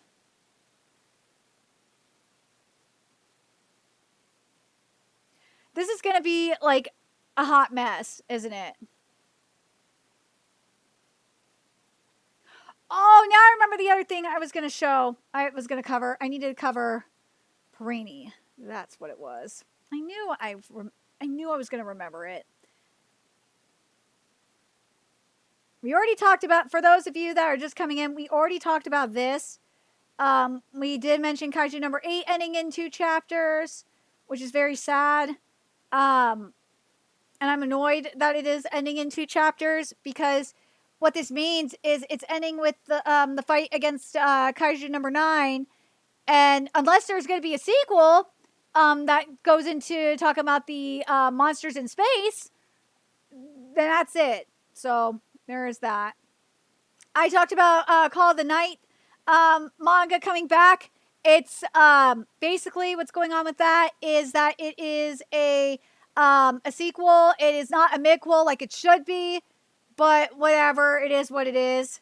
We just talked about the Jujutsu Kaisen compilation movie leaks, and of course, similar to what we saw with Demon Slayer. Hey, Kitty. Oh, you got eye bogeys. Westerners are just being complete entitled assholes, and they're just like with Kimetsu no Yaiba. They're saying that you're doing more for this than you are for Watsuki. I'm just like, and even the Japanese are like, dude, you guys are being fucking stupid. Stop. There was one other thing. Whoa! I didn't see this. That Korean publishers are filing lawsuit against Apple over illegal monopolistic control of app distribution? What? Wait, what? Hold up. We need to cover this. Let's take a look at this. Because this is huge. Because Google has already dealt with a similar antitrust lawsuit. And Apple has been needing a date with antitrust. So this is going to be good. All right, let's take a look at this. So the Korean Publishers Association, the Korean Electronic Publishing Association, which both comprise of multiple webtoon and web novel companies, as well as iOS developer Dan Scalise and Korean app developer Peng Sky, collectively the plaintiffs are KPA, etc., all filed a class action lawsuit against tech giant Apple on May 23rd, alleging past and ongoing anti-competitive behavior. Wow! So they're seeking damages due to revenue loss from Apple's anti-competitive conduct, which mandated the most digital purchases related to iOS app. To an iOS app must use its payment system, of which Apple took a 30% cut. And iOS app developers weren't allowed to suggest their own payment services within the app and weren't allowed to link out from the app to external payment options. Woo! And the 30% fee also applies to purchases on the App Store. And app distribution via third-party app stores, which could have provided lower fees, isn't permitted on iOS except in the EU. Dude, the antitrust lawsuits are coming. This is a long time coming. Oh my God, I've been waiting for this forever. Apple also blocked developers from communicating with many users through email notifications and other means about alternative payment options, stifling competition. Ooh! And the lawsuit calls for an order to permanently bar Apple from engaging in further illegal monopolistic conduct with regard to iOS app distribution and payment processing services. Dude, Apple's in deep shit. Apple is in deep shit. Woo! Apple is in deep shit. They are. Apple was already in trouble was borderline antitrust lawsuit, was heading into antitrust lawsuit fuckery for a while, but damn, that right there, Apple's in trouble. They're in trouble. Let's see. Kim Won-chol, CEO of the major Korean web novel publisher Mompia, is the current chairman of the Korean Electronic Publishing Association. And KEPA's members include representatives from webtoon and web novel publishers Reedy, Jora, Leon, Delight Books, Mr. Blue, U Paper, and dozens of others. Also, party to the lawsuit is the KPA, the oldest publishing association in the country, comprising hundreds of members, including Mumpia, soul leveling publisher DNC Media. Ooh, shit, they are fucked. And Hakusan Publishing, which publishes original IP and imports Japanese titles such as Attack on Titan, Demon Slayer, and Chainsaw Man. A press release from KPA quoted Kim, who said, "This lawsuit is for all who are judged to have been harmed by the policies of Apple and Google." Woo! Apple and Google. In particular, I asked for active participation and support from developers in various fields, including publishing, web novels, webtoons, and distribution apps. We can exert greater power when we collect cases of harm and join voices. Oh my God, Google, as I said, Google already dealt with an antitrust lawsuit, I think it was last year. Oh my God, being dealt with two of them? The plaintiffs in this case, this class action lawsuit, are mostly representing large U.S. app developers and all Korean developers, given that Apple settled with smaller U.S. developers, small app developers in a previous lawsuit. Those who didn't opt out of the small app developer settlement are barred from making future legal claims that arise from the same facts already argued in that case. That is fair. So they can't double dip. The plaintiffs also represent any app developer globally whose country applies U.S. court judgments. Oh shit! Small app developers are defined below. Okay, so this the small app developer agreement they're talking about was in August 24th, 2021. So yeah, they cannot double dip. So likely, okay, let's see. All right, here, this is interesting though. Separately, the plaintiffs have also requested that this class action lawsuit be formally related to a lawsuit initiated by Epic Games against Apple, as it relies on many of the findings already established, and they share very similar grievances. This will save time, and they also request the same judge to preside over both cases. Oh, shit.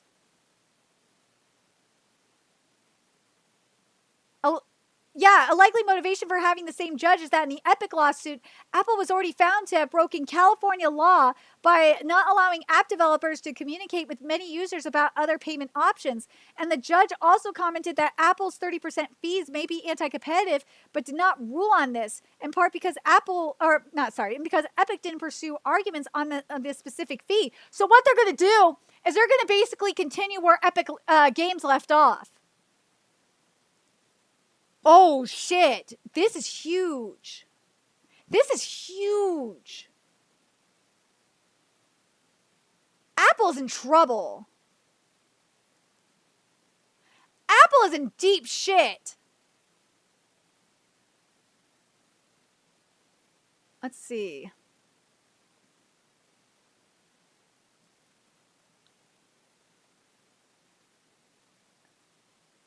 So yeah, so basically with this lawsuit,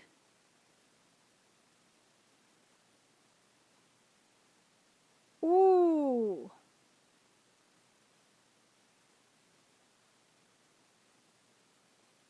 What's this? Let's see. Hold on a second. So so it says here, I read this earlier, they also plan to file a lawsuit against Google over similar anti-competitive allegations, which I don't think Epic Games did. So basically, as I said, what they're doing is they're taking what Epic Games did and they're continuing where they left off because they set the foundation. So this is going to be very interesting. And the KPA estimates the damages or the damage caused by Apple's fees on Korean publishers alone is approximately I'm going to read the US dollars, $43.5 to $58 million a year. Dude, I got to wonder what's happening with Google. Does it say what happened with Google? It just says what happened with Apple. But what about Google? Like, I understand the argument. Apple, they got a case. But what about Google? What is Google doing?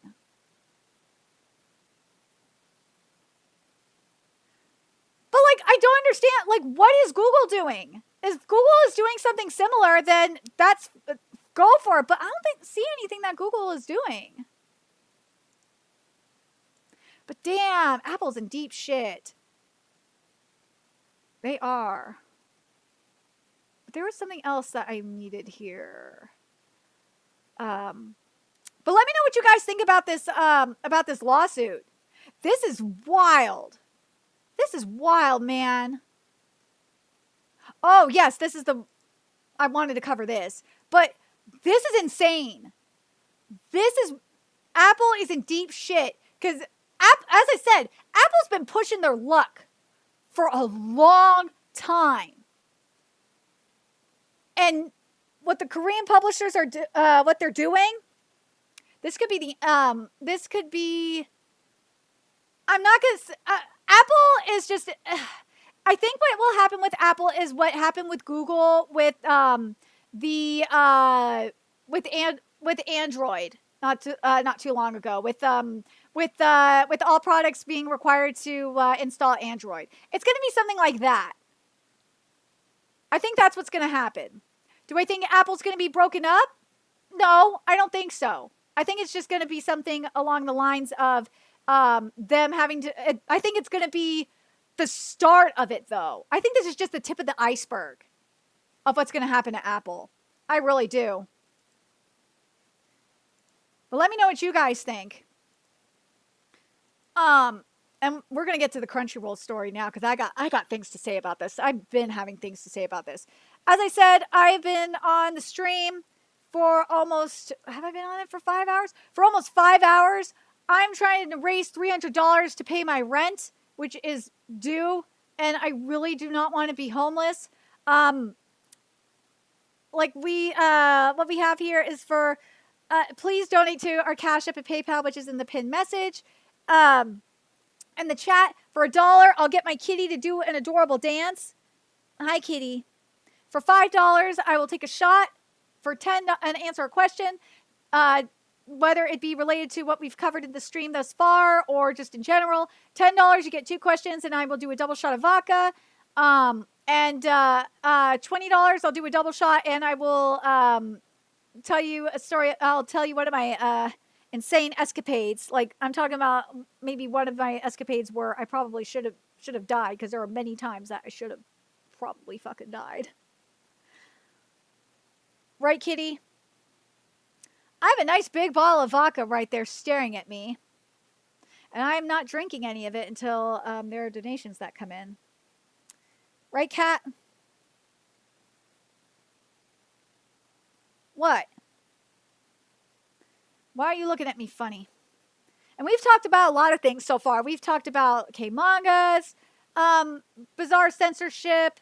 We've talked about like some of the insane developments that have happened in manga this past week, like with Kanojo Okarashimasu, Aono Exorcist, Grand Blue, just to name a few. We've talked about the Megan Thee Stallion anime, quote-unquote anime. We've talked about we just literally talked about obviously the stuff with Apple. We talked about the Jujutsu Kaisen anime situation, and Miyamura has nothing to do with that one, by the way. And we talked similar to what happened with Kimetsu no Yaiba. There's the cultural clash shit happening. What else did we talk about? Oh my god, my mind is just. Oh yeah, we talked about the Weekly Shonen Jump series getting axed. Starting with Super Psychic Policeman Shoujo this week, and the series replacing it. And what else did we talk about, kitty? Oh my god, there's something else. Oh, we talked about the new Call of the Night manga. We talked about the new we talked about Kaiju number 8 ending. We talked about some of the series or some of the games that were announced at State of Play. Like, there's so much we can talk about. There's plenty to talk about. And I will talk about it for as long as I need to. Because I really, really do not... Well, because one, I like talking about it. And I really would like to have these conversations. And two, it's like I really would prefer not to be homeless, and I would like to make money doing this. But, oh yeah, and we also talked about Nielsen numbers, because we found out that with Nielsen, we found out that Dan Dan is not the #1 anime. Nah, Nielsen's numbers are just really screwy. They're not including Crunchyroll's paid subscriber numbers, and they're not including High Dive's numbers either. And something else that I noticed is they did not include, is that they only included like Soul Leveling and Apothecary Diaries, and they didn't include like Dragon Ball Daima or Sakamoto Days, which I thought was very odd. Obviously, they're not including piracy numbers, but still, you know what I mean. Oh, and we also talked about the Gachi Akuda news that dropped while we were on stream. But yeah, like there's so much that we talked about, and I like to talk about more, and we're going to talk about more with speaking of Crunchyroll. But yeah, I'm really sad though, because I would like to not have to worry about being homeless, but so far it is not looking good for us. It's not looking good for us, Kat. It's never looking good for us, is it, Kat? Nope, it's not. We're not doing so well, kitty. Why are you looking at me like that? Yeah, Kat, we're not loved. That's just how it is, unfortunately. But this is what I thought was very interesting. And the reason why I want to talk about this is because Perini, well, obviously Perini pisses me off. And I want to go the fuck. I wish I was drunk saying that, doing a drunk rant on this, but whatever, it is what it is. I literally can't win at anything right now. I just can't. But anyways. So, in a BBC News interview with Tom Gherkin, Perini talked about the company's growth in how Japanese anime has exploded in popularity around the world, as well as how other streamers like Netflix are starting to get more competitive when it comes to this particular entertainment space. Well, as I've said, in a Verge interview, Perini said he wanted Netflix to be the gateway to Crunchyroll. Well, I said that was going to backfire on him. Yeah, it kind of is. Netflix, and this is what he said. I love this man for saying this. Netflix got the license for Delicious in Dungeon. Was that show, for example, that you yourself were trying to get on Crunchyroll? But then Netflix swooped in? Gherkin asked. Nodding along to the question, Perini responded without specifically referring to the series. Yeah, there's almost 300 new shows made in Japan every year, and we want to get as much of that content exclusively on our service. Really now? You didn't try that hard when Bleach was available? You lost Bleach to Disney.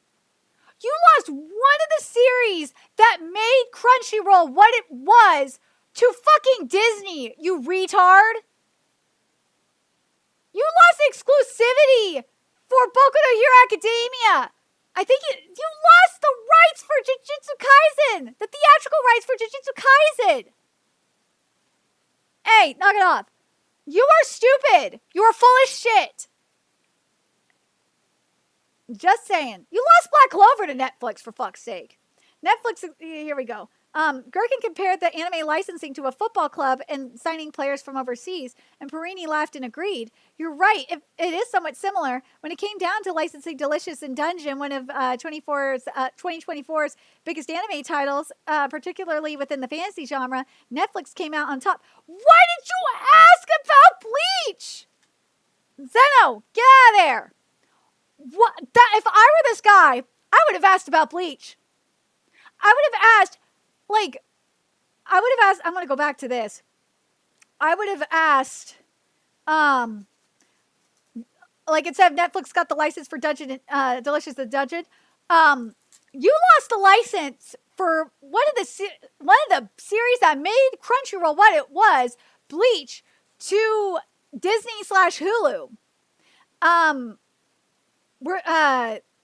Was that a show, for example, that you were yourselves trying to keep, or was that a show? Oh my God, let me reword this. Was Crunchyroll even trying to keep one of the biggest anime properties ever? Why did you ask that? That is what everyone wants to know is what the fuck happened to Bleach. Zeno, get out of there! Oh, God. Damn it, Kitty. Oh, is there anything else here? Okay, here we go. Perini continued.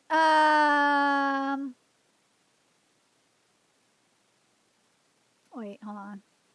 Here we go. Perhaps the biggest name in anime right now is Soul Leveling, and Perini talked about how the story attracts fans. See, this fucker deflected. He deflected.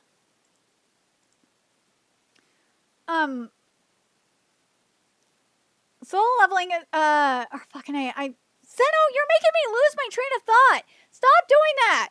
Soul Leveling. For all these fans that have grown up with games, they all know the trends and themes. When they see them with a narrative story, it is attractive. God damn it, cat! Stop it! Stop doing that! Bad kitty! Ugh! Stupid cat! I swear to God. Ugh!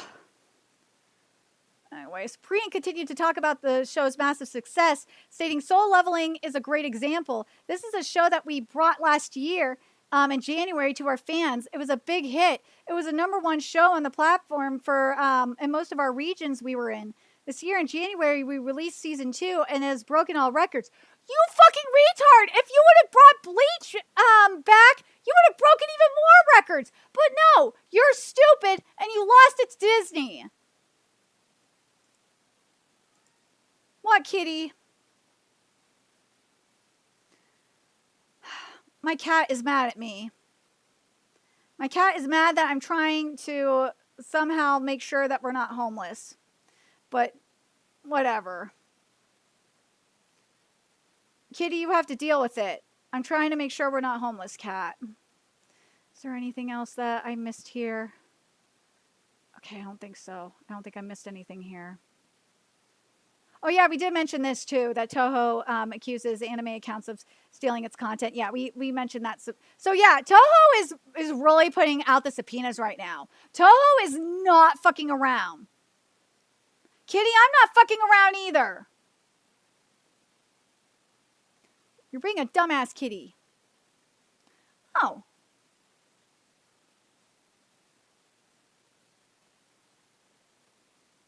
Ah!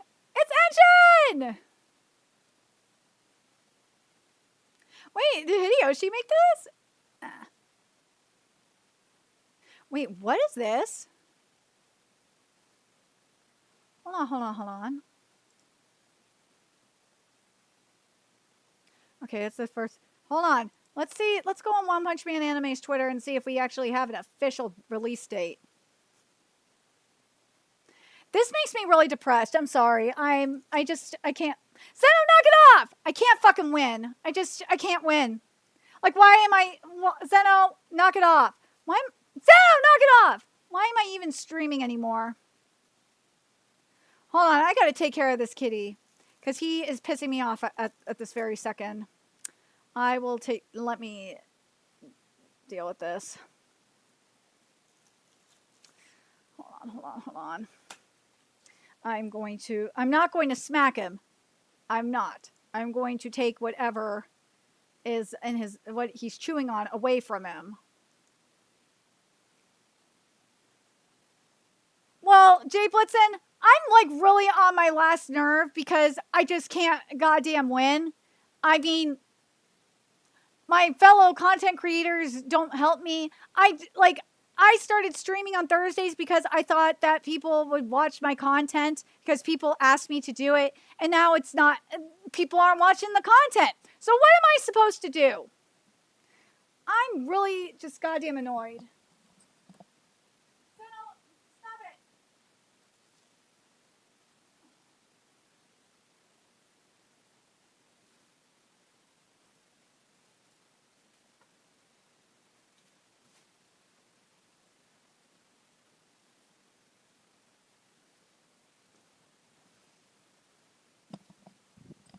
I've been here for basically 5 hours basically talking to myself and screaming into the void. And I just don't know what to do. I really don't. I don't know what to do. I don't. I don't know what to do.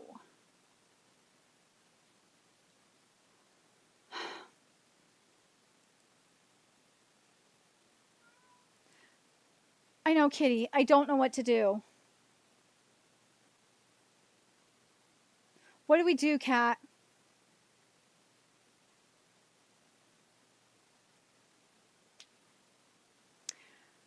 I mean, what am I supposed to do? People don't care about my content. They don't like I'm shadow banned. People just don't care.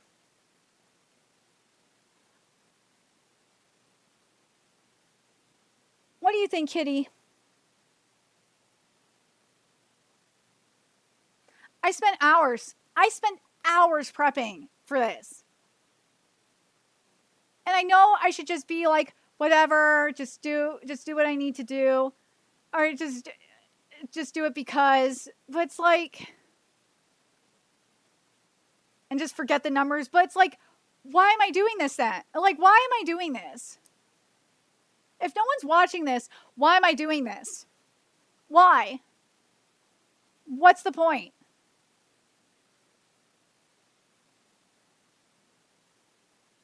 No, there's no way. I've been shadow banned on Twitter and YouTube for a long time. There's nothing I could do. Twitter's denying that I'm being shadow banned. They say they don't engage in it and they're full of shit. I can't do anything about it. And no one, I'm sorry, I'm getting emotional because I'm pissed. And no one will do anything to help me. I'm fighting this by myself. That's the thing. The only way, unless people want to keep sharing my content, really does help. That's the only thing I can think of. Sharing my content, getting the numbers up. Like, I don't know what to do. I have no one helping me. I'm doing this all by myself. I have no one. Sorry, Zeno, I have you. I only have Kitty. I got no one else but him. And I think he's getting annoyed at me. Because I'm paying more attention to this than I am to him.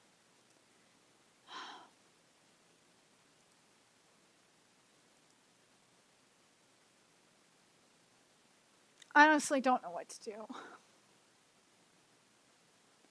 Like, I see other people's numbers and I'm just like, what the fuck am I doing? This is why I stopped streaming in the first place. Because I knew this shit would happen. I'd feel like crap. And then I'm just like, why am I doing this?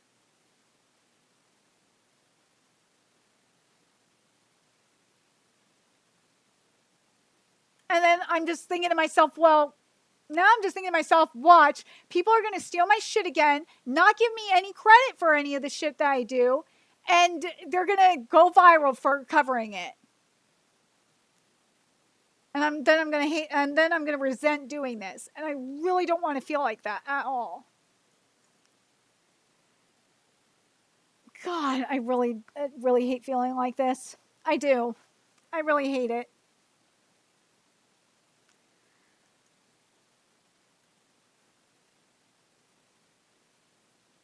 There's not, besides, I don't know. I honestly don't know if there are any immediate solutions. I was hoping that I was going to, have more views because I made close a lot of money last week.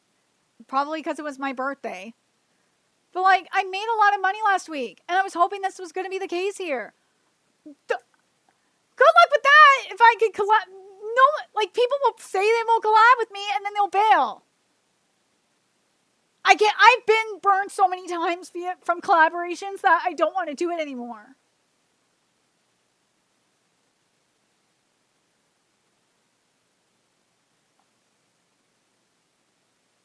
I've been backstabbed so much.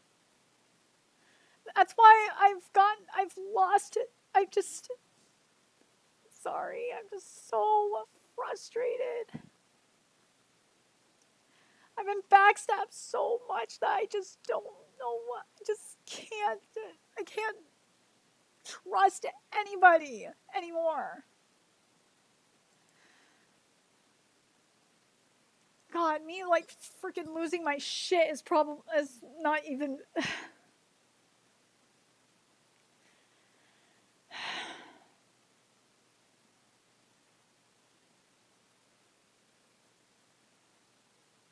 No one cares. No one cares about censorship no one cares about shit being censored. Well, maybe they do because it's not coming from a bigger personality's mouth. It's not coming from a rage baiter's mouth. Like, I don't know.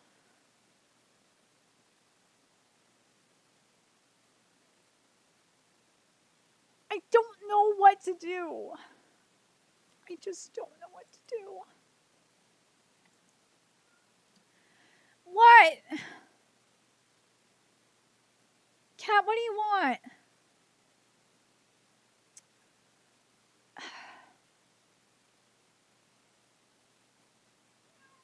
What? What? I really hope I didn't waste like 5 hours talking about this. I really hope I didn't.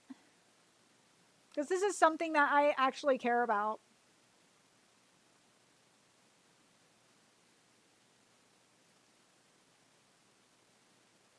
I've deleted tweets. I can't be off of social media for too long. I can't do that because I have to tweet my my YouTube content out. I have to. I can't be off of social media. That's just something I can't do. But I don't know what else to do. I just don't. I'm not going to talk about like the bullshit that's happening with Elon Trump. I don't give a shit about it. I don't care. Everyone else does, but I don't. I really don't. In the grand scheme of things, I just don't.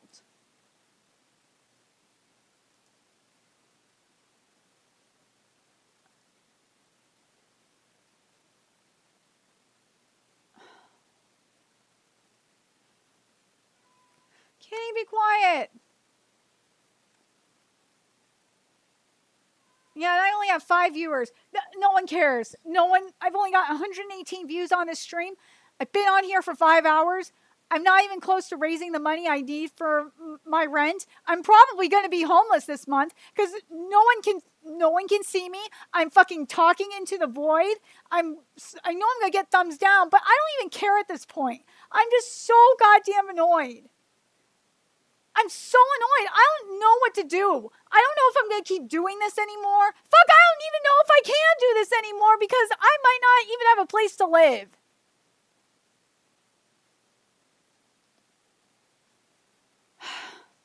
If you're watching this like on the VOD, I'm sorry. I'm just really, really goddamn frustrated. I don't even care. I don't know what to do. I don't know what else to do. I don't use subreddit like that. I need that, like, you don't understand. I need this money, like, now.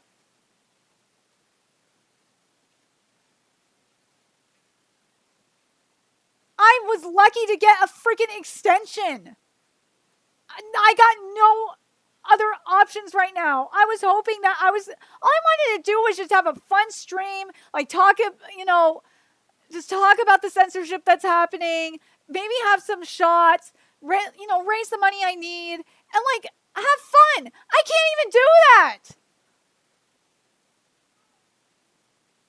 I know, Kitty. I know. I can't even do that.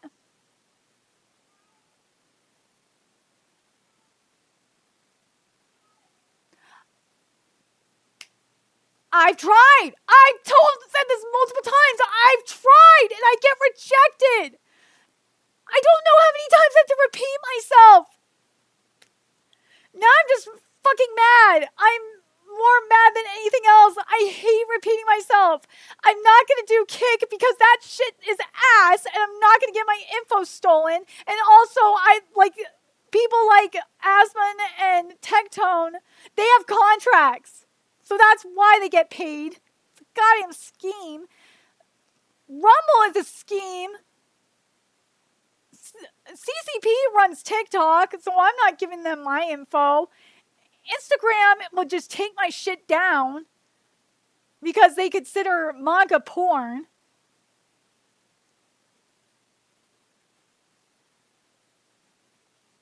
Like, I don't know. And Twitch is just shit at this point. I'm sorry. I'm probably losing views right now. Fuck, I don't even have views right now. Why am I fucking worried about this? I don't even know. I don't know. Kitty, you could take over. Take over the stream, Kitty.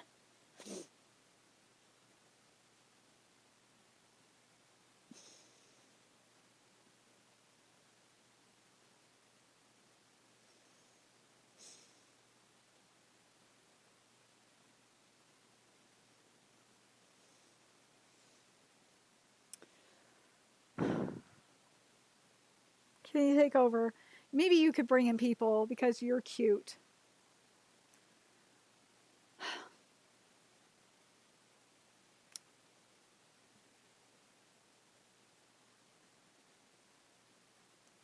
I don't know what else to do, Kitty. I don't know. What do you think, Kitty? Do you think we should just say fuck it and log off and just start praying at this point? I know you're mad at me. I'm mad at myself. I don't know. I honestly don't know. I honestly do have no idea what to do.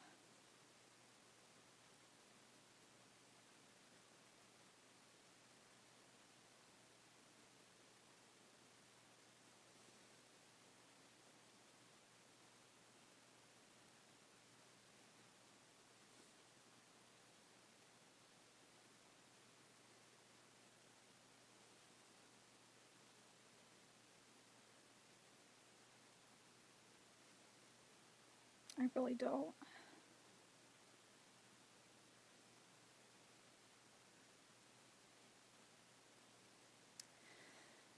I really, really don't. What, Kitty?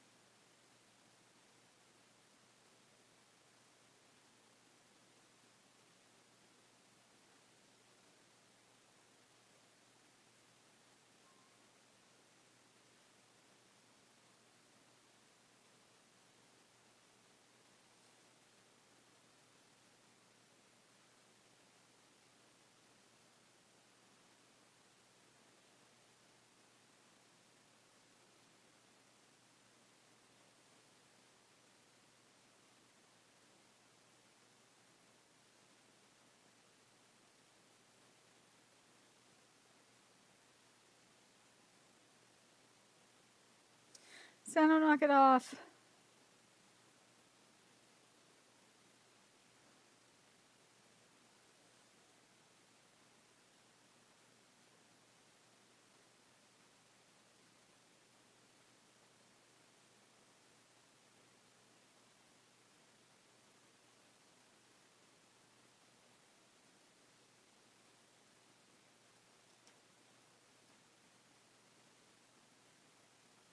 Zeno, knock it off!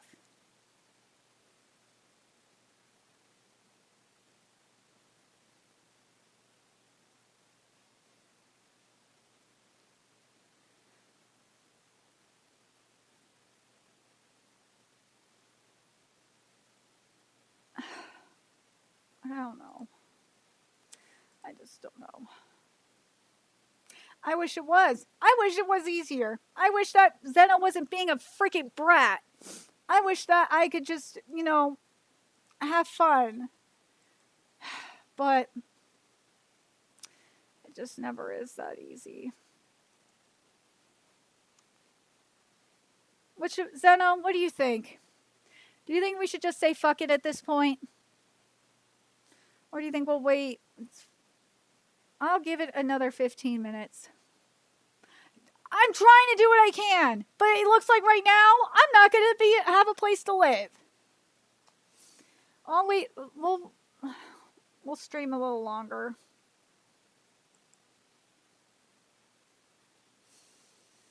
I'm just going to post one other thing. And then I will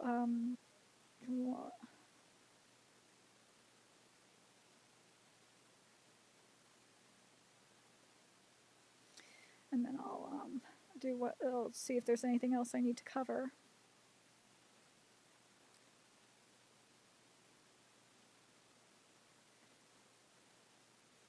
I just want to find this rule. Zeno, get out of there.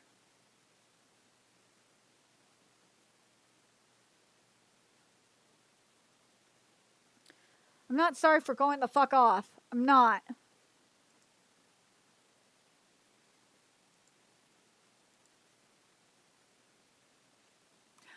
You know what? Fuck off. I'm not gonna. I've done that. I've already done that. I'm not gonna do this again.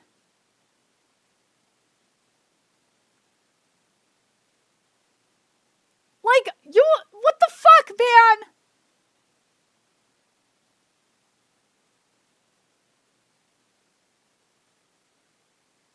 Am I willing to deal if I...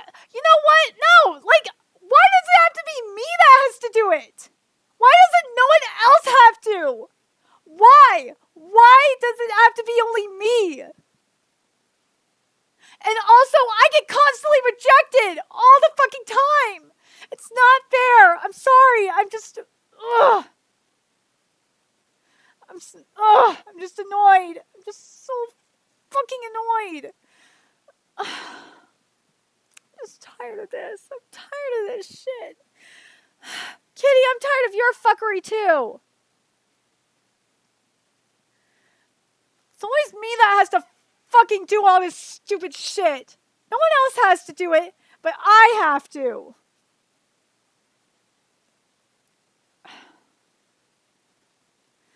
So fucking sick of this. So sick of this. Why? Why, Kitty? Why do we have to do it?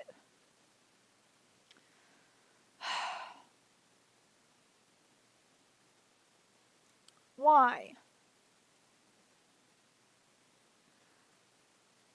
Oh, cool. There's going to be a Studio Trigger stream. God, I really do not want to be this upset. I do not. But, just, Alright, so Aowashi is ending. I know, I was covering Aowashi for a bit, and I just fell extremely behind. But yeah, Aowashi is ending. And unfortunately, Aowashi fell into a situation similar to Captain Tsubasa 2018, where season 2, the second season, got a studio change. So there is that. I still don't... it really annoys me, that stupid panel.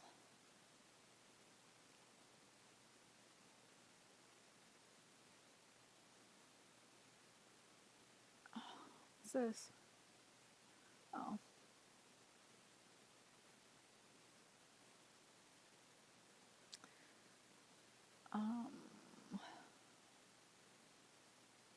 What's this? Oh. No, I don't care about that.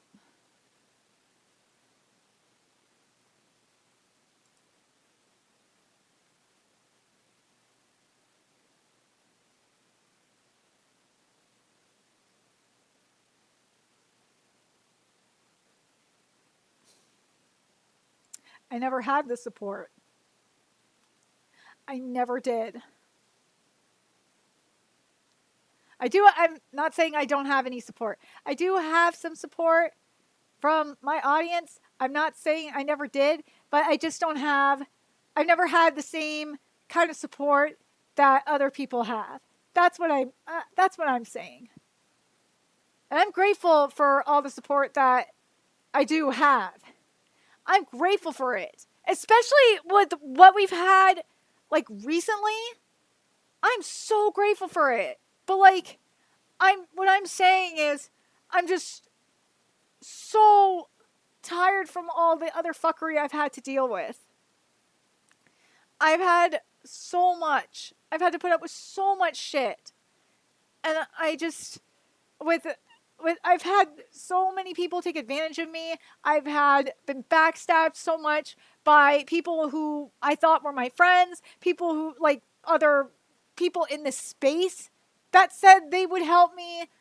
So, and instead they just take the shit that I cover, that I post, and then they use it instead and don't even credit me. Like, that's why, in some regards, I get scared to post stuff sometimes, even on Twitter, because I'm just like, people are just gonna steal it and get credit for it and take credit for it, and then I feel like shit about it.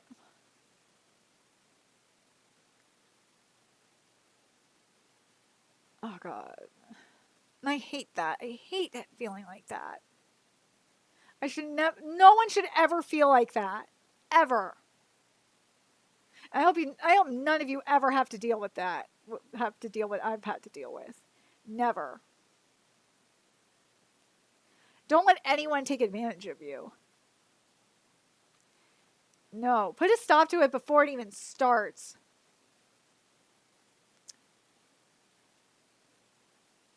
It's not even just about, now it's not even just about anime stuff anymore. It's also getting to the point where it's becoming about video game stuff too. It really is. I'm getting to the point where I might not post about video game stuff anymore. I'm getting to that point because I'm seeing people like take my stuff. At least, to be fair, some of them are crediting me, so I will give them that. And like I will give them that. Okay. all I want is to get credit for all the hard work I do. That is all I ask for. But anyways, it doesn't look like I'm going to get any more donations. It doesn't look like things are going to get better. I probably should, before I lose my mind anymore. I probably should just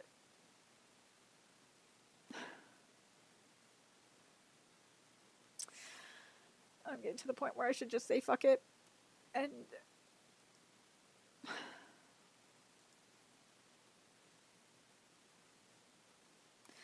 everyone's watching other streamers right now.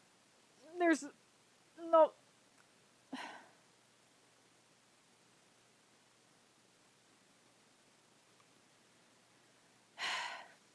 I really hate that I really don't want to regret ever doing this. I never want to feel that way. I never want to feel that way. I don't want to feel like... Here's the thing. I don't want to feel like I've been led on. Okay? I don't want to feel like that I've been led on to the point where it's like... Or not led on, I'm sorry. Gaslit. There we go. That's the right wording. I don't want to feel like I've been gaslit into doing this. The only reason I started doing streams again is that because I was led to believe that people would actually watch them. And now I'm like seeing these little numbers. It's like, well, I was lied to.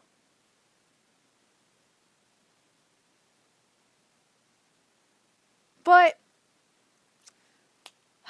well, just at this point, I just gotta pray and hope that that I'm not homeless at this point. I really hope that some miracle happens and that I get the $300 that I need to be able to pay my rent. That's all I can hope for at this point.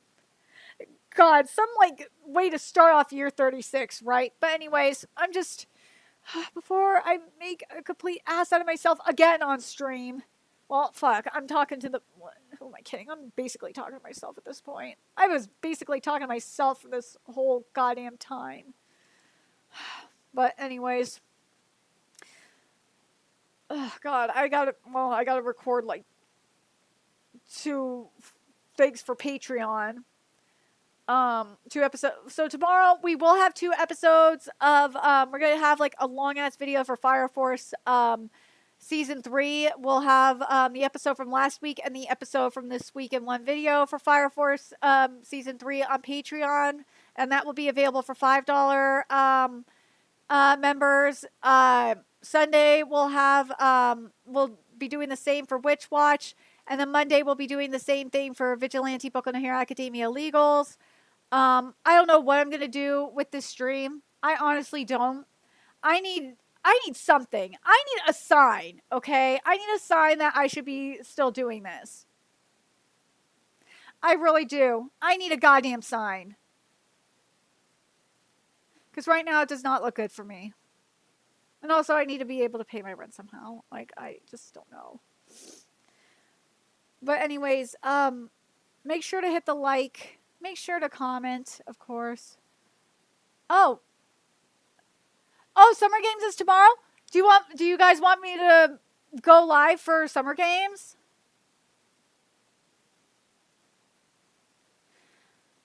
I could do that. I know everyone else and their mom is probably going live for it, but I can do that. What time is Summer Game Fest? Tomorrow. I could do that.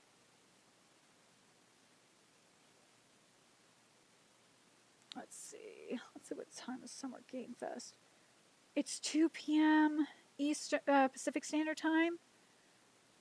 Oh, God. I just gotta fucking... how I'll do it... If I do Summer Game Fest, what I'll do is... We're gonna have to do it via Twitter. I'm not gonna have the stream up because I do not want to get taken down. So what I'll do is... I just got, oh God, hopefully I'll have Fire Force done by then. But yeah, I could do, would you guys want me to cover it?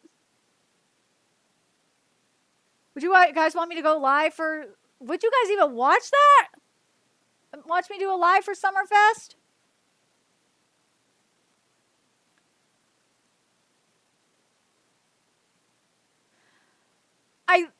I'll do multi-streaming to Twitter.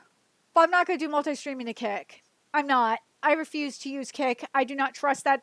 Their interface, their security is complete shit. Their servers are shit. I'm not going to do it. But yeah, I'll do, like, my computer is complete ass. So me trying to do multi-streaming to Twitter is really hard. But I'll try and see if I can get it to work. But... yeah, but if there isn't, hopefully there's more interest in it, because I'll do it. I'll try and do it tomorrow. Oh, God, I really hope it works, because mostly, like, I think the last time I did a gaming stream, it really didn't go well. That was years ago, though. Problem is with StreamYard, I only have used my free hours, and StreamYard doesn't, because I only do the free plan. StreamYard doesn't allow you to do multi-streaming if you do the free plan. That's the problem.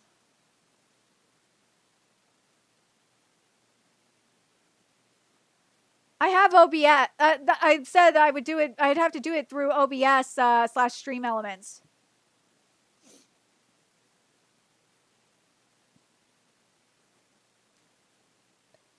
And OBS is a pain in the ass to do. Yeah, Stream Elements. Yeah, OBS is a pain in the ass sometimes, but yeah, I could do it.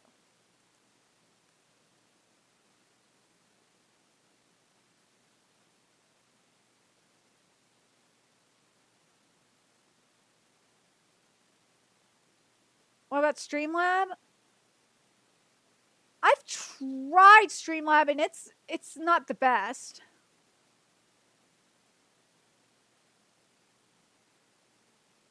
OBS seems to be the best one that allows me to do what I need to do with Stream Elements.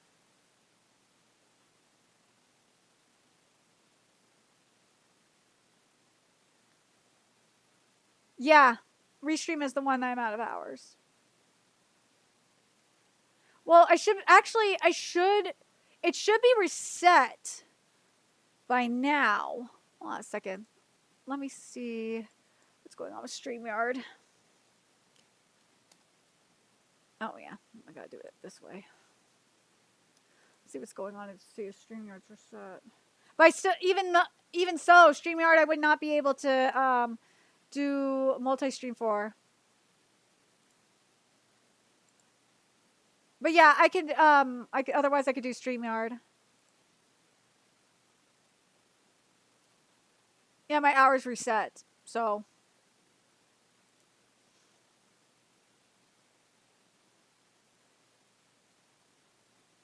I'm not gonna do Kick. I'm not gonna get hacked. I refuse to get, and also Kick. You only make money on Kick when you have a contract. Like, fuck that. I'm not gonna do that. I'm not gonna do shit for nothing. At least YouTube I monetize. YouTube and Twitter I monetize. So I'd rather at least try and get my money's worth.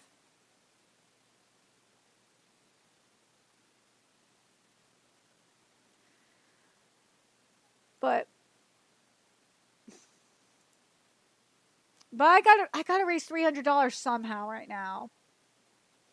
And I don't want to talk. I'm not gonna talk about Elon and Trump like everybody fucking else. I actually know a little bit about the video game industry because I worked at like games. Well, for one thing, I worked at GameStop for a couple of years, and I've been to E3 and I've met some of the people there. So I don't fucking know. I don't care. I'm not going to use Kick. I'm not going to use Kick until they actually find a way to secure their platform. Asmongold and Tech going over there just gave them an excuse not to. But yeah, I would very much. But yeah, God. But yeah, I really wish I had my $300 my stuff raised. But yeah, so let me see. You know what? Actually, this is not a bad idea. Let's take a look at the schedule for Summer Game Fest. Let's see what we're dealing with here. Let's take a look at this.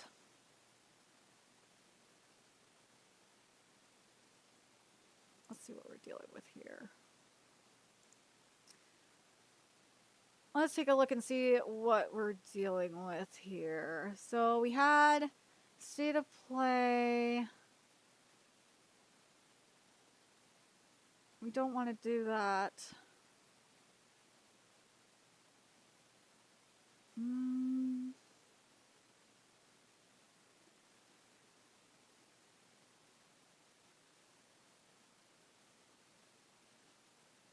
Yeah, so June 8th is definitely the one, and June 8th is going to be the main day for everything.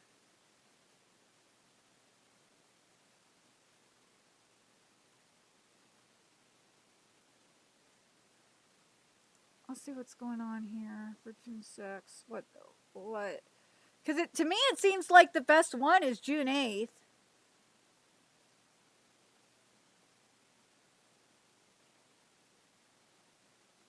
Yeah, it doesn't.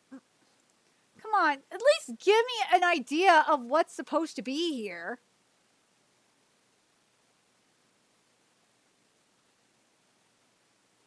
Like that, like just saying that Jeff Keighley and thousands of fans for a look at what's next in video games, that doesn't tell me anything. If anything, like the thing that I would want to see is because PlayStation already had their shit on June 4th.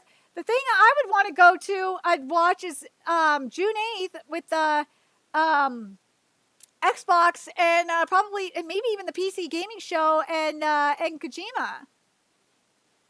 I think those are the only ones I would want to cover. I don't think Jeff's stuff is worth covering.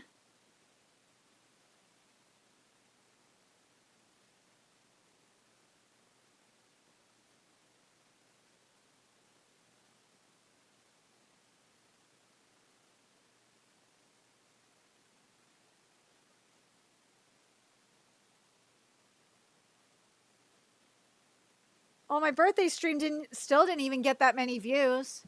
It got like only like 318 views.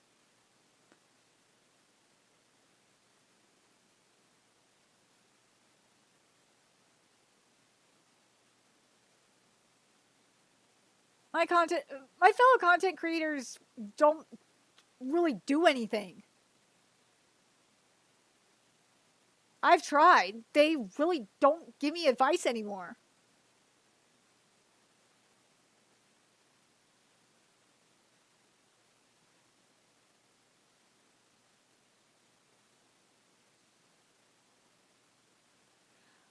No, the Xbox One I think is going to be bigger.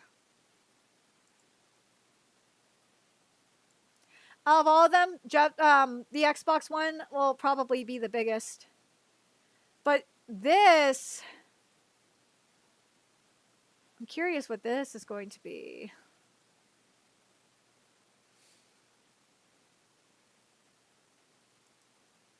Well, I don't know. We'll see what happens, but God damn it. I don't know.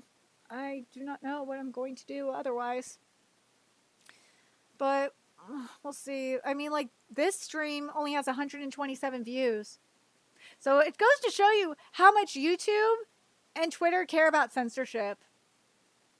Either that or I'm just extremely shadow banned. Or, fuck, they just care more about fucking stupid drama with Elon and Trump. That's what it seems like to me.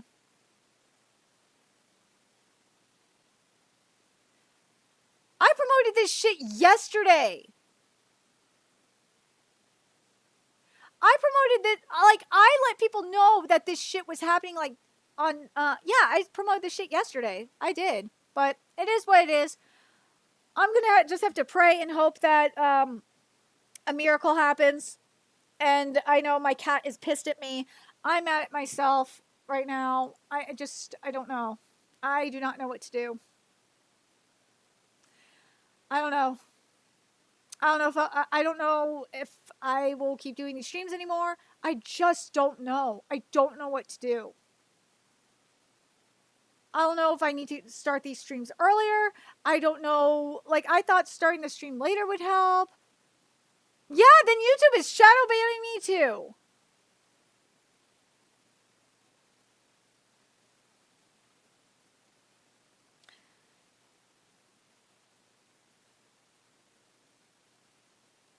I mean, I promote it all the time.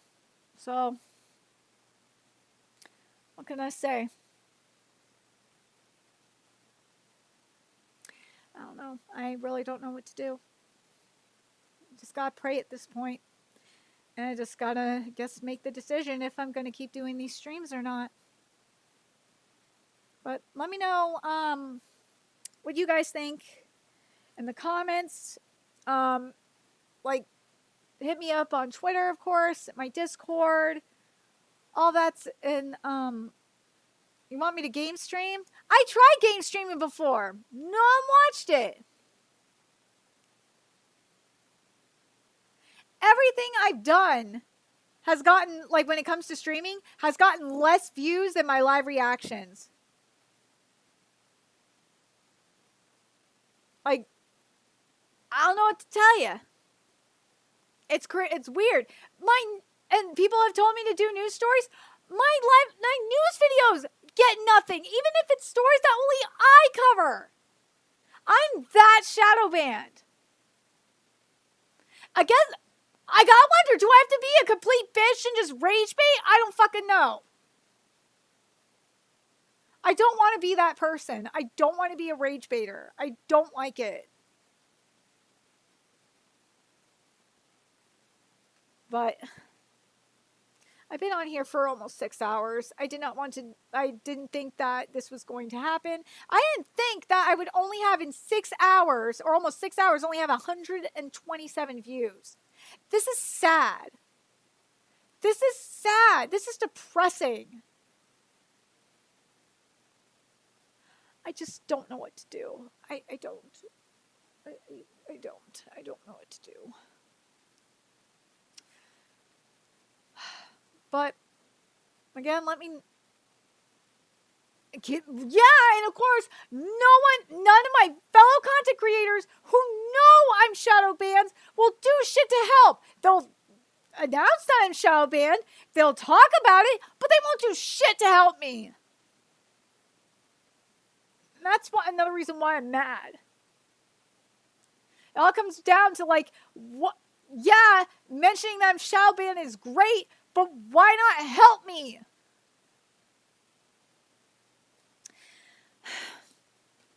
I just can't win. I can't fucking win. I don't want to give up, but I don't know what to do. I just don't know what to do. I don't have anybody. I'm trying so hard. I don't want to get. I don't want to give up. Well, I don't want to give up streaming. I really don't. I'm not giving up on my channel. I've spent 10 years on this channel, and also it's my therapy, so I'm not going to give up on my channel because of that. The only way that I give up on my channel is if I'm homeless. And right now it is not looking good. As I said, I'm just annoyed that I got nobody. None of my fellow content creators were there for me when I lost everything the first time. I got like, I'm sorry, got my condolences, but I got nothing else. I still get nothing from my fellow content creators. They don't do shit. I'm just so tired of it. I don't want to ask. I don't want to have to be forced to ask. I don't like doing that. That really pisses me off. I shouldn't have to ask. They follow me. They know. And I know they know. Because I see them like my tweets. So that's a bullshit argument, too. This is full time. The shit I do here is full time. I can barely do this. Like, when I did this and another job, I got sick. I was out for like 2 weeks.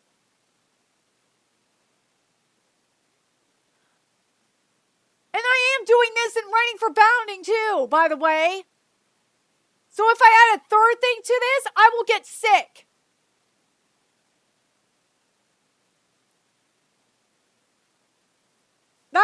That's literally what happened to me when I was going to school full time, working like part time, and doing this. I got sick with strep throat for over a week. For 2 weeks.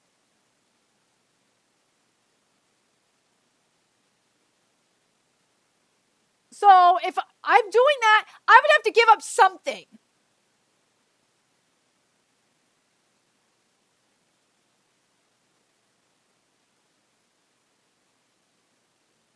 I hate repeating myself on this. And by the way, I get constantly rejected from all the second jobs I've applied for.